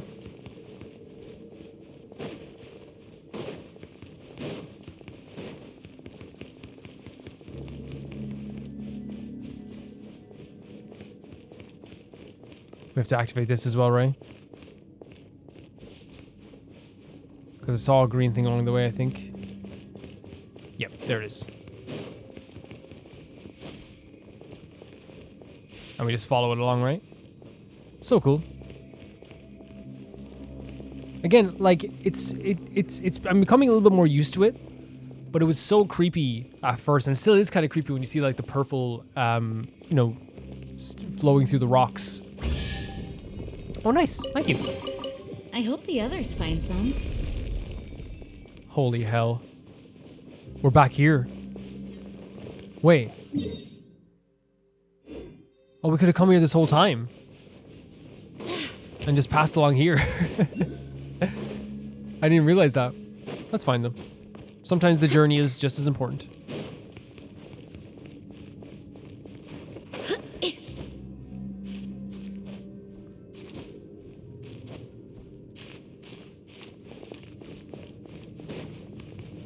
Sometimes the journey is just as nice as the beginning and the end. You know who said that quote? Gene. Sometimes the journey is just as good as the beginning good. Sometimes it's good to get the end. Sometimes it's good to go downtown. Wow. Wiser words were never spoken. Look at the silhouette of these places. Well, like it's so crazy what the desert does. It's like for a second there. Wait, what?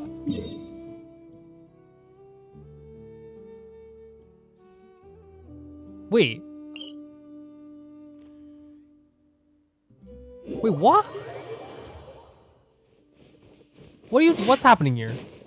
Did I miss something? I probably missed something. I thought we had to pass through there. That's what I get for talking too much, you know? I should do a silent let's play.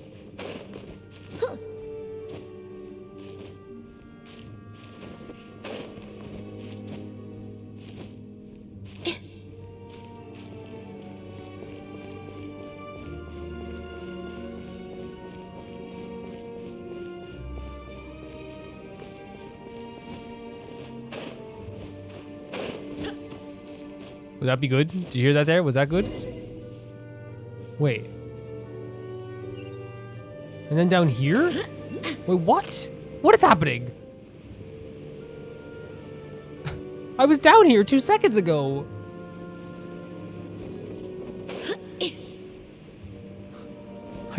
You know what?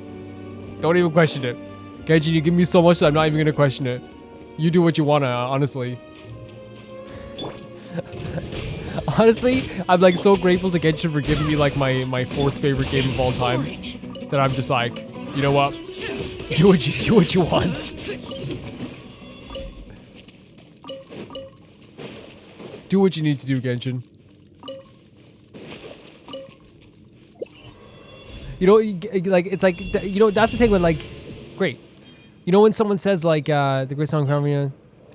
Let's go to the next spot. You know when like it's like when a friend does something like that's like it's like slightly like why would you do that? You know, why would you even say that? Why would you do that? And and you're like, ah, yeah, but like, they've done so much for me, you know. It's just they don't, you know. It's like that. It's like I can forgive this one thing.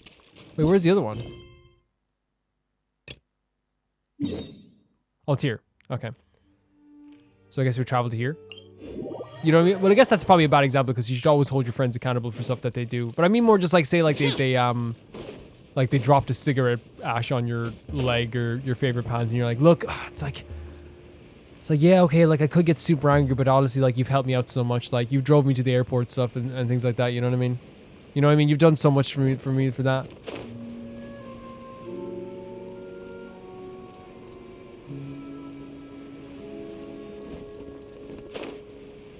Does that make sense what I'm saying?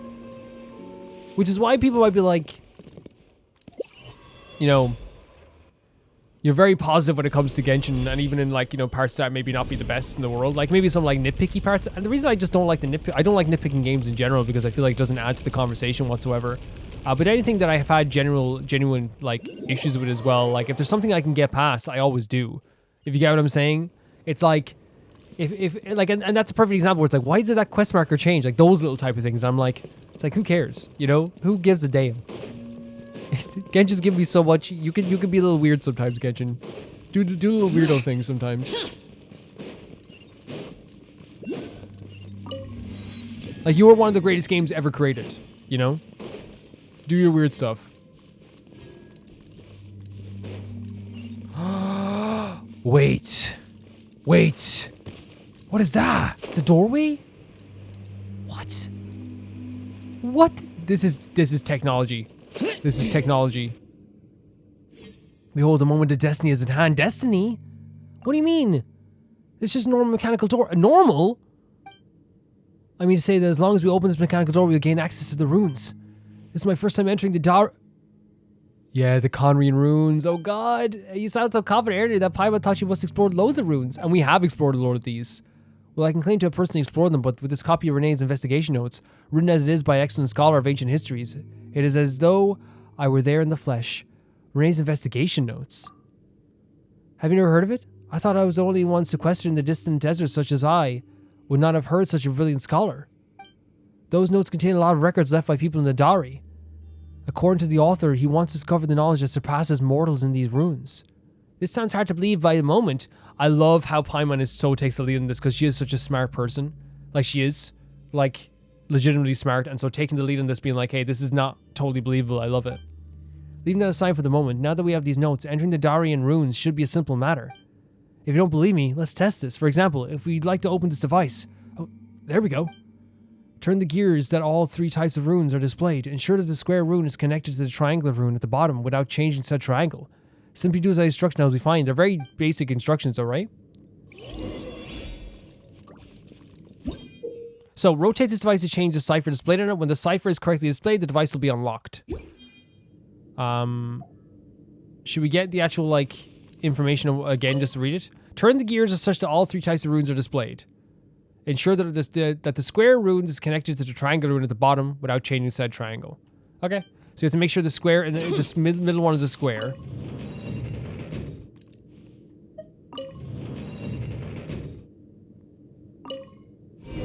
There we go. Yep, pretty straightforward. Surprised you did not? Oh my god, this is Katheryne for sure. Are you kidding me? And we're just chill about this? We're chill? How are we chill? This should not be chill. Looks like we finally reached the heart of these runes. Now then, as one amongst us who has done fair amount of research into the Darian runes, allow me to tell you about it. Sure. According to the notes I have, this was once a proving ground where the Darians would conduct research and tests. The great song of the Khvarena we seek is the deepest part of this facility. It's a facility. If we want to reach it, we'll have to... What the hell? They have schematics?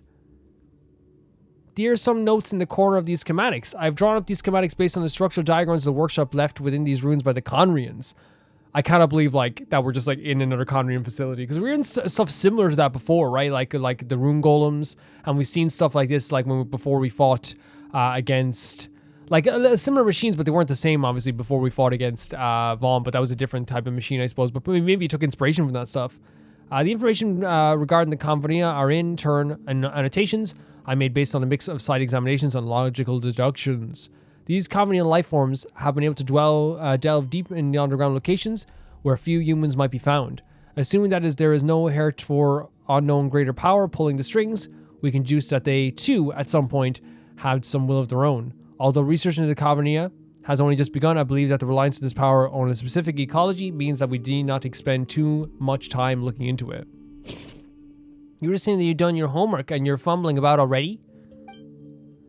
Well, the makeup of these ruins really is too complicated. I doubt anyone can fully understand the principle behind these mysterious machines that the Darians used from descriptions alone. Let me see. There we go. Looks like the current position is out of the control hub for the entire proving ground. If we wish to reach the Great Song, we must first activate the entire rune's control mechanism. To do so, we have to solve the energy issue. We've done this before, though the people of Daria are said to have been able to use the power of impurity to operate machines and master monsters. It seems that these runes don't do so. So the idea of using the power of like the impurity, like that's coming out from the ground to control, like say the monsters. On the contrary, it seems that they use the form of energy known as azazite. It was drawn from pure elemental energy before being formed into a block. That means that as long as we find an energy block of this kind, we'll be able to provide energy to these cores, after which we'll be able to settle any problems with ease. That sounds troublesome. Now, if only we could simply settle this through combat. I agree. Sorush is on my wavelength right now. This seems somewhat familiar, yeah. That's true. Didn't we have similar devices like our machine that we operated elsewhere in Sumeru? Yes, Paimon, 100%. So you have seen such devices before, have you? That makes things much easier for us. In that case, I'll leave the work of searching for the energy block to you. This set of schematics to show the layout of the proving ground. I'm sure you put it to good use. In the meantime, I have other things I must examine. As such, I'll wait for you to return here. With the honor envoy by your side, this shall be child's play, I know it. If you encounter any issues, just examine these schematics a bit more closely. So, I actually think that this actually makes sense why we're not going, like, you know, constantly when we're in these runes, like as the characters, because like, you know, not only have we encountered these before, but there's also a sense to me, not here anyway. There's also a sense to me as well that like Paimon and, you know, the Traveler are constantly talking about this. This is a conversation that is happening all the time. You know what I mean? It's like, it's not something, okay, that's fine. That's fine. The switch door at the other end looks like we can go back the same way we came. It's fine. Yeah, and like, they're probably constantly discussing this stuff. Like, I'm probably like, you know, like, I'm coming into this this thing afterwards while they're already talking about this stuff. Right? Look at the Rift Towns. Oh my lord, let's let them live. Just let them live, I say.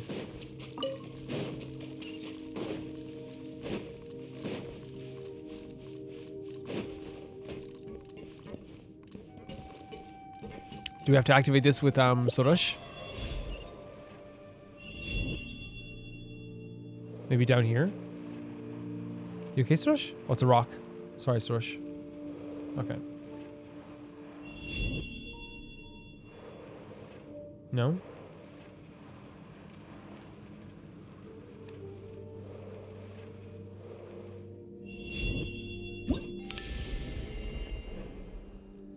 Okay.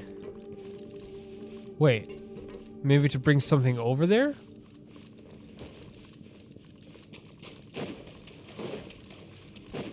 Like what's down here? Yes, maybe to bring this over here to deactivate this?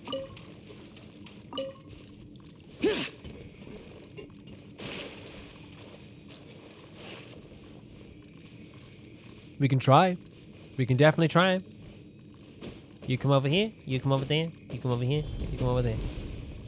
Oh god! The day has finally come. Show.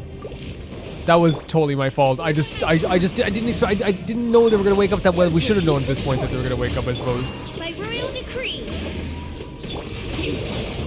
Let's eat something if we have anything to eat. I never really make food as much more. Let's use some olive oil here. Prep the pan. Prep the pan up. I'm about to make some bolognese. Midnight Phantasmagoria. Wind, hear me. I like this team just because we have like 3 Animo characters on them, which we are like I feel like we are very much like Animo based when it comes to stuff, and you guys would say that too. Based in more than one way. Based as in the base of like a house, and based as in totally right. It's also 7 days, by the way, to the next banner, which I'm very excited about.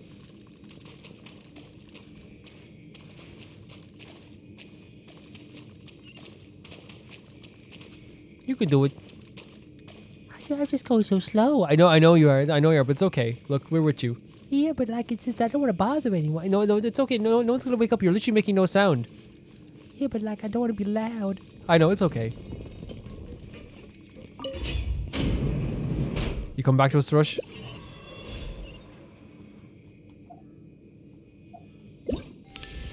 There you go.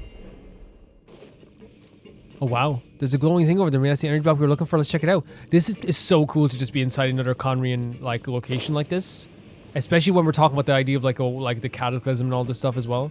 So inside the energy block, next time we should be figuring out if we get back to where we were earlier. There was a location over here. It doesn't look like we can go back the way we came. Let's see if the schematics show any other path.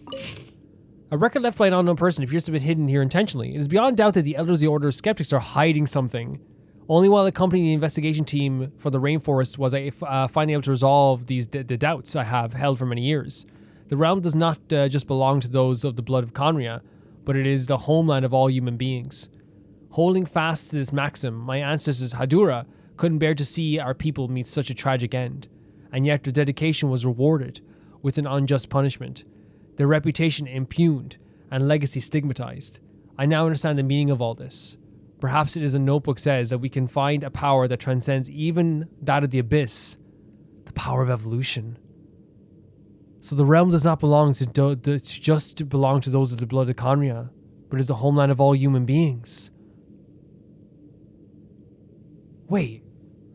Only while accompanying the investigation team for the rainforest was I able to resolve the doubts I'd have for years. The realm does not just belong to those of the blood of Khvarena, but it is the homeland of all human beings.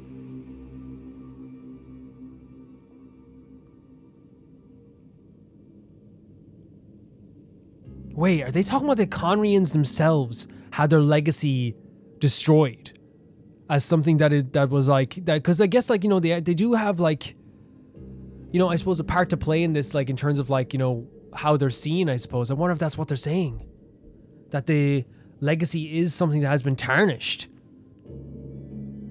even though they worked so hard. Interesting, super interesting.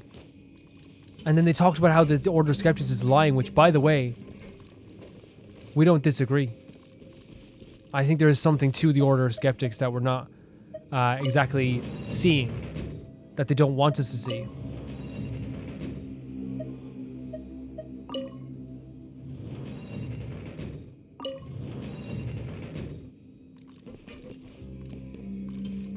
It's different from before, I'm guessing.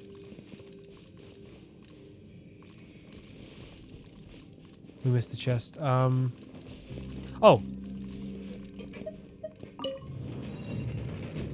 Let me ask you this question right now. Let me ask you this question right out this second. Wait. Oh no, it's showing which one is right. No?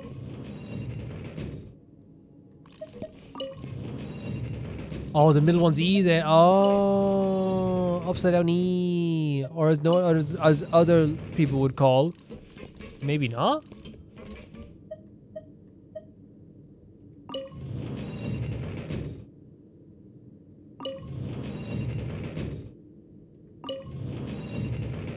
Wait, what are they trying to show us here? Oh, the bottom one's E, I didn't even notice. Yeah, I was like, wait a second. I was like, this puzzle's way harder than I thought it was. Whoa. Is this going too fast? No, you're okay, you're okay. I just don't want to wake anyone up. It's okay, you're not gonna wake anyone up. Oh, what about these guys? These look friendly. They're definitely not friendly. Oh shoot, I told you I shouldn't have been pitter-pattering all over the place. Sorush running away, which is hilarious. I was doing a bit of pitter-pattering, and if I knew what I was doing, Sense of respect.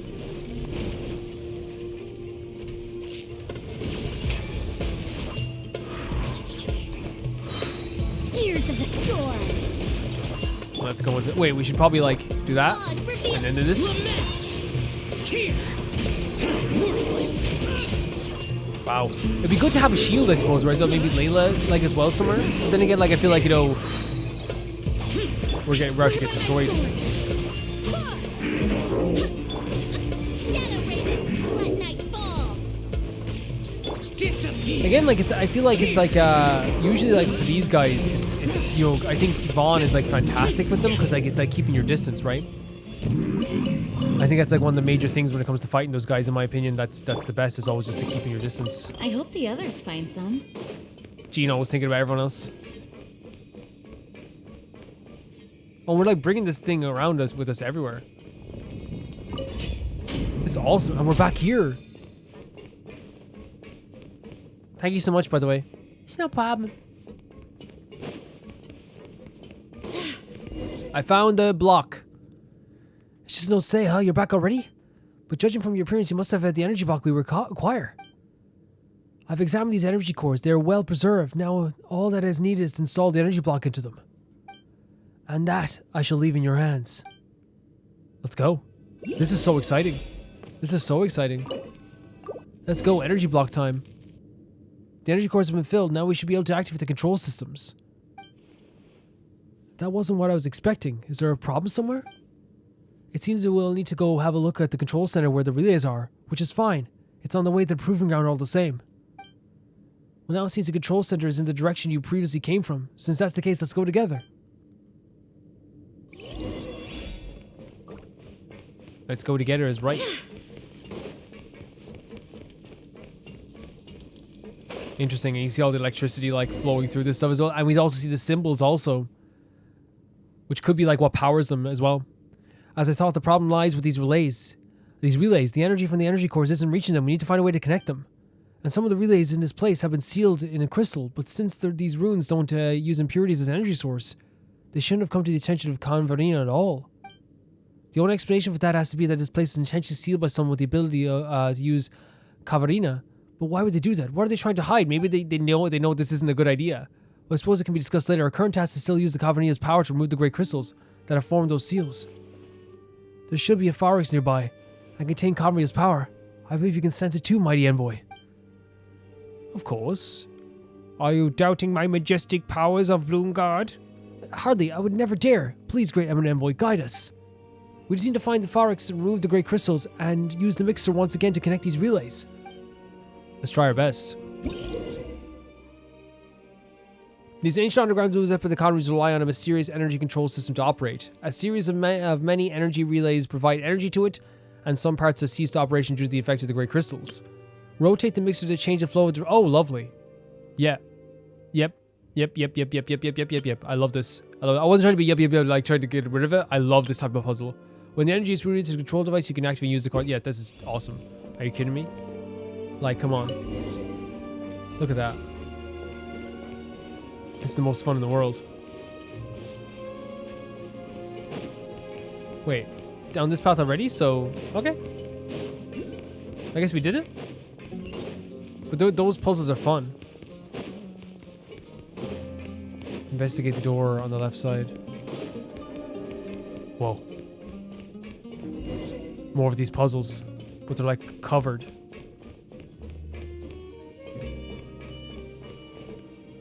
Whoa. From there somehow? But we can't rotate past these. We need to like use something to like a green source. Maybe it's up here. Let's see. Yeah, I'm a big fan of these type of puzzles. I really am. I super am. Oh, my one weakness. A crevasse. Oh, it's over here. Me taking the weird way around. Poor Jean in her summer outfit. It's a beautiful summer outfit, though. What a pleasant surprise.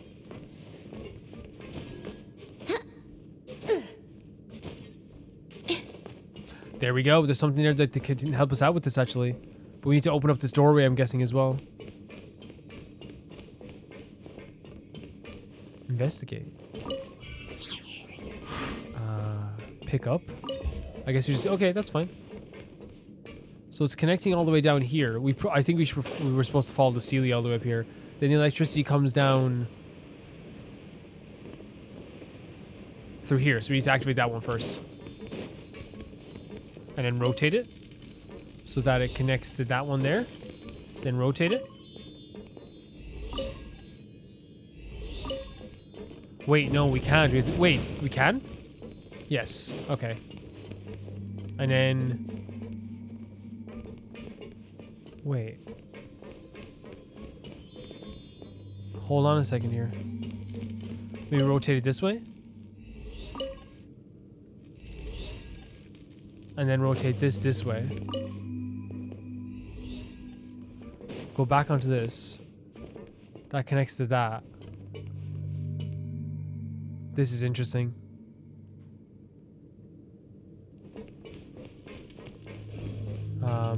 Oh, can we ask it to stay? We can.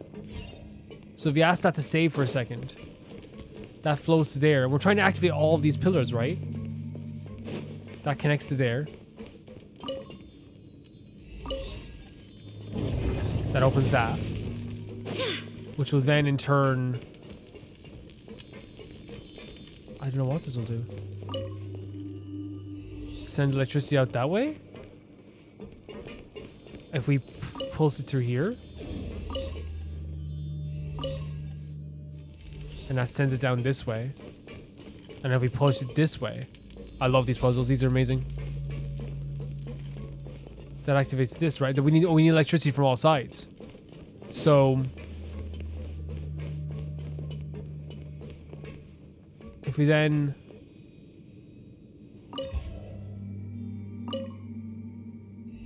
but that eliminates the electricity there. So wait. If we... is there more of these things around the place, I wonder? That activates this. We'll take that exquisite chest. Maybe we only need to make sure we get electricity to this thing here. Yeah, I think that's it. Okay, Sealy. I think the Sealy will lead us somewhere to where we can find another green thing, because I think we need to have more than one. For sure. But I love these type of puzzles. They're like some of my favorites. There it is, yeah. Fantastic. You're not gonna wait for me? Oh, sorry, Sealy. Yeah, come on. You never talk to me anymore. I literally talk to you like once per episode. Yeah, I suppose it's once per episode. Not twice per episode like I'd like. I suppose. It'd be nice to have it 2 times per episode. Things are going a little too smoothly today.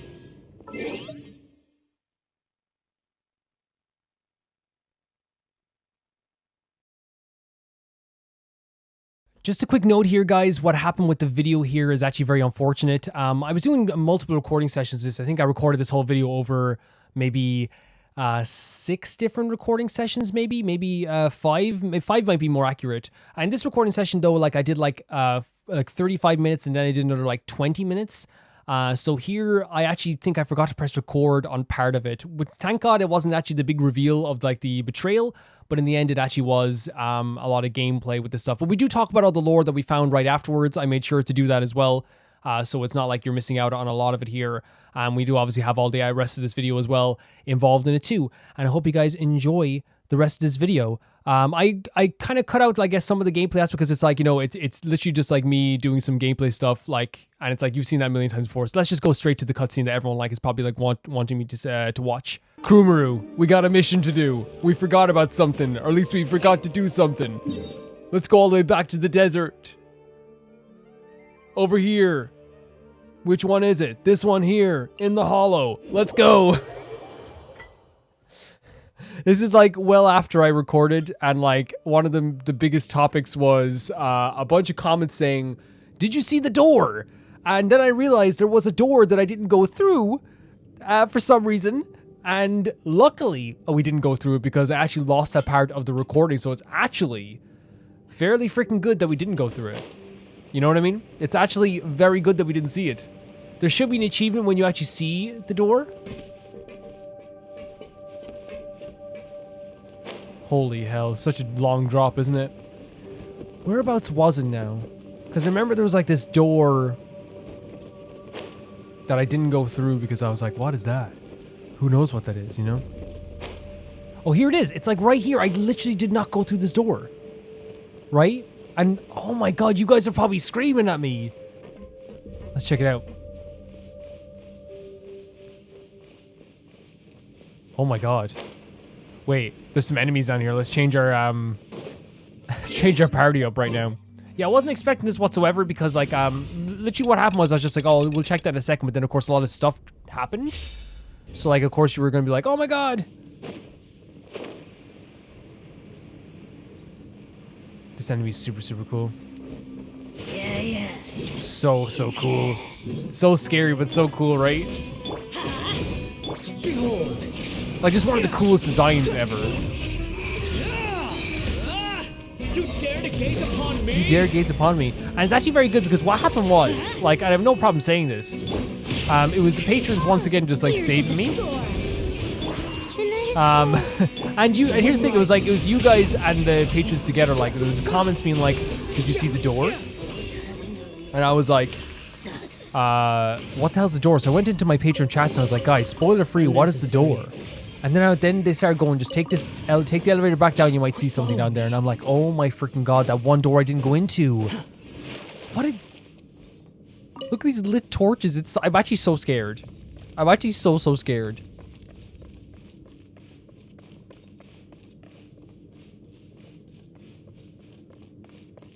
I am having a heart attack. What in the frick is this?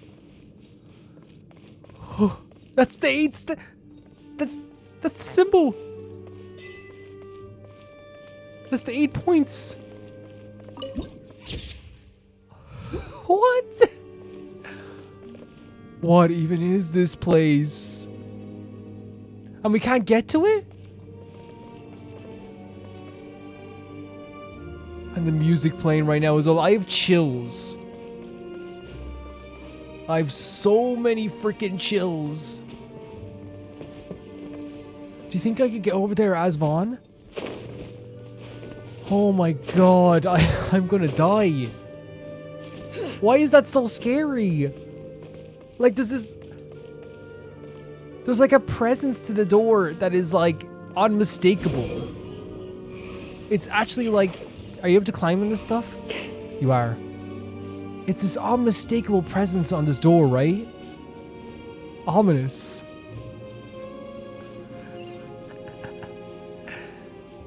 What the hell? Behold.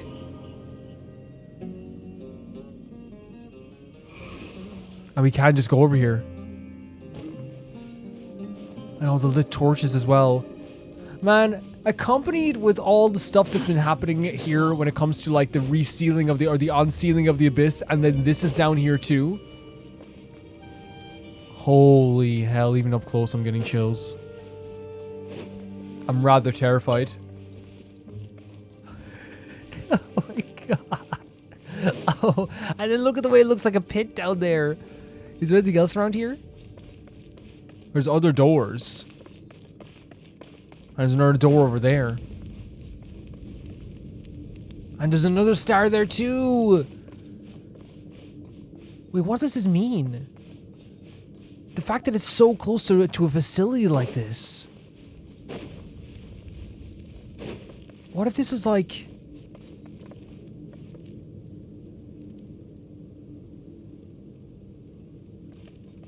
What if you can on like what if this door here has the secrets of like bringing back the abyss?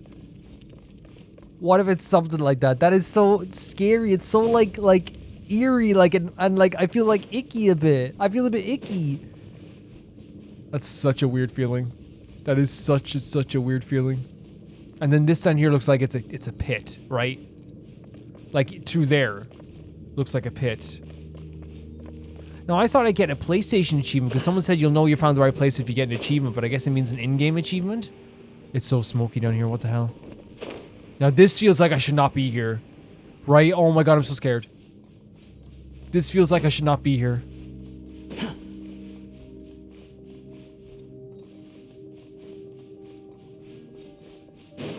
I don't know what I did to deserve this, Lord.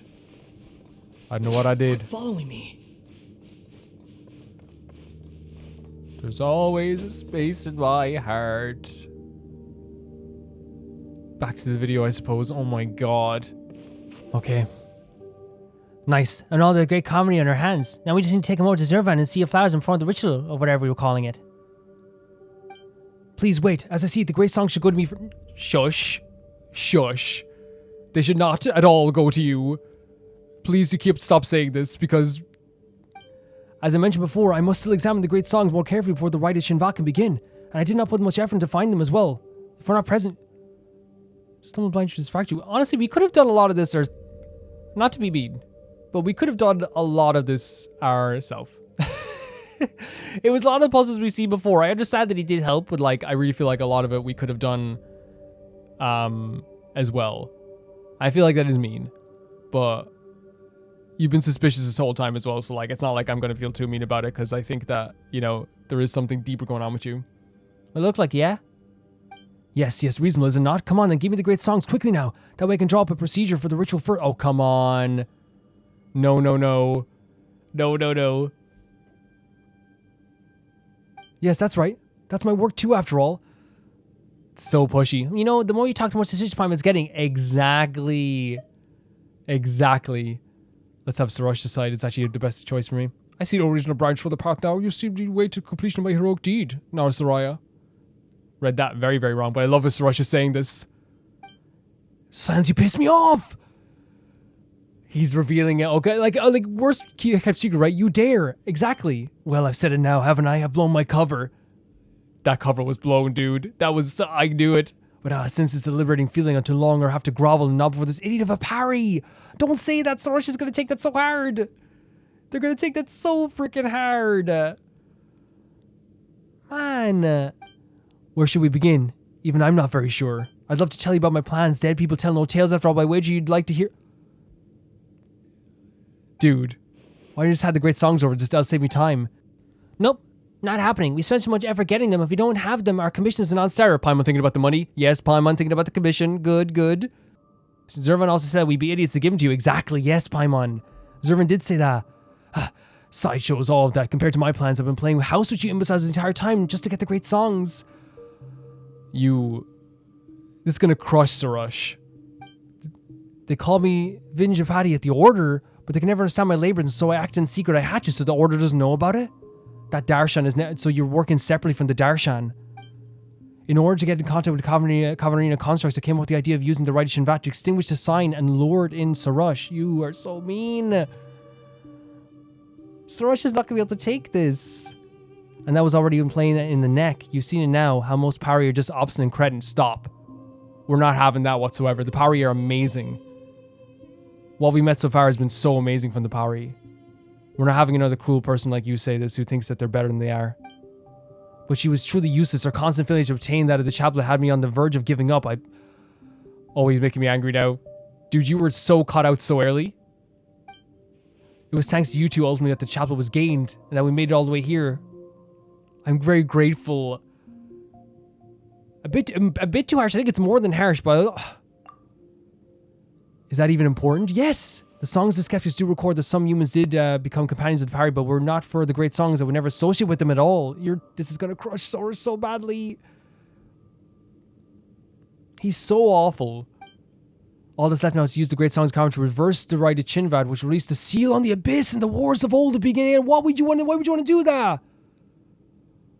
No. Oh no. Oh. So it has the power to... The expectation does not kill you inside. Shame on you then. You shan't see the glorious sight. A glorious sight? You think that's glorious? So he just wants to see it then. That's what he wants. To reverse the seal in the abyss. I don't think he understands what that's going to do. What? Why would anyone want this at all? Does that mean... Because they compared it to the crystal, right? A crystal. We don't know if it's the crystal we saw before, though.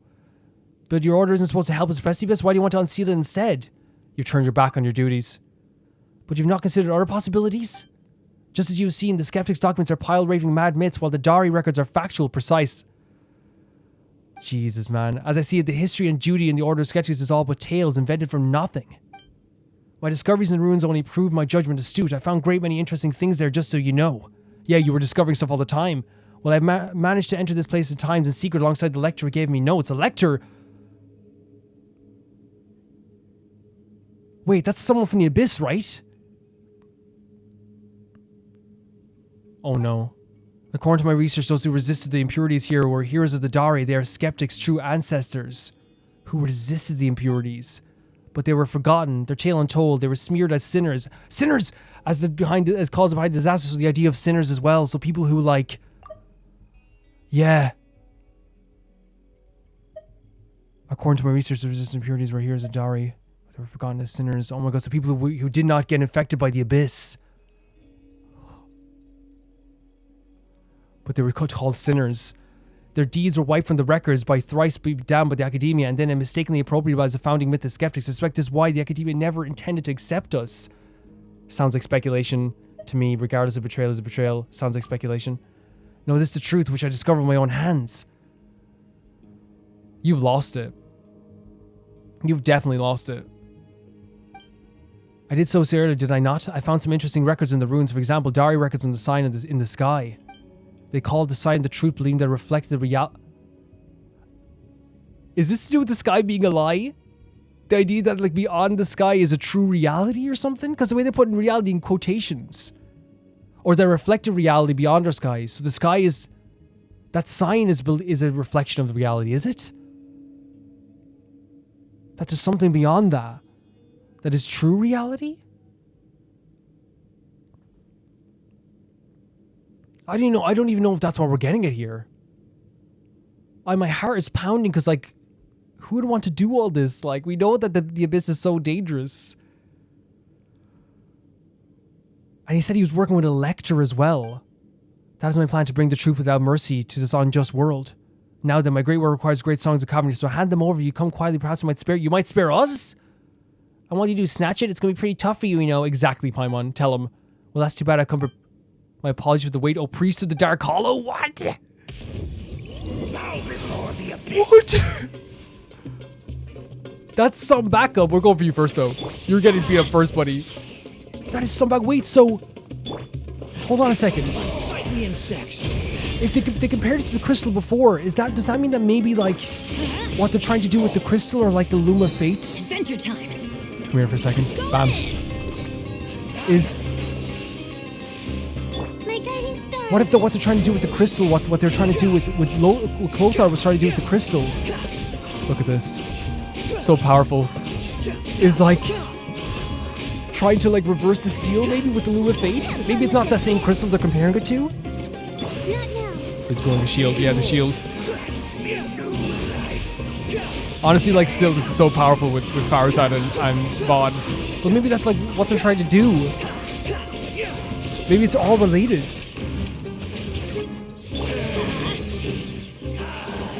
I'm so freaking worried, man. I'm so worried. Oh, Layla.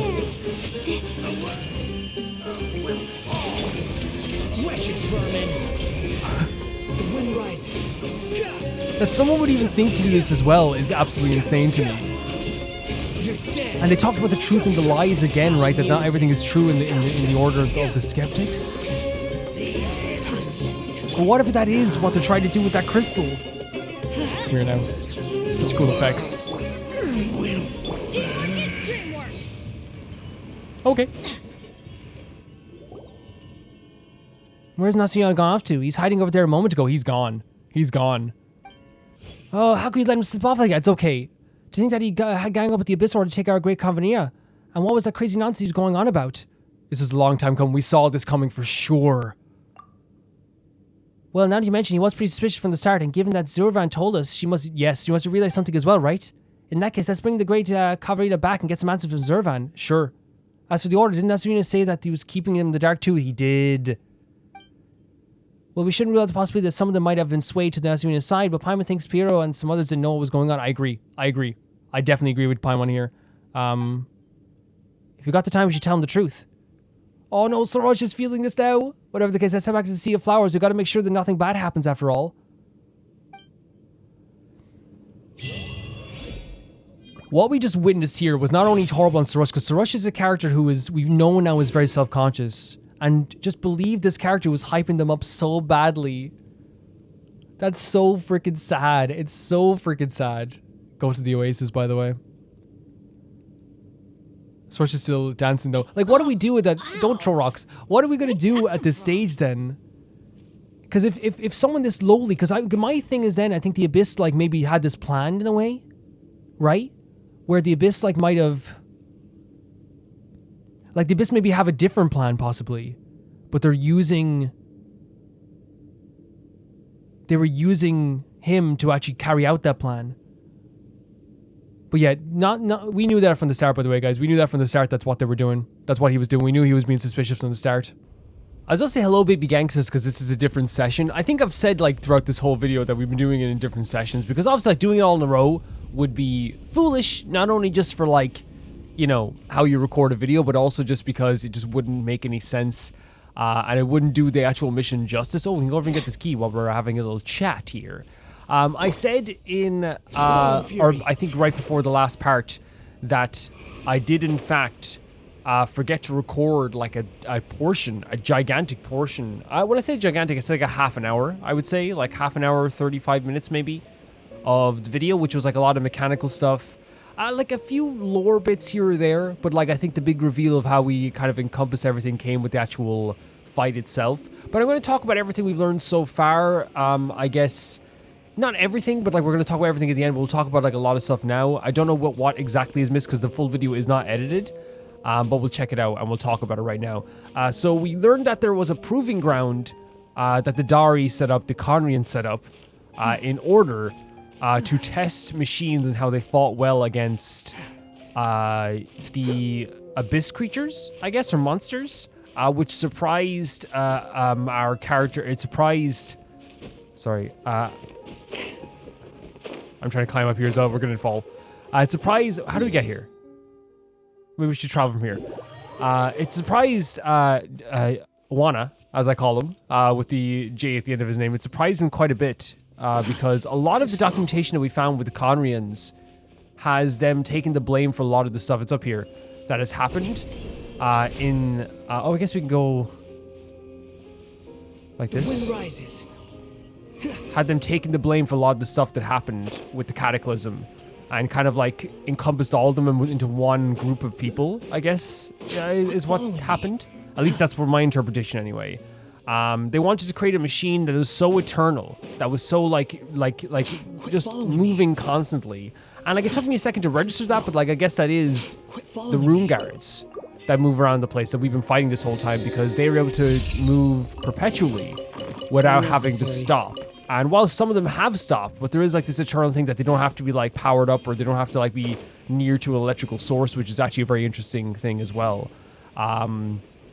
And these like creatures, these rune guards, are made to fight. They're made to just like to fight against the monsters. There was a few comments in there as well, like about like in the scribbled notes about like a researcher's kid that went into the rune guard stuff, and I started like conflating it, and I could be completely wrong. I started conflating it to the idea of like a Carabre, I can never pronounce it, and Clothar. And I wonder, did someone else try to use another young kid? Oh, they're just watching. I can't kill them. They're just watching that thing over there. Someone tried to conflate like another, or use another kid in order to create another machine as well. Because there was like references to a crystal. Now the references to the crystal, I'm guessing, are like completely different to what we would actually think they are. Like maybe I'm just like, you know, conflating it too much. The idea of like, oh, this crystal and that crystal, the crystal that we saw in Carabre, it could be a completely different crystal. But my idea was like, I thought that I guess if the Khvarena is similar to what they said was like similar to a crystal, could the possibility of like the Khvarena is used to like seal the abyss away, and if it has the same properties as the crystal itself, as a crystal, I don't know if it's the crystal, could the crystal be something like that as well? Could the crystal that they found in Carabre, that we saw in Carabre, be what we're looking for, like could be something that is used to reverse the abyss, or was he found reverse the abyss? But originally I was thinking like maybe it's going to be used to harness the abyss in some way. Maybe it is able to harness the abyss. We still don't know that, of course. We still don't know that fully, but that's also like something I was just thinking about there as well. There's also the idea that the thing in the sky being a reflection of evil itself, right? That's what we were talking about. The idea of it being a reflection of evil, a reflection of the abyss itself. And we know that there is a concept here of like the idea of the sky being fake and the sky not being absolutely real, and the sky reflecting things as well. And I wonder if like the sky reflecting the true evil of the ground is something that we like are going to learn more about as well. Like if that is what it means, like the idea that like, you know, it's reflecting the impurities, because we talk about impurity, right, in like both a mechanical sense and in a gameplay sense in this. And I wonder if it is the idea that the impurities are, I guess we can try and do this as well, is that the impurities that they're talking about that are spread all across the land, with the cataclysm and the growing of the tree and the anchoring of the tree, as we said as well. I'm wondering if that is also something to do with the sky as well. But again, it could be completely wrong as well on that also. Where are we going with this now here? Let's try and get this. But yeah, like my theories are obviously very, very wavy right now. We're going to learn more as this mission goes on. We're not done with this mission whatsoever. So we'll see exactly how that goes. But right now, that's kind of where my head is at. Yeah, I don't know. It's to me like I really feel like it's they're trying to relate a lot of stuff to other stuff. I think the Song of Khvarena being able to seal the abyss, but also being able to do the reverse. The only reason I thought of that is like, what if that's a true goal of like the Abyss Order? Where did that Sealy go? Wait, here? Oh, here, yeah. It's such a beautiful place. What's that? What if that is one of the true things that they're trying to do with the Abyss? They're trying to maybe bring the wars back, which is an insane thing to even say, by the way. So insane. But what if like that's the goal? Is to bring the wars back? Not even to bring like a power back that is like will bring they like. Now I'm thinking that maybe Wana wants to like bring the wars back because he believes it's such an interesting time, it's such a beautiful time, right? But I wonder if like he's working with the people of the Abyss and they're trying to trick him into doing this. Because my theory is like the idea that like, okay, they are looking at him and they're saying, dude, you can bring back, like you can unseal the Abyss and it'll bring back these wars. But maybe they're not looking for the actual war itself, because he's looking for the historic time, I think. I think he genuinely does still like he's fanatically fascinated with the idea of history and the idea of like, you know, I guess even like the idea of like war and stuff like this, like, and he is fascinated with all this stuff. So I wonder if there is a case where that's what he's feeling. And then the Abyss Order is like, no, well, we're just trying to get like our rule back here. We should have gotten that already, shouldn't we? We should have gotten that first. Oh, challenge failed. Fair enough. Does that make sense? It's like, what if the Abyss Order is like, yeah, dude, totally. Like, you know, bring back the wars, man. Bring back the wars. But what they're trying to really do is like, let's bring back like complete control for the Abyss. Let's bring back like the Abyss above ground so that we can actually like control everything, which may not be exactly what is in the vision of that. By the way, and I'll say that as well. I said already in the video, but it's one of the most. How do I say this without like sounding mean towards Genshin? Because I think it was intentional. That his character was so obviously trying to betray us. I think it was more than intentional. Because Paimon mentioned it 1,000,001 times. Like, Paimon mentioned it so many times. And we mentioned it so many times. But probably the most obvious betrayal I've ever seen in my life. You know what I mean? Like, and I think it was just because, again, the game was, like, not trying to hide it. Like, there wasn't, like, the reason why Paimon says, you're sounding more suspicious. And even, like, Sorush was trying to be, like, a few times was like, what's happening here, you know? I also, like, tested the waters a few times, like, you know, not intentionally so, but, like, I tweeted out, like, a picture of, like, Sorush and, like, being how, like, better flying companion than Lilupar, which I agree so hard with myself. Imagine agreeing with yourself. And to me, like, the reason why, like, Sorush has, like, I have a little bit of sympathy towards him, I think, is that, like, there is, like, a feeling of like, from very early on, you can feel like they are very self-conscious, and the reason they're trying to bring everyone down around them is not from a place of like, you know, hateful prejudice. It's from a place of like, I'm worthless. I feel worthless sometimes.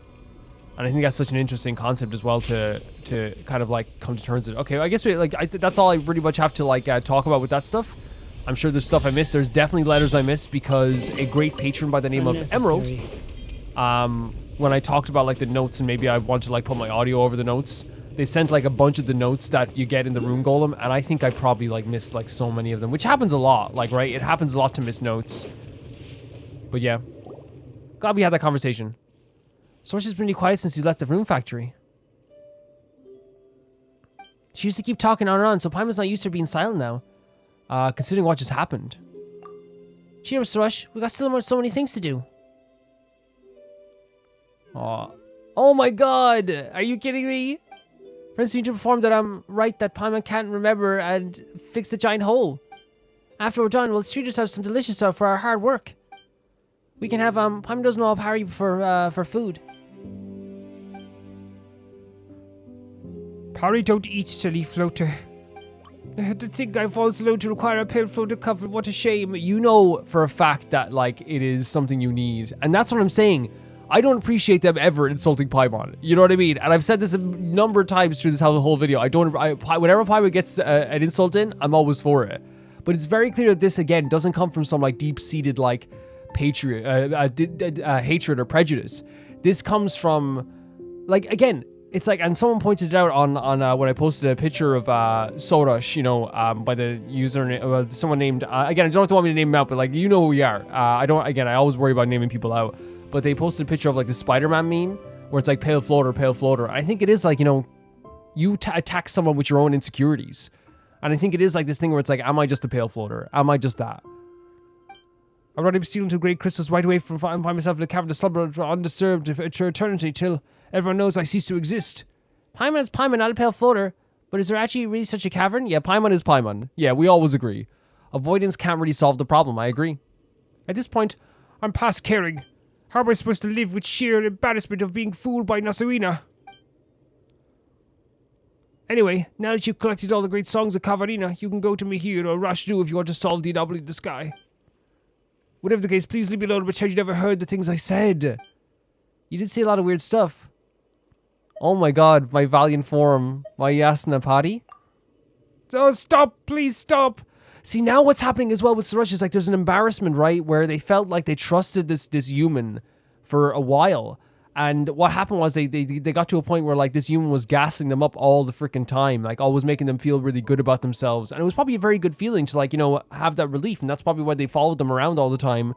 It's because they did gas them up. We saw that in this mission. There was like a constant gassing up of Sorush.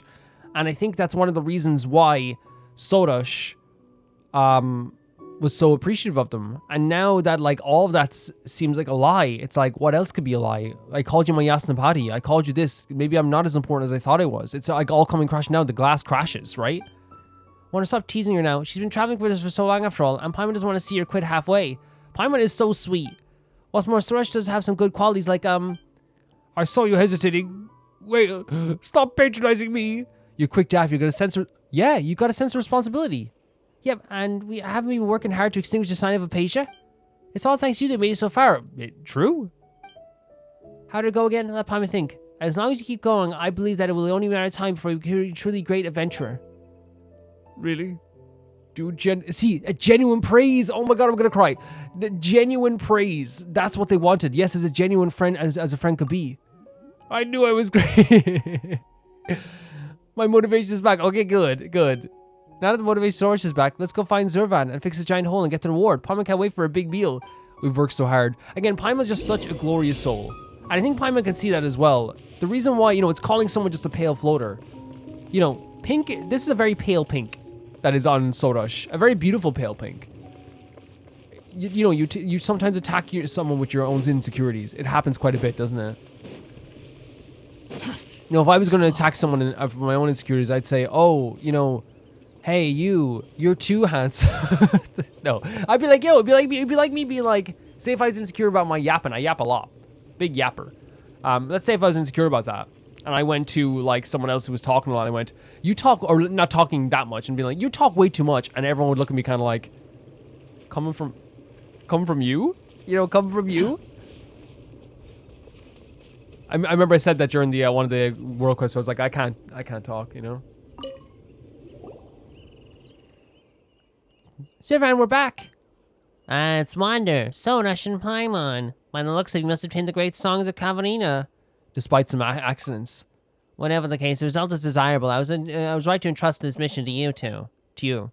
Without you, the great songs of Khvarena might have been robbed away by those with ill intent. Why does Paimon feel like Zurvan saw what was coming? Zurvan warned us about giving the music to, again, I can't remember pronounce his name, so unless I see it on the screen. Even though when I see it on the screen, I can't pronounce it, Wena?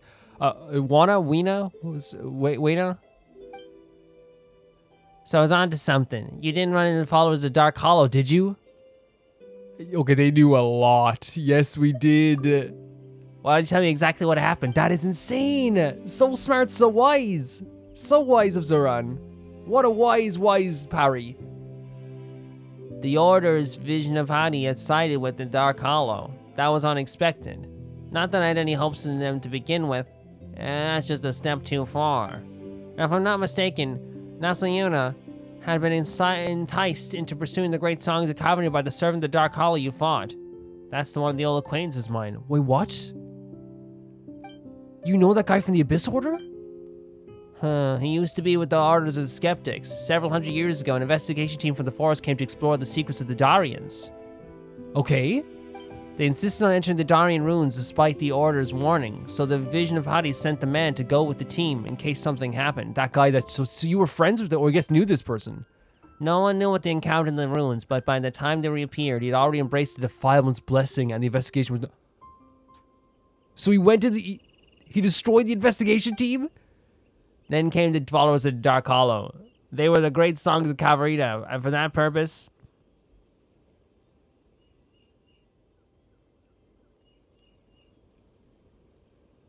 Holy hell. Because, again, the songs of the Khvarena once again cause a violence again. Wow. The dev to attack the Oasis.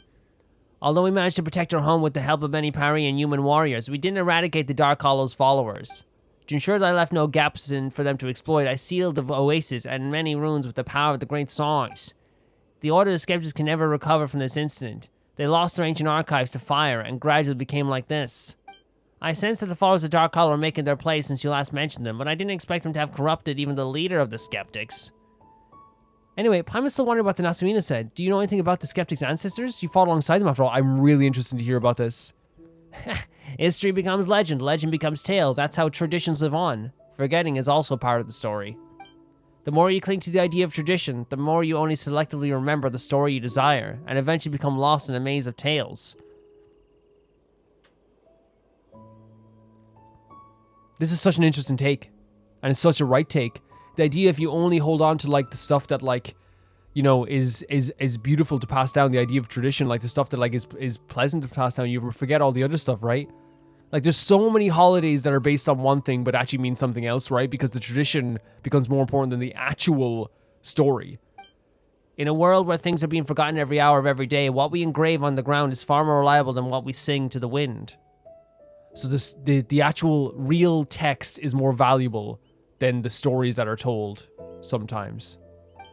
That's why I trust you, for you're forthright and never seem to concern yourselves with other people's judgment. Although you're praising us, the way you put it sounds odd. I somehow feel a sense of sarcasm. Wait, so the sarcasm is like you never concern yourself with other people's judgment?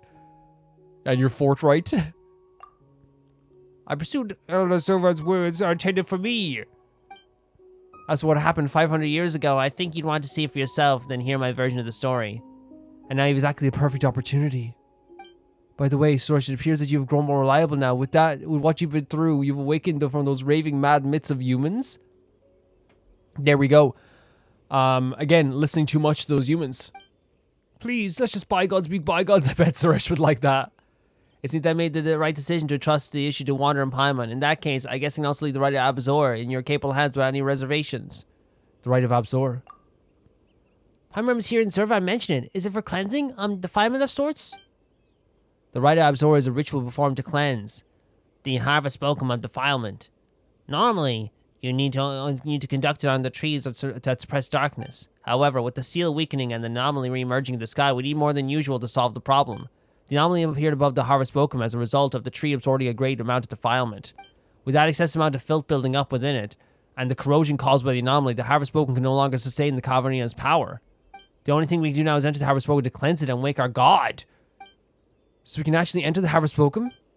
Of course. Did you think the rite of Shinra was to be performed inside the Dark Hollow? Even Pari will be able to stand the defilement within. Interesting. Inside the harvest spoken lies a giant lotus, Khvarena, and our god's consciousness slumbers within. By cleansing the defilement, the flower of sanctity will bloom once again, and Amrita will rid the land of its impurities. Convoluted as these processes may sound, I believe they shall constitute no hindrance to you. Well then, I've already sent Rashnu and Mihir into the Tunigi Hollow. Awesome! You should only need to bring over the great songs and you'll be able to gather the power of Khvarena. Khvarena will awaken in the huge trees that are suppressing the darkness, and purify the contaminated mud and the damps. After that, you can perform the rite of Shinvan and thus open the path to the harvest spoken. And once you're inside, the chaplet will reveal to Sorush the great deeds of the ancient heroes. Since all memories are related to Khvarena will return to the harvest spoken in the end, these memories will never fade, no matter how legends are retold and changed. Right. I've never heard of this. The chaplet was originally part of the harvest spoken. You will know when you get there. Now please go and extinguish the signs of Apaosha. We will meet again when Amrita falls from the sky. So it's so interesting to me, like, meeting these characters of the Pari, because anytime we get to meet a different culture in this game is fantastic. Right, of course it is, right? That's always like such a very, very exciting and happy thing for us. But I think what's so interesting about the Pari is like how they like make them so different from every other, like, because again, we met like, you know, the Jinni, we met the Aranara, we met we met so many different creatures, and we met the Pari, and especially in Sumeru, we met so many different creatures. And I think what's so different about the Pari is that like they seem to have like, you know, while they need help, Quit following me. they are a very proud in a way that like is like from some extent can become a little bit like disrespectful. You can feel like it's very disrespectful, but once you get to know them a bit, you're like, okay, their pride is like something that is to be admired in some ways. They have done such a good job, and they've worked so hard, and they're so dedicated to the point that if one doesn't get their job done, like Sorush, they, you know, invent a job in their head that they completed. I really do think that it's an amazing thing. Wait, we have to go up here? Too slow. What? Oh, it's the tree. Oh, there they are. Hey. And they're just such interesting characters too, you know? What took Sorush so long? We've been waiting here for a very long time. I'm so tired. I want to go back to sleep. That's not fair. I'm the one who's been laboring hard all along. You didn't do anything. That's not true. Waiting is also an important job. In fact, acting is only a momentary While waiting is eternal. Honestly, but here is me. It's like, you know, it's like if I have to wait for something, it drives me mad. If I have nothing to do, of course. These are such great designs. What's with this weird logic? This is just the philosophy of Pari. But now it is time to discuss philosophies. Not the time. What matters is the great songs of Khvarena. I trust you collected them all, no? Of course we have. In that case, let us remove the seal. Then you can gather the power of Khvarena with the great songs. But be careful, since the filth has been building up for centuries, I have no idea what will emerge once I remove the seal. This is insane. I cannot wait to see this. Oh my god, look at them! Look at them!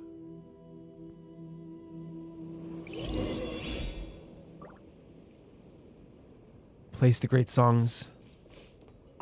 Holy hell. Oh, it is. It's removing everything from the branches. So these are tree branches, like a lot of them were then, I guess. Like they're all like part of bark, and I guess part of the land itself. They absorbed over the trees. Now we place the great Khvarena properly. Everything around here seems to be recovered. These trees were originally cultivated with the Khvarena to resist the corrosion of the cataclysm. It's just their power that's ebbed away and with the passage of time. With the great song's nourishment, they will be able to regain their former glory. But with the seal removed, now the filth in the past may be freed too. The ride won't be able to continue if Rashdu and I spend all our energy here, so please, take care of these locations for us. Leave it to me. It's the Bloom Guard's job to fight the defilement. I love these guys so much. I love these guys so much. Whether it's Sorush or myself, all Pari have a duty to Sorry, there it is, the duty. But you are different. You've come to help us out of the goodness of your hearts. For that, you have my thanks. Oh my god. The reward is seeing you guys. That was the reward. That was the freaking reward. Plays the rest of the great songs.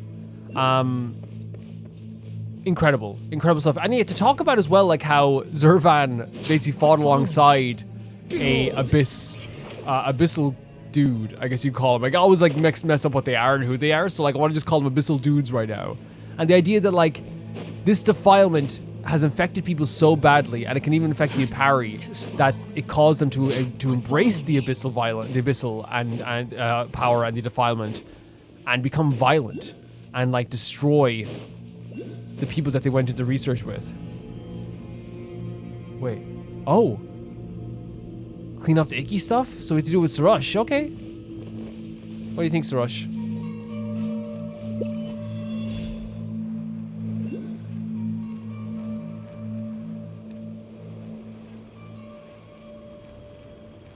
So first we get this. Is there anything else along the way that we're missing here? I think we can only go like, well, like, not that much.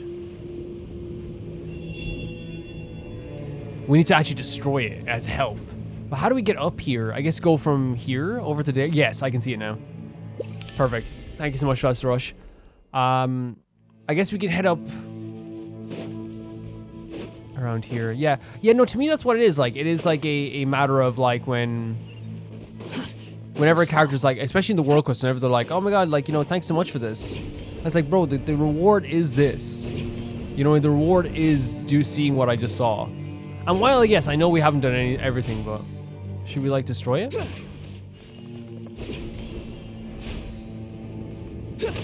It is a matter of just literally just destroying it. I thought we were going to have to use Sorush.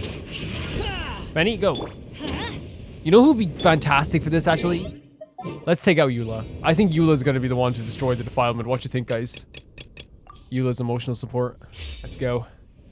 Let's go. Yeah, let's do a strong attack. What you think?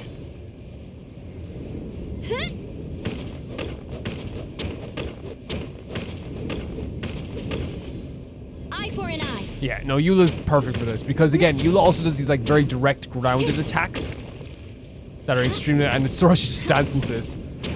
Actually, I think Sorush would love Eula. I think Sorush would think that Eula's hilarious. To be honest. Would you guys agree? I think Sorush would think Eula is absolutely hilarious. There we go. You got your little thing there now. You happy?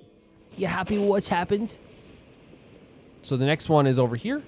But there's some Hilichurls over here. Eula, you can beat up some Hilichurls, right? Possibly. Who knows? We appreciate Eula's, like, look at this. Look at Eula's design. Eula's the best. Eula! Oh, monster's been released.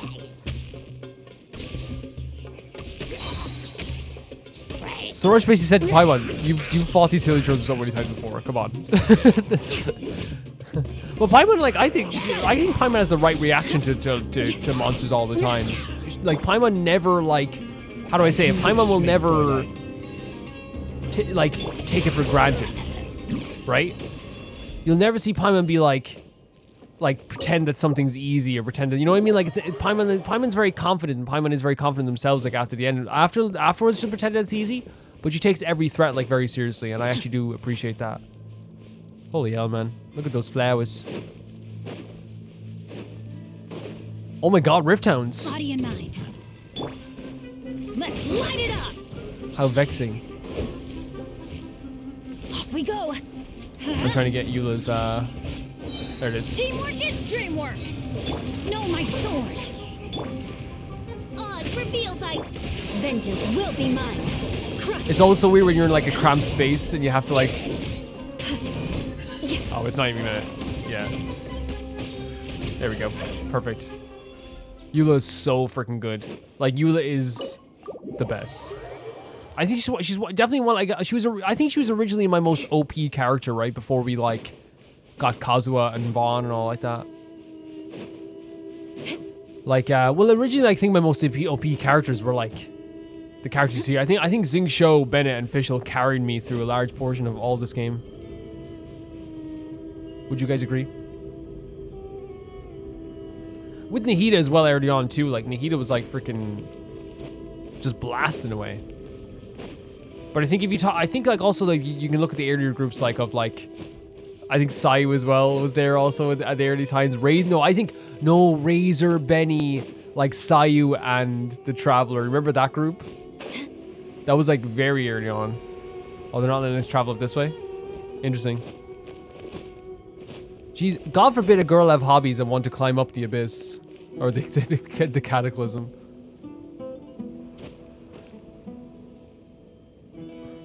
Ah! I guess we'll go this way. Maybe this will create a challenge here. Look at this bell. Oh, or maybe we can just like travel from here like that. That's also good. Rain Cutter, rain outlines your fate. Actually, like, Xingqiu, look at this. Best boots in the game. But obviously you have Eula as well. Rack and ruin. I thought this was a timer for me, but it's actually a timer for the trial.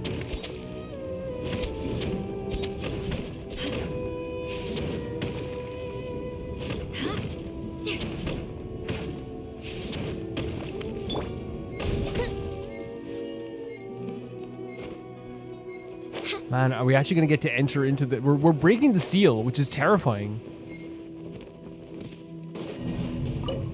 You know, it is a terrifying concept.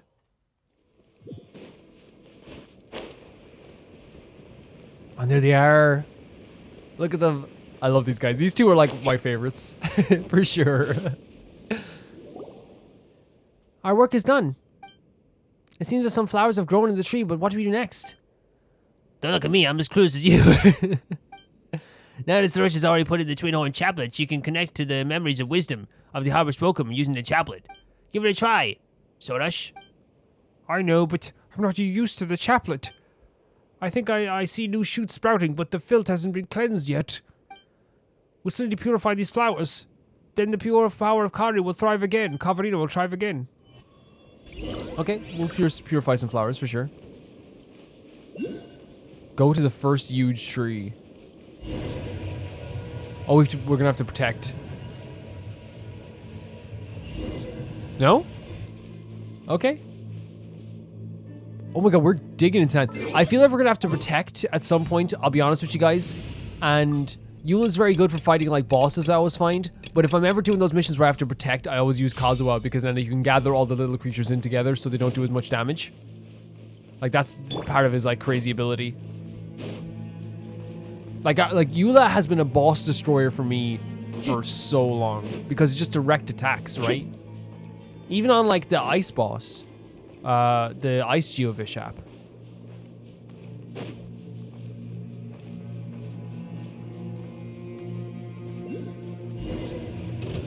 I knew it, yeah, and it's Rift Towns as well. Oh my god.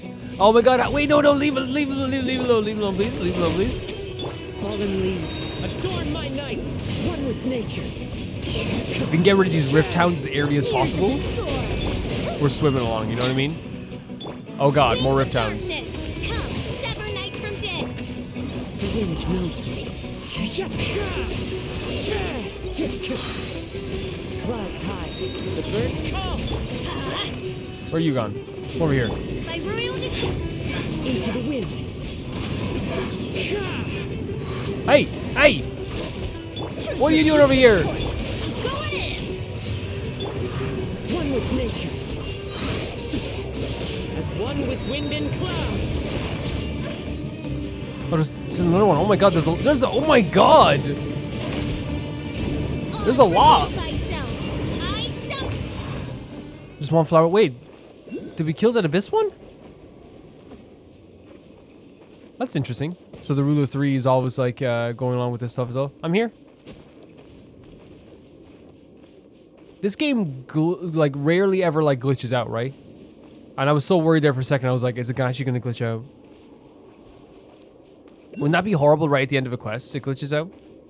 Has that ever happened before? Who knows? Probably never. Ah, we the Whiff Towns. Whifty Whifty Woola. Is that your catchphrase? Whifty Whifty Woola. Wind knows me.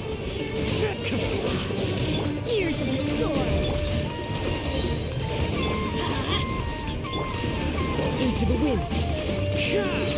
Fallen leaves. Adorn my night. Everybody stand back. Midnight Phantasmagoria. Oh my god, I was just thinking it. Midnight Phantasmagoria. Every time I say that, I always think of like movies where it's like, that's it.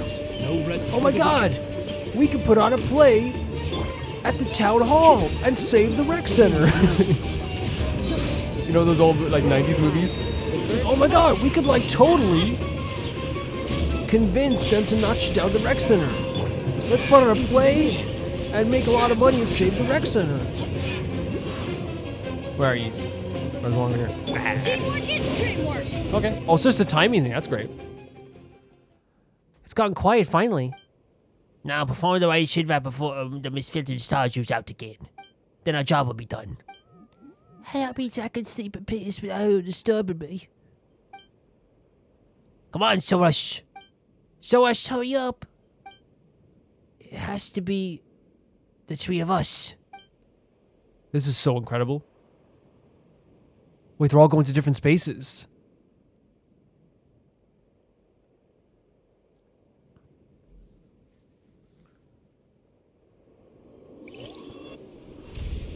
Whoa, my god, aren't you seeing it? The power of the Pari. Look at that. I have a feeling though that oh my god. Wait. Did we create like another Oasis with this? Hold on a second. We created another Oasis with this. Do you hear the music? Oh, look how great. Look at this. Holy hell.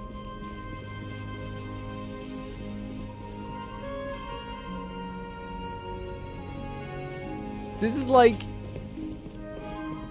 the music, seeing this happen with the desert for all we know about the desert. I won't say this is a perfect ending to Sumeru, because I think there's, a million and one ways that would have been a really great ending. Someone even mentioned a few other things as well that would be really great. But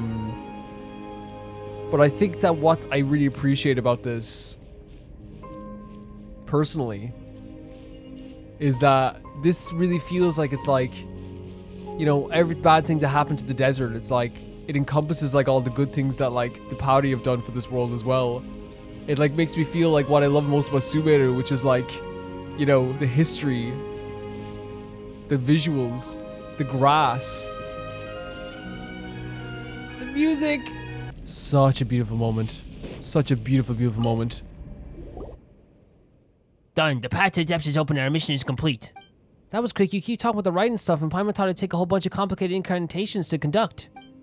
Only humans do such things, as they can't even wield the power of the elements on their own. That's so funny. Again, like it's like humans like incantations. Like, what are you talking about? We are Pari are different, for our power of that of the Khvarena hails from the same source, Khvarena. It's like how humans don't need to recite incantations to walk. It's just natural. Although you don't walk, you float. Paimon, like Paimon said, your logic is weird. Paimon, Paimon, will again fight with a broomstick. We said this a million and one times. They float too, Paimon. They really do float too, so I don't think Keep Me Here was insulting you this time, to be honest. But Paimon, if you think it is an insult, I will fight Me Here with you. Anyway, let's not waste our time on a relevant topic. I'll leave it up next to you. May the eternal Khvarena guide us on the upward path. Me Here was the one that really made Sorush feels super self-conscious about themselves, right? Because they are super well put together. It seems they know a lot. Oh my god, we're going into the depths, aren't we? Guys, this is the last mission we're doing in Sumeru, right? And I want to say to you all, before we step into the depths, that Sumeru has been an absolutely beautiful time for me. And This just encapsulates a lot of it. One with nature. Imagine if I didn't get that on my way down, that'd be horrible. Oh my god! We're going into the Oasis! Whoa. Whoa. Whoa! We're atop of the large tree stump? We went through all the effort of passing through the cavern once we get blocked again? I've obtained the $2 Chaplet, so why is the Harvest Spoken rejecting me? This shouldn't be happening. Or Sorush. Is there something wrong, Sorush? You don't look so good. Is it $2 Chaplet? Something is coming in. Hey, Sorush. The roots of the ancient trees spread and interweave, each connecting and giving off a faint light. As light of the shadow intertwine, one image after another flashes by. Amid the desolate mountains, heroes wield various weapons. The Pari lined up behind them, though the dark clouds hem them in. They do not move a single step back. The Pari are fighting alongside these heroes. In the darkest depths, titanic machinery glimmers softly, covering the flight of the people from the roiling black flames. So the machines were like blocking the flames. Upon the boundless wilderness, a masked sword wielder and one armed sage stand back to back. On the Aegis of Khvarena, they resist a swarm of monsters rushing in like the tide. A masked sword wielder? Could that be a Yaksha? Maybe not. The Khvarena guide the path at all, and it is their destination as well. The countless lights converge into tiny motes, the white glow ascending from the tree base. Eventually, once dark sky lights up. The once dark sky lights up. Oh my god. Sorush! Did they faint? Holy hell, what are we dropping into? Wake up. Sorush fainted. You're finally awake. You're really scared, Palm, and fainted like you did up there. I'm fine. We're glad you literally fainted, like just automatically, just out of nowhere.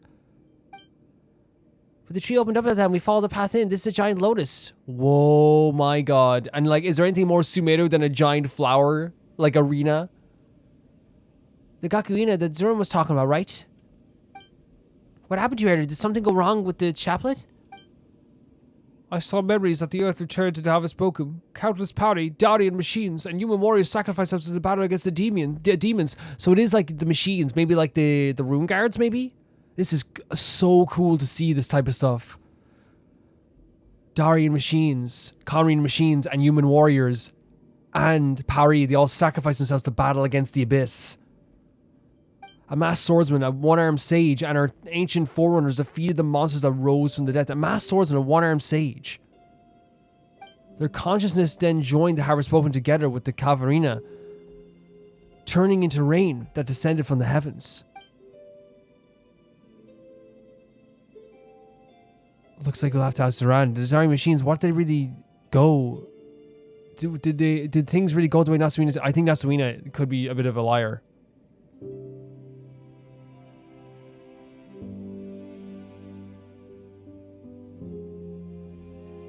You know, I think we all agree with that. What should we do now? Paimon remembers Zurvan saying we need to clear out the impurities or something like that. We've not studied the 5 chambers with our god's conscience to rescue spent hearts trapped inside the impurities. Only then will the consciousness reawaken. In the memories I saw the place that was a boundless void. If that's the case, how are we supposed to get in? Come with me. We only need to follow the paths left by the heroes of old. The heroes of old's paths and reach our destination. Oh my god. Incredible. Again, intentionally showing, like, you know,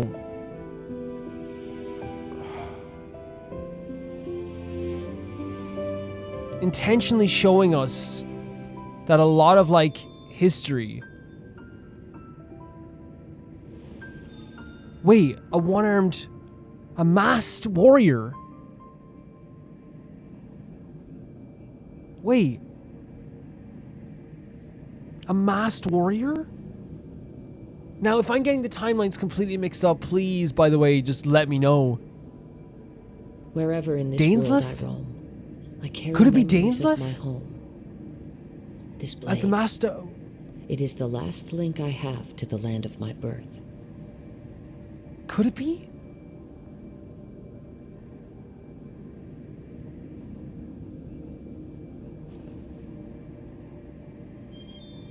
Could it be Dainsleif? If that's the case, that's absolutely incredible that he's like part, like, because then it's like shows, like it's again, as Zurvan said, trust not the whispers in the wind, trust what's written on the ground, and that's like, you know, it's an expression obviously, like, you know, and I believe it's trying to say trust what you see with your eyes, trust the written, like the actual written history. Don't just trust the stories that have been told countless times, because they change over time. And it's very clear they're trying to show us like some embellishments of the truth here. In some way. Holy hell.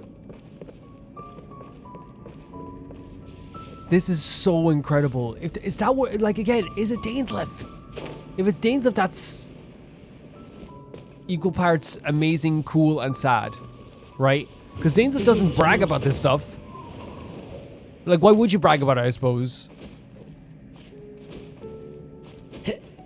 But that would mean that's Khvarenians, right?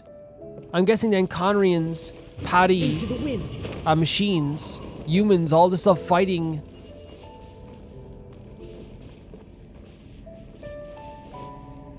Against the abyss, against the darkness. Do they want us to go through this? Whoa! Follow the wind. Enter the defiled chambers? What does that mean? Maybe we have to enter in, like, a different way? Oh, I see these guys over here. Maybe we have to use these guys. Usually with these guys there's something to it, isn't there? Man, what are we witnessing here? You know what I mean? Like, all this stuff, like, that's been, like, such a crazy piece of information dropped. Oh, should we get all of them? Would you get the other guys to hang out here too? There was a time, and I need to say this right now, there was a time that you guys probably remember where we were planning not to do the... There it is. The good and evil quest, because we felt... Oh my god. Look at this. Oh my god. And here we are doing it. Obviously it's going to be a long video, but I'm willing to... Oh, sweet Jesus Christ. Oh, sweet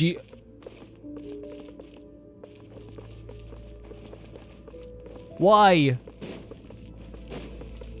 I'm going to have to awaken everything. Look at this. It's so dark. It's so destroyed.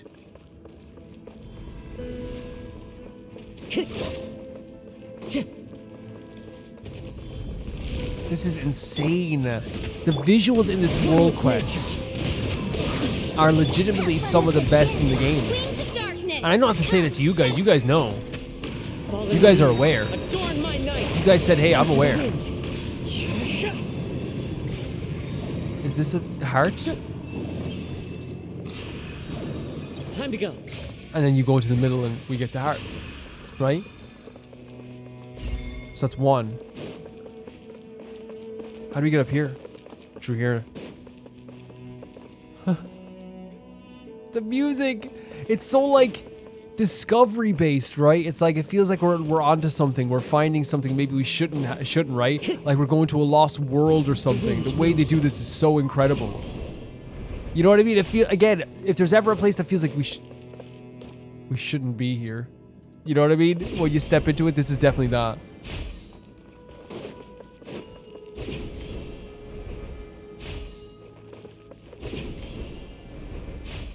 Like, I'm so grateful. Does that make sense to say that I'm so grateful that we got to see this? Oh, man. I'm so grateful. I don't deserve this. I don't deserve any of this. Time to go. Let's light it None up. of us do. Well, Paimon probably deserves to see some beautiful sights, you know what I mean? By royal decree. Oh my god, I forgot the Rift Hounds are just basically like big destructive puppies. Off we we go. I'm going in. Adventure time. One with nature. Gears of the storm. Clouds high. The birds come. We're trying our best. Again, it's because of the bleed damage. They just F us up so badly, right? But like, with this type of stuff going on here, Midnight Phantasmagoria. we're fine. With the C6, Farazan? You kidding me? One with wind and cloud. Everybody stand back. Odds reveal I'll let everyone else get a little bit of healing in. Insane.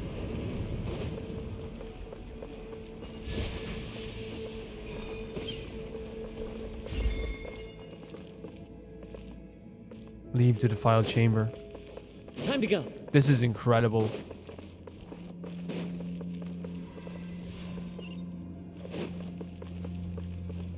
And that's how you... Ah! And that's how you leave the defiled chamber. Oh, Sorush is creating a path for us. Well done, Sorush.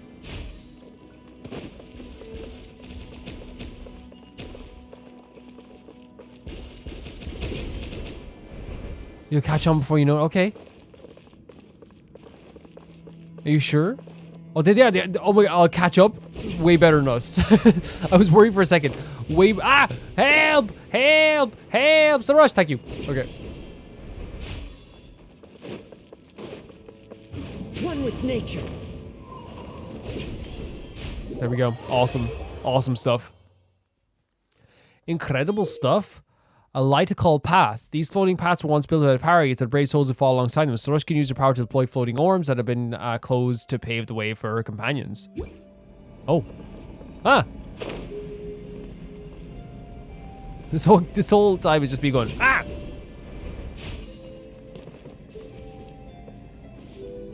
Into the wind.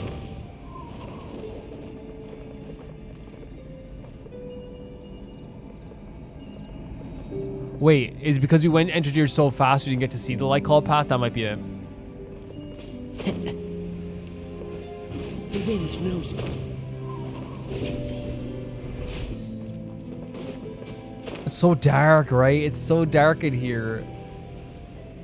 And then like when you get closer to the areas, it gets a little bit brighter. But it's still very, very dark.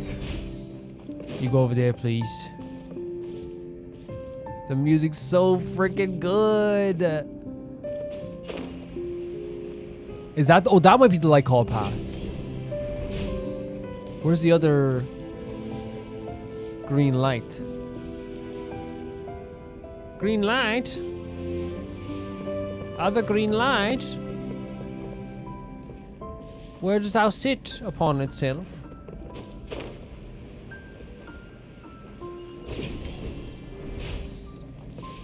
Maybe Sorush will just do this over here a second, because I think that might be what it is. So that's the light call path. Wait a second, though. Are those paths... We've seen paths like this before, right? Does that mean that the Pari were controlling those paths all this time? Is that what we're getting at here?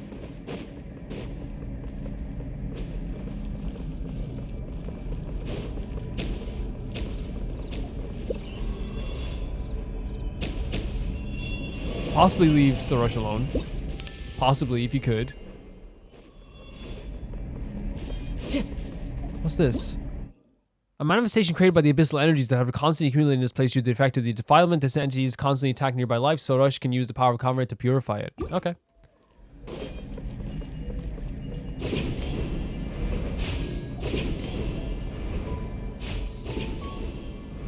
So we have to... Ah! Help! Every time I fall, help! I'm just feeling way more like in trouble in here now that I'm like... Does anyone get that energy off this place? Is that just me? Like, I feel way more like in danger here than I have in other places. Are you going down? Sorush, we can follow Sorush for a bit here. And up here this way as well. And up here as well, leave Sorush alone, I'd say. This is a whole different thing. I would say leave Sorush alone, Abyss. Abyss, one of my favorite wrestlers of all time, but not found in Abyss here. Abyss order, more like Abyss cancel the order. Oh, so we only need one for this one, okay. Whoa. Holy hell, this... Oh, look at this, like, it's like a little strand in the water, is it? Time to go. Oh my god, it is. Are you joking me? Are you joking me? That is so freaking pretty. This is such a gorgeous place.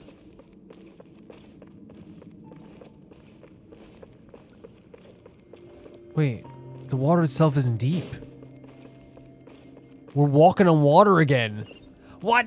How strange this place differs from previous fight chambers. I cannot detect this mental heart presence at all. We went into them out of order. What in the environment's crystal sky? There seems to be a great chasm outside. A great chasm?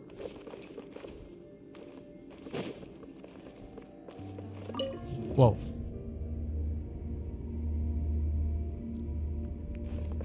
What? What? Oh, what is this place? This feels serene now. Let me fly up and investigate. Okay. Well, you want to fly out? Do you want me to get you to fly up? To look around? Whoa. I didn't know those inverted crystals in the sky. Seems like there's a thing before it turned us down to defile. Whoa, so we're walking in the sky just now? It's a crystal maze. Like, all of this, like, again, like, this is why I always say, it always, like, relates back to the idea of the chasm, right? It always does. Like, it always gives me that energy. Time to go.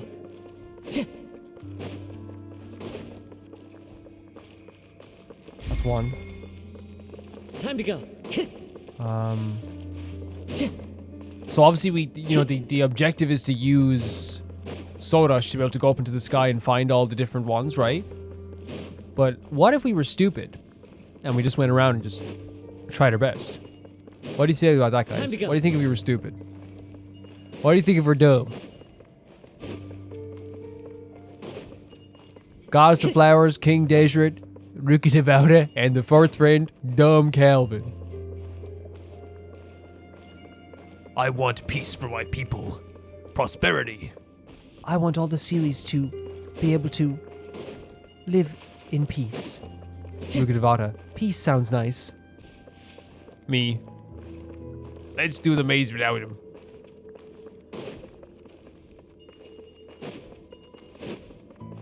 You're right, you're really reliable, Sorush. Okay, let's not be stupid then. We were stupid for a while. Being stupid was fun for a bit. You know what I mean? Being stupid was fun for a bit, you know? Wish it was a paying job. Wish I got paid by the hour. So this is probably like... That's where we got the first one.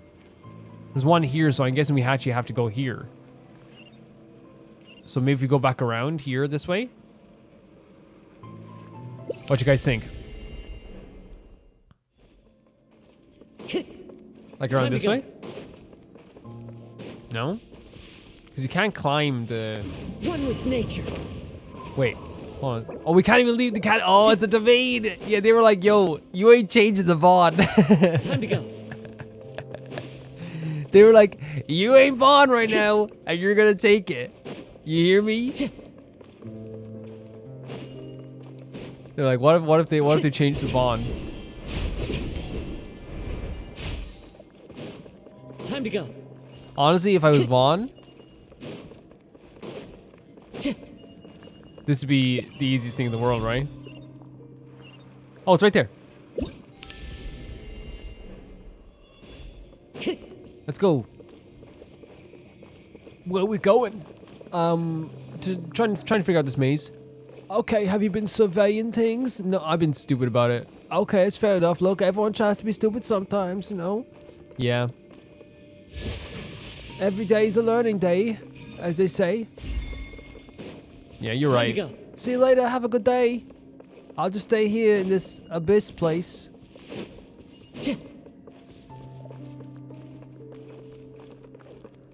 The wind knows me. Ah! What an amazing game.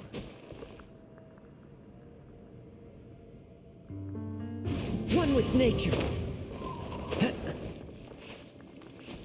Oh my god. It's so slippery. No!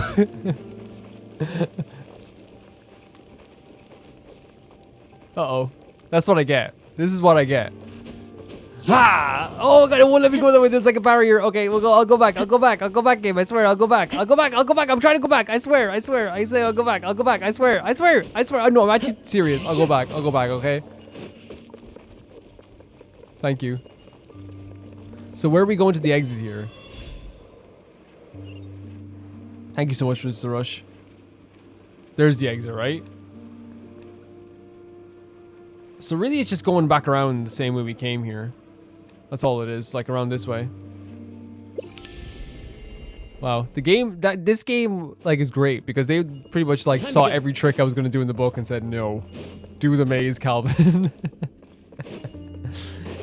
Do the frickin' maze. Well, you know what? I think we did okay. You know, for someone who was trying their best to get out of it. Should be around here, right? There we go. Fantastic. Now we just one more to go through. Time to go. So funny to me. And we have one more down here. Over here, I should say. We need to get the other one locked in. Which I'm not sure where the other one is. Or do we need the other one? We might not need the other one. Because it's already lit up. Look at that. We can already see through it. We don't. Okay, great. This is really cool. This is so cool. Oh, I can see some rifter. Wait, what? More mechanics. Mysterious floating stone within defilement chambers can be used like seen by Pari like Sorush. Hold interact skill to cause it to stop so she can cause these floating flowers to appear.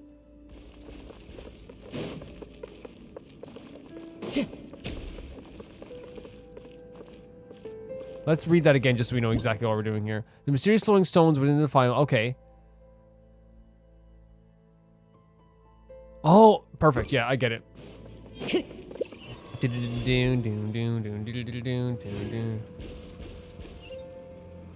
Here.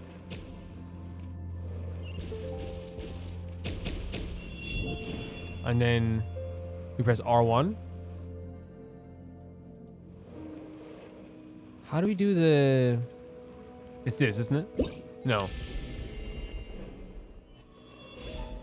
How do we make them stop? I know we can make her stop again. We've done it before.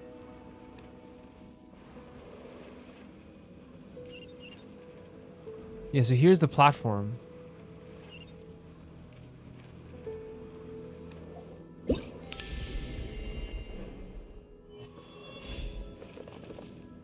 Into the wind. Okay, that was stupid. Let's try it again. Yeah, no. I'm trying. I'm just being dumb here. These floating paths were once built with a Pari for the brave souls. Sorush can use your power to deploy floating orbs. No, that's not what we're looking for.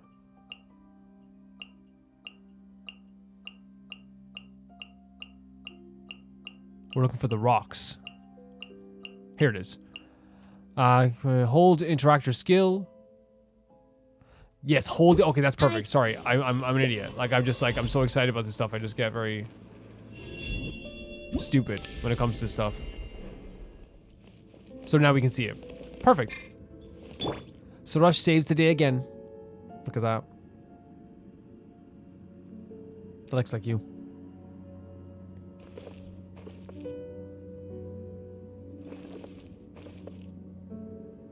And it only appears when it's in proximity. One with nature. But will it last?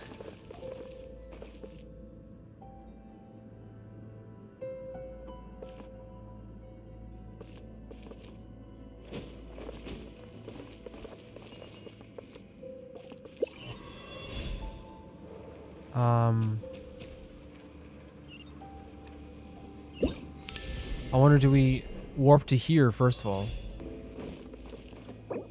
We're not going to have Farazan, so it's going to be a bit of a problem. We should feed these characters as quick as possible with whatever we have. I don't make food as much as I used to. Because like I think we just hadn't needed it for a while, but then this is like definitely a more Can't afford any more bandages. troublesome Let's fight light than it up. before.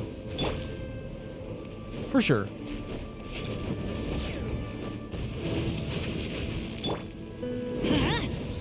Let's feed Benny with whatever we have. I'll just have to make more food. Like, legitimately, gonna make more food. After this. Before we go to Fontaine, I will have so much food. Teamwork is dreamwork. You're gonna be like, wow, a little bit too much food, in By fairness. royal decree. You're gonna be kind of like, okay, Calvin, a bit overboard. You're gonna be like, oh, that was a bit too much. You know what I mean? I'm unsubscribing. Bit too much food, in fairness. Into the wind.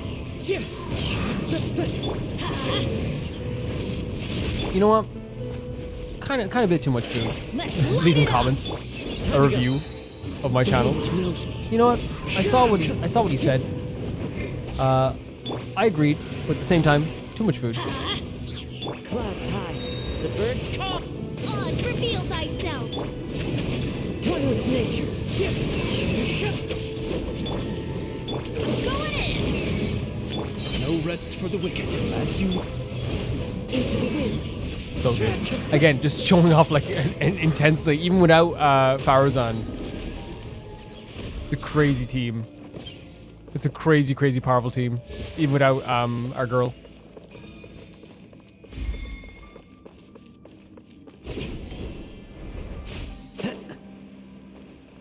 There we go. Okay. What? How? It's like I'm playing a platformer again. This is how we used to play platformers. If anyone watched me play platformers on the channel, it was always this. It was always like, ah, ooh, ah.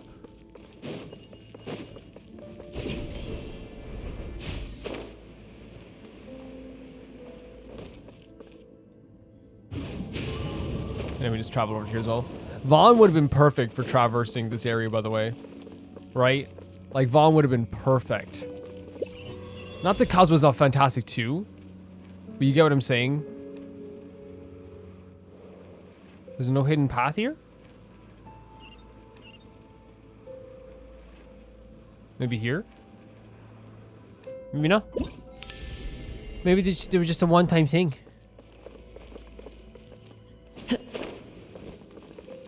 How do we... No, there must be some sort of hidden path somewhere. I believe. Right? Oh. I'm an idiot. This whole thing was me being an idiot. Wait, well, what did that do? Oh, we become the...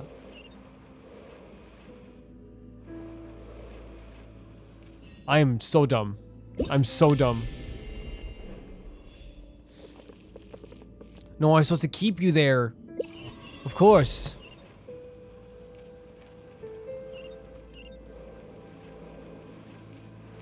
Like here, like, yeah. Oh no, it's not supposed to be kept there. But maybe we keep it here anyway. Just keep it here anyway, just in case. Yeah. I'm so dumb. I'm so dumb. I cannot blame the game in any way for that. I literally just said 90%, 10% just because I was like, oh, why wouldn't let me respawn? No, that was just stupid on my part. That was so stupid. Like, throughout the whole thing, that was me being dumb. One with nature. I cannot blame my... That is me 110% to the whole thing.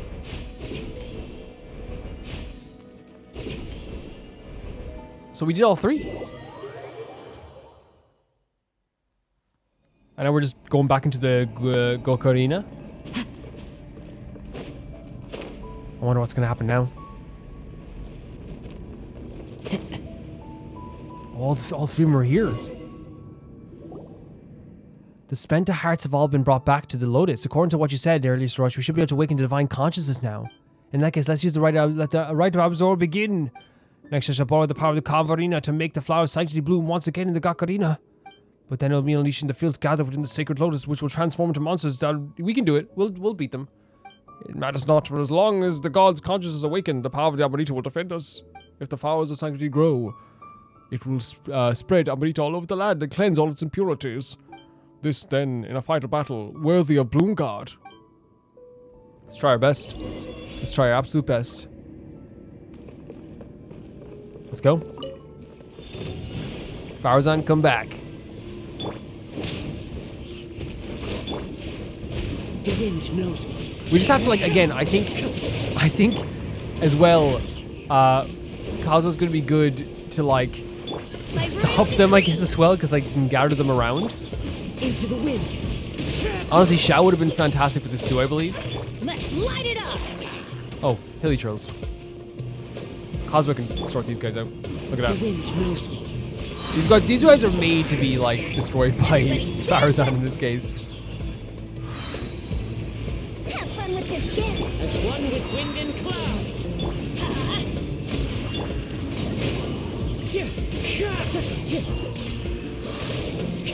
Oz, reveal thyself.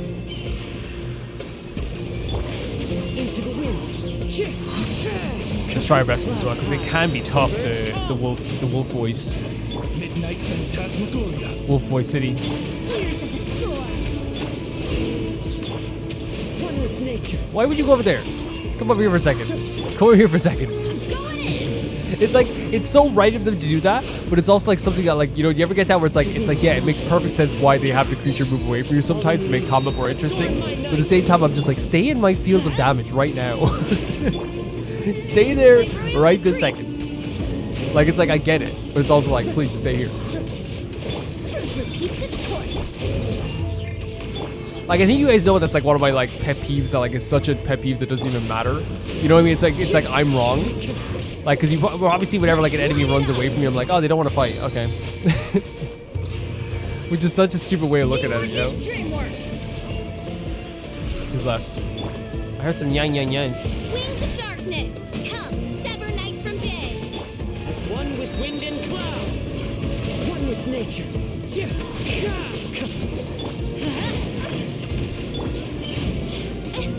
Oz, reveal thyself. Nice.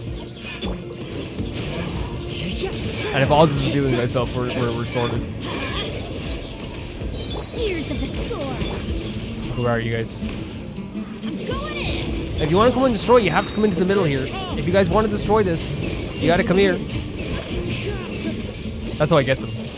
You know, put it right in the middle. Because if you want to progress your mission here. One with nature. Jesus Christ, Farazan C6 is not even funny. There's no laughs happening. It's just actually like destruction. You know what I mean? It's not even like what can you even say? The definition of someone saying brutal, dude. That hurts. By royal decree, let's light it up. Tears of the storm, huh? As you wish. Clouds high. The birds call. One with nature.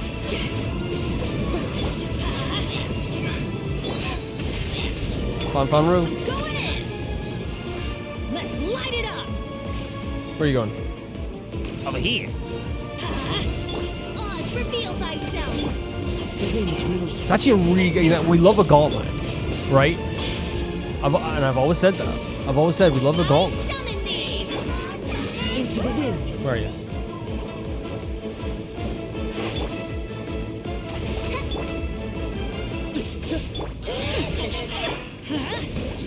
No bubbles. Patch out the bubbles. Patch out the bubbles. Have fun with this gift. Genshin, patch out the The bubbles. wind knows me.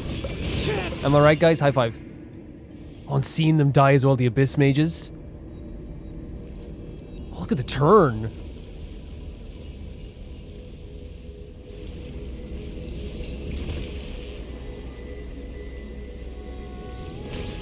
Holy hell, that's it! Wait! Oh my god! It's complete the tree! The tree's complete, it's no longer just an anchor! The god awakened and oh my god, it's so beautiful! With the rite of Absorb complete, you then follow the path of Abarita and then leave the Harbor Spokum. You see Zurvan who is expecting your arrival. Oh my god, look how pretty it is! You're able to complete the rite of Absorb. Your deeds are indeed equal to the ancient heroes. Most surprising. Well, you don't look surprised at all. No, it's beautiful. It's so pretty. The sign of Apaosha has been distinguished, and the earth has been purified. Just that. To think that this could have been done without any sacrifice. You didn't have to sacrifice yourself, Sorush. The rain was super heavy. That big hole in the sky is now gone, and the withered tree stump grows into a huge tree. Yeah, it's no longer just an anchor, it's actually a tree. Look at it. I've never seen anything like this. I'm amazed. I'm amazed. Your god would definitely suffer less now that she's no longer being eaten away by those impurities. About what happened 500 years ago. Yes. That's right, the memory... Did you hear this music? The memories Rush saw showed that there were people from Khvarena amongst the skeptics who first fought the monsters. Now, there's no need to be so serious since you've seen those memories of the past. What I shall now tell you are not tales but truth. A long time ago, when I first awakened amidst the Sea of Flowers, the skies were filled with anomalies of the Dark Hollow. And there are monsters roaming everywhere but the small land of refuge. I gathered the might of the Khvarena according to the divine bird's last wishes, and departed from the Sea of Flowers to subdue the monsters until I met that golden-haired man out in the wilderness. Dainsleif. Half of his body had become that of a monster, but I did not sense the aura of monstrosity in him when I discovered he was holding it tightly in his hand. I brought him back to the Sea of Flowers, and when he woke, he claimed to be a Dari, swordsman, who'd only survived because he'd been cursed. It's Dainsleif. I traveled with the masked swordsman and resisted that dev that invaded the Sea of Flowers. A masked swordsman, he was cursed. It's Dainsleif! What the hell? It is Dainsleif! Oh, so you know, that makes my explanation way easier. Not after long, people in the scholarly garb led by one-armed sage came forth. A one-armed sage. Forth from the lands of the east of the desert. They claimed that they claimed to have fought shoulder to shoulder with the heroes of the Dari. I can't believe they're actually talking about Dainsleif here. They said those heroes had walked the path despite the ill repute they had garnered, so even though they had a bad reputation. And that is what it was to carry the will of these heroes had borne, and to completely destroy the disaster for the dark depths. And they followed the hero's path to this place. This music is incredible. Later we entered the ruin left by the Darians together, and there we found the machines that had stood against the monsters. Machines that belonged to the war party that had fought alongside those scholars. Finally, the one-armed sage. The music. The freaking music.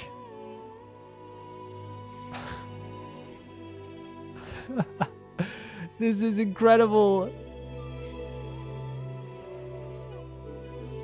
Do we know the one-armed sage?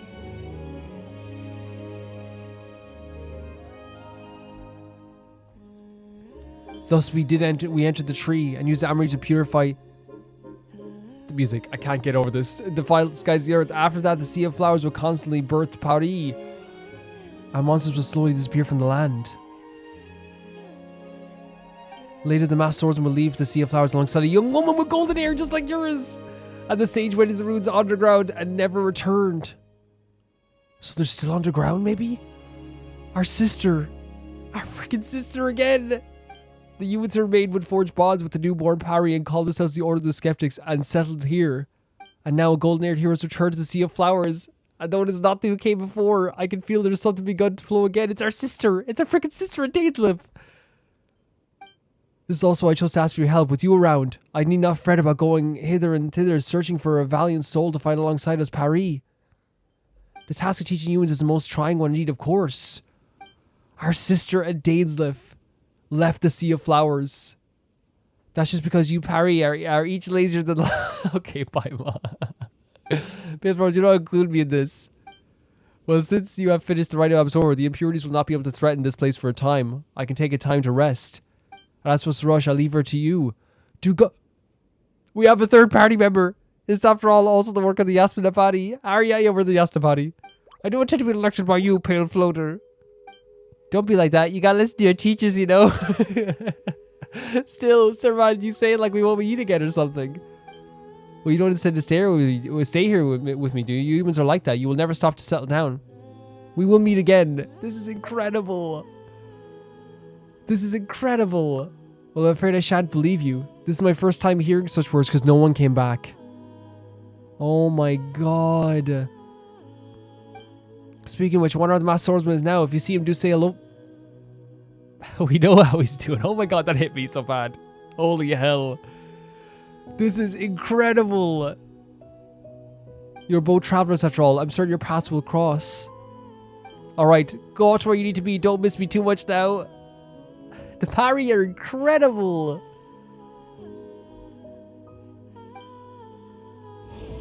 Oh my god, it's over! And we have Sorush with us forever now. And the... Holy freaking hell. And they have a little picture here as well we can take. We have so much to talk about, but that is so incredible. Our sister once again, look at it.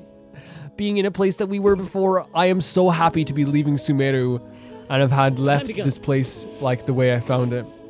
Like, in this way, I mean. You know what I mean?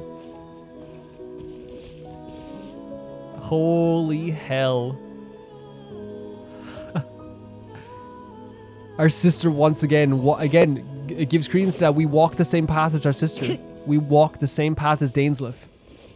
Dainsleif, not talking about this stuff. If I was like one of the masked swordsmen who fought alongside the Pari, I'd be talking about it forever. That's why Dainsleif's such a cool character. Such a beautiful thing. This is, by the way, guys, our last stop before Sumeru. This is.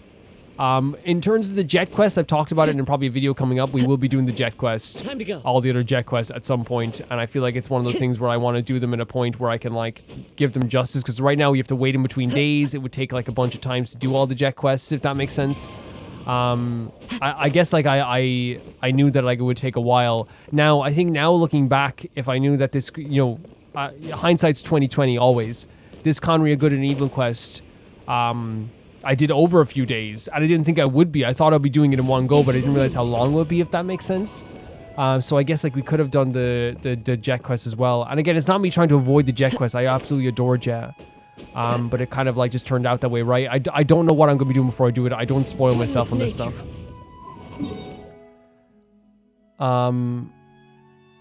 Let's start by activating a few waypoints here before we go. That's the last thing I want to do before we lose her, and we'll talk about all the stuff that's been happening here as well.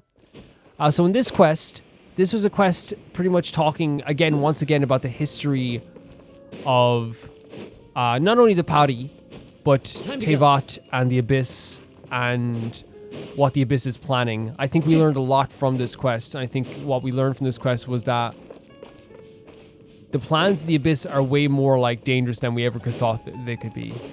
While we were able to like somehow seal off, is if we have to go through this path here. How do we get that? Okay, we'll get the ones I know for sure I can get for sure. All right, because obviously we still have waypoints in other places we haven't gotten, but I want to make sure we're getting like stuff like this. But yeah, oh, we went down below. Not what we wanted to do. But yes, what we found out today was that at least the Abyss Order in some way, shape, or form want desperately to be able to unseal the Abyss. Is there a better way to travel from this way? No, not there. Here? Does that make sense? They want to be able to unseal the Abyss. Now, I genuinely think that they don't want to cause... they don't care about the actual war aspect of it, like in terms of like we want to see the war as if like you know, Wana did. Wana wanted to see the war in a way that was like very like very... Oh, the sand again. I almost got terrified by it again. A very loving way of history, right? So demented that they wanted to see this stuff again. Whereas I think the Abyss Order want to unseal the Abyss because they want the Abyss to come back. I think that's what they want. And I'm wondering if that's what the crystal is going to be in the end. Right? I wonder if that's what we found out with, like, is that the crystal that was, the Loom of Fate, I wonder, has something to do with that as well. Maybe that's like a goal of theirs, to unseal the Abyss and bring it forth once again.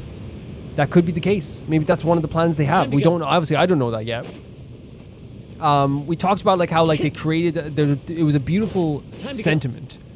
Like a truly beautiful sentiment to me. The idea that they fought, that they showed a fight, or they talked about a fight between of Khvarenians, of the Pari, of the machines, of people fighting against the Abyss, right? And I think the message they were... Okay. I think the message they were trying to send to all of us there when they said that was pretty much that, like, a lot of the preconceived notions about history aren't always going to be true. And even like Zurvan said it, don't be getting your history from whispers. The whispers are not something that you need to like listen to all the time, right?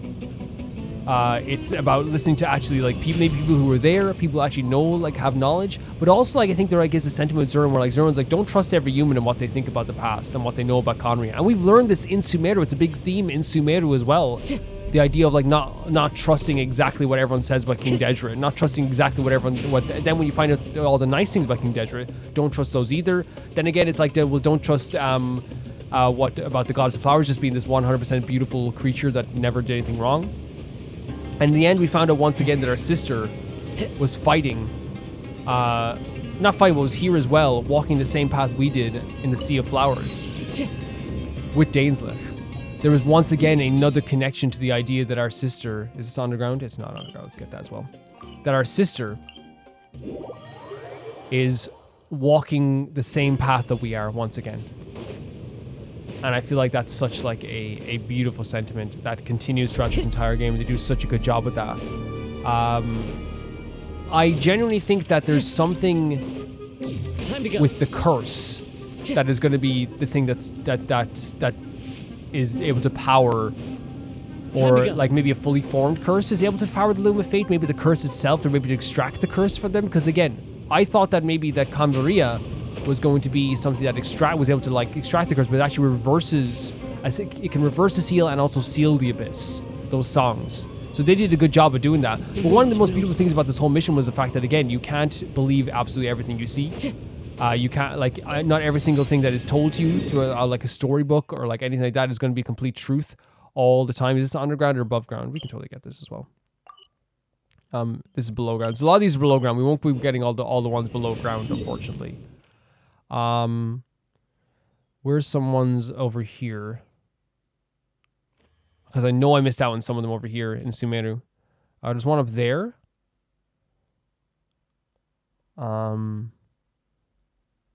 Oh, we can see the boss for... just, like, see the boss for Mika so I can go and fight it, because I want to see what you guys first... Oh! Seriously cool. But yeah, there is that idea as well, I think, of, like, none of us believing exactly what we see.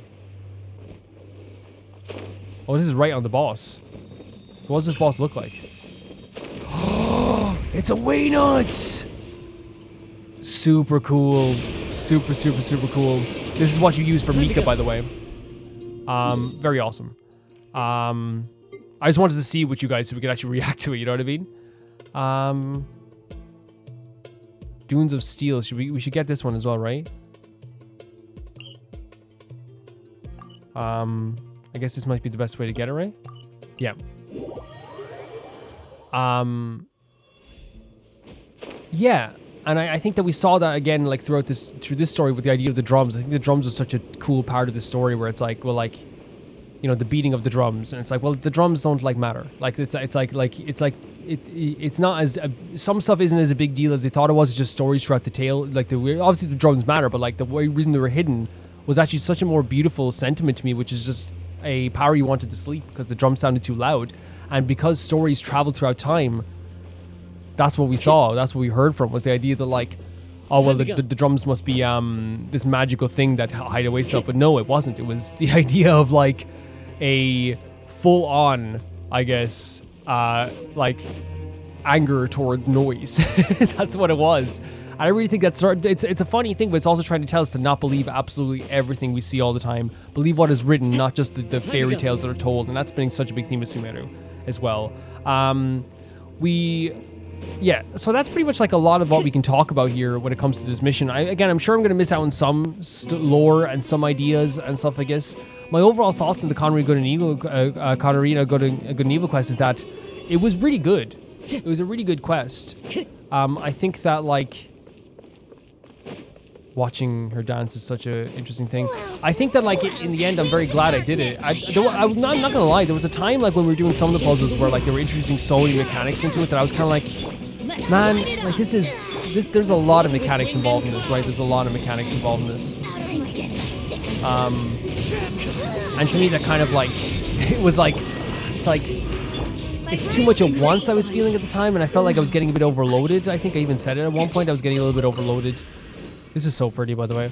But then I like changed my overall thought process, I suppose, when like we got closer into the stuff. We learned more about the Pari, we learned more about the Abyss and the Khvarenians. We got that betrayal of a friend there. Sorush as a character, by the way, is also an interesting thing we can talk about here. Sorush as a character. Go over here, I guess. Yeah. Sorush as a character is a character that like at first like I was like, okay, they're pretty interesting. And then I started to not like them because I was like, oh, you're insulting Paimon. But then it became very clear. And again, thank you to that person who pointed it out to me. Because again, while it's like very obvious now, at the time I was kind of like, oh, I didn't even think of that. So it wasn't my idea, my thought process to the idea of like, while it was like the Spider-Man meme, it was a joke they were saying. I completely like understood the joke and was like, okay, that makes perfect sense. It's the idea that like, they are a pale pink floater, right? Paimon is a pale white floater. They were just like getting out their insecurities on Paimon. And Paimon could tell that too. Paimon was being so nice throughout this whole mission to Sorush, and just over that reason. And I really feel like that's like one of the strengths of Paimon, is like being nice to people even though they're not like the nicest people in the world.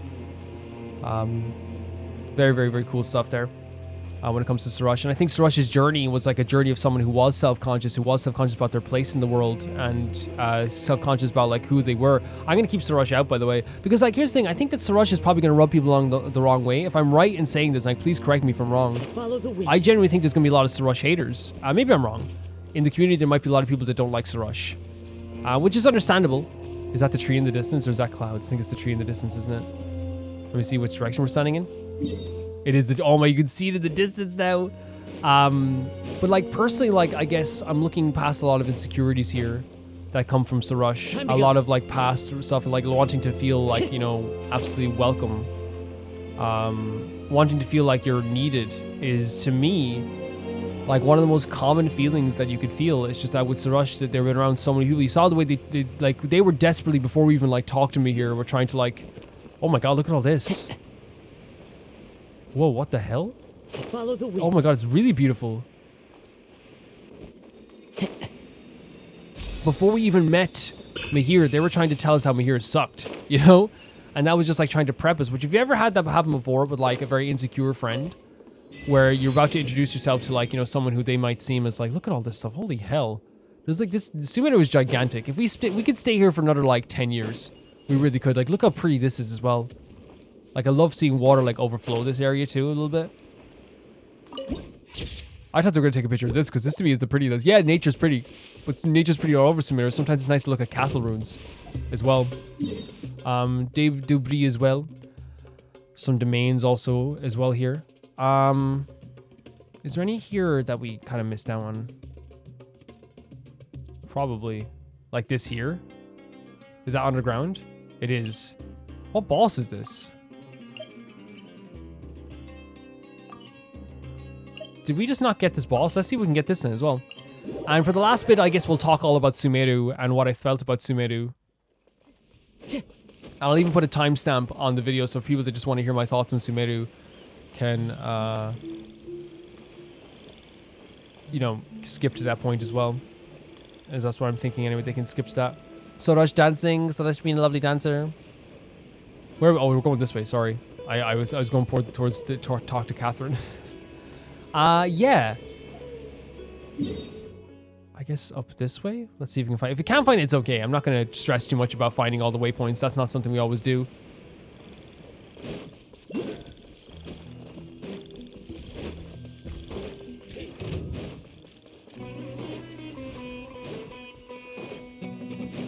But yeah, like, I like the journey of Sorush. I think Sorush is a perfect example of how you do a rude character.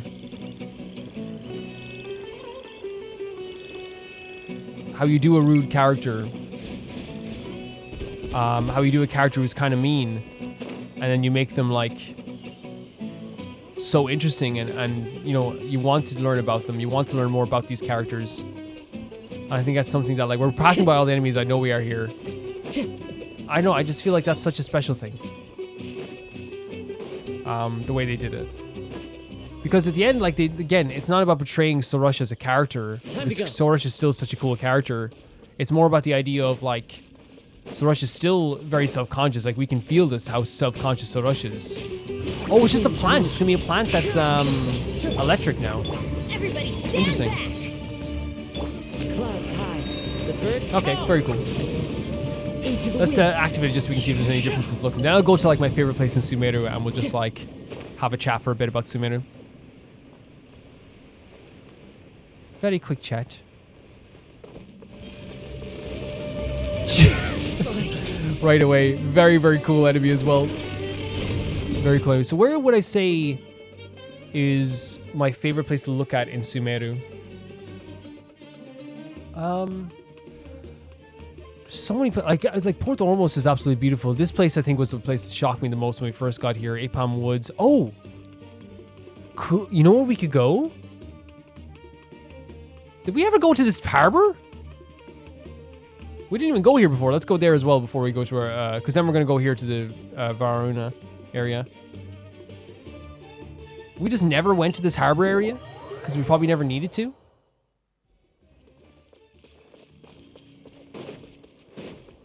But yeah, we'll talk about Sumeru then. We'll talk about it, then we'll stop and talk about the rest of it as well. Sumeru was an absolutely beautiful place with a beautiful story. To me, like, there's lots of themes that were out through Sumeru, whether it be remembering or forgetting. Moving forward was another thing as well, changing things for the better. I think Nahida's acceptance was also a huge thing that was a part of the story too. I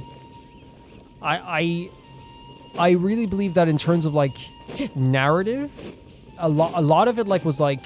Because the thing is, like, the way I look at, like, you know, Mondstadt and Liyue and Inazuma, a lot of, like, again, you guys know, like, how much, like if you ask me, like, what I think about, like, what pops into my head the most when it comes to, like, cutscenes, I would say, like, you know, the Raiden Shogun cutscene is one of the huge ones. The, you know, Shao catching us in front of Osiris, us, you know, mounting Dvalin is another huge thing as well.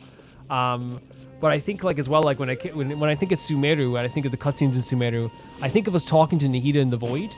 I think of, like, Vaughn catching onto his own hand is another huge thing as well. I think those two things are absolutely incredible because to me, they signify what Sumeru is. And like I said, it's about, like, you know, not only just friendship, but about moving forward. Time to go. And about, like, understanding your faults and understanding maybe things you did wrong, understanding things that are wrong about you, and then moving forward. We've never been here. And it's just a really pretty place. We met so many amazing people in Sumeru. We got to meet Kale, which is an incredible character who was damaged so badly by the Elazar, but then got to have, like, a whole new beginning for themselves. We met Dunyarzar, Diha. You know, I won't obviously name out everyone because I think I'll be here, like, and I won't be able to name out absolutely all of them. This is such a pretty place. Yeah, Diha, and I want to see what this is, by the way. That's we can mark. We'll just head up there. Diha, and, you know, the you know, all of Kurubaru. To be honest, like, Kava, who, like, made us, like, smile and happy and made us swoon as well. What a beautiful, sexy man. Sino and Tanari, that couple that, like, I think about quite a bit, that are actually, like, I can show you. This is my background here for places. This is it. You know, I'll hate them as well, and Kave, you know, and there's Kale in the background. That's literally my background for my PlayStation now. Yeah, they mean a lot to me, and getting to know them over time was just such a special thing. Are we going the right way? No, we're not. We have to go this way. Look at the sun here as well. The locations are absolutely beautiful in this place too. But again, just before I move on to the characters, I just saw tall locations here as well. Yeah, all those characters that we met in Sumeru mean the absolute world to me. They really do. And I've talked at great length about all of them and continue to talk about all of them. So I don't want to, like, you know, talk too much again about them now, because I feel it's like, Calvin, you've already done that, like, so much. It's like, yeah, you're right. You're 100% right. I've exhausted my dialogue. You know, you guys have clicked so many times on the NPC that his dialogue is gone, and the game is glitching that he's talking even when no one asked him to. You know, Time to go. So many characters that we love dearly here. There's so many world quests as well, like Jet as well, like Jet that we met along the way, an incredible world quest. The Aranara stuff was absolutely incredible too with Rana. Like, the Aranara, like, absolutely made me cry, like, harder than I don't think I've ever cried before. It was just such an incredible moment for Sumeru and understanding Sumeru, and that's what this was. Like this whole, like I love that they gave us enough quests to understand Sumeru, and they do that so well in Genshin. Oh, there's Eremites up here. Okay, I thought it was gonna be like a really cool, like little offbeat location. Okay, let's go back to the R&R. Whoa. Is that where we're going? Is that where we're going? Is that... That's where we're going. Okay, don't go too far. Okay, don't go too far. Okay, okay. Oh my god. Let's go to... Wait. Here. Before we go to the R&R. Yeah, it just all just meant the absolute world to me. I think Sumeru as a whole was just like such a emotional ride throughout the whole thing.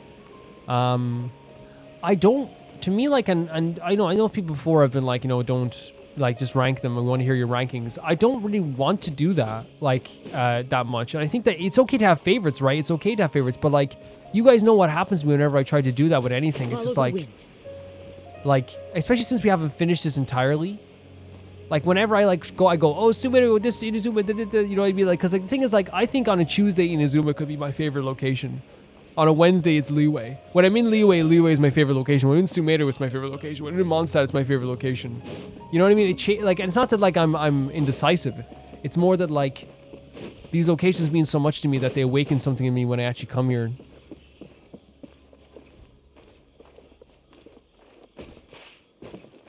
All the butterflies.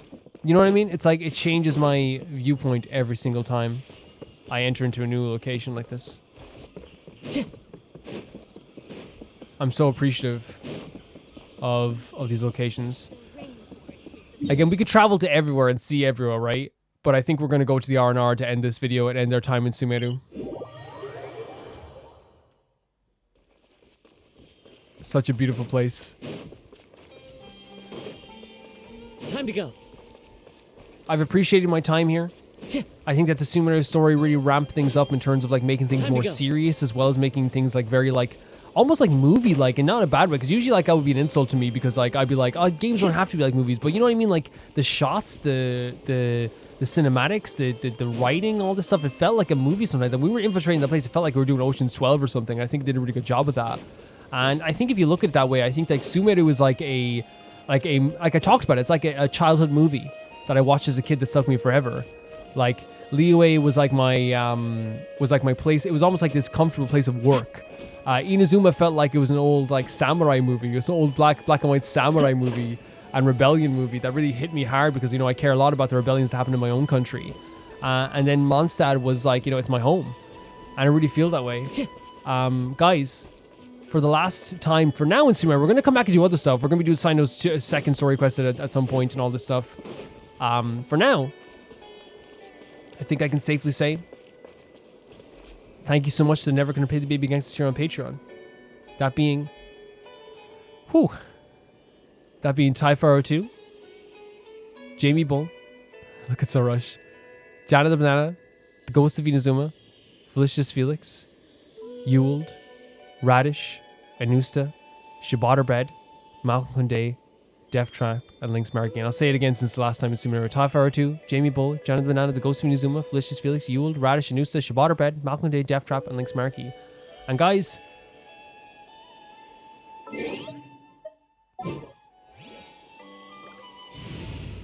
hold on a second here.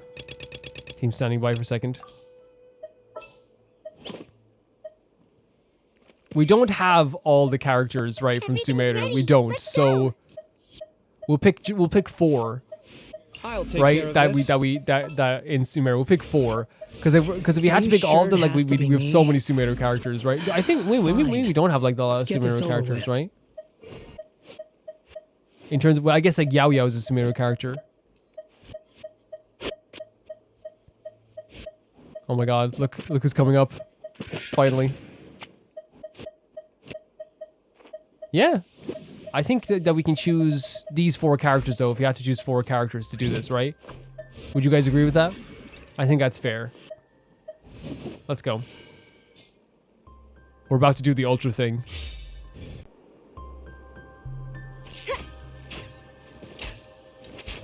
Dare to mess with me?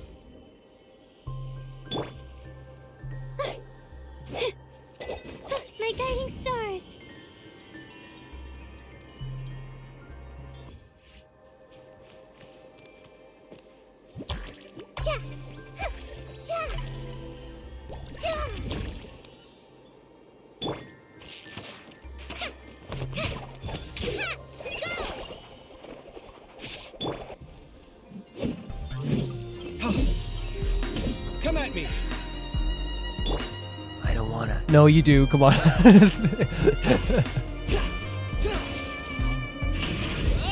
Squall and fury. Upon the gale. I'll see you guys very soon. Bye-bye.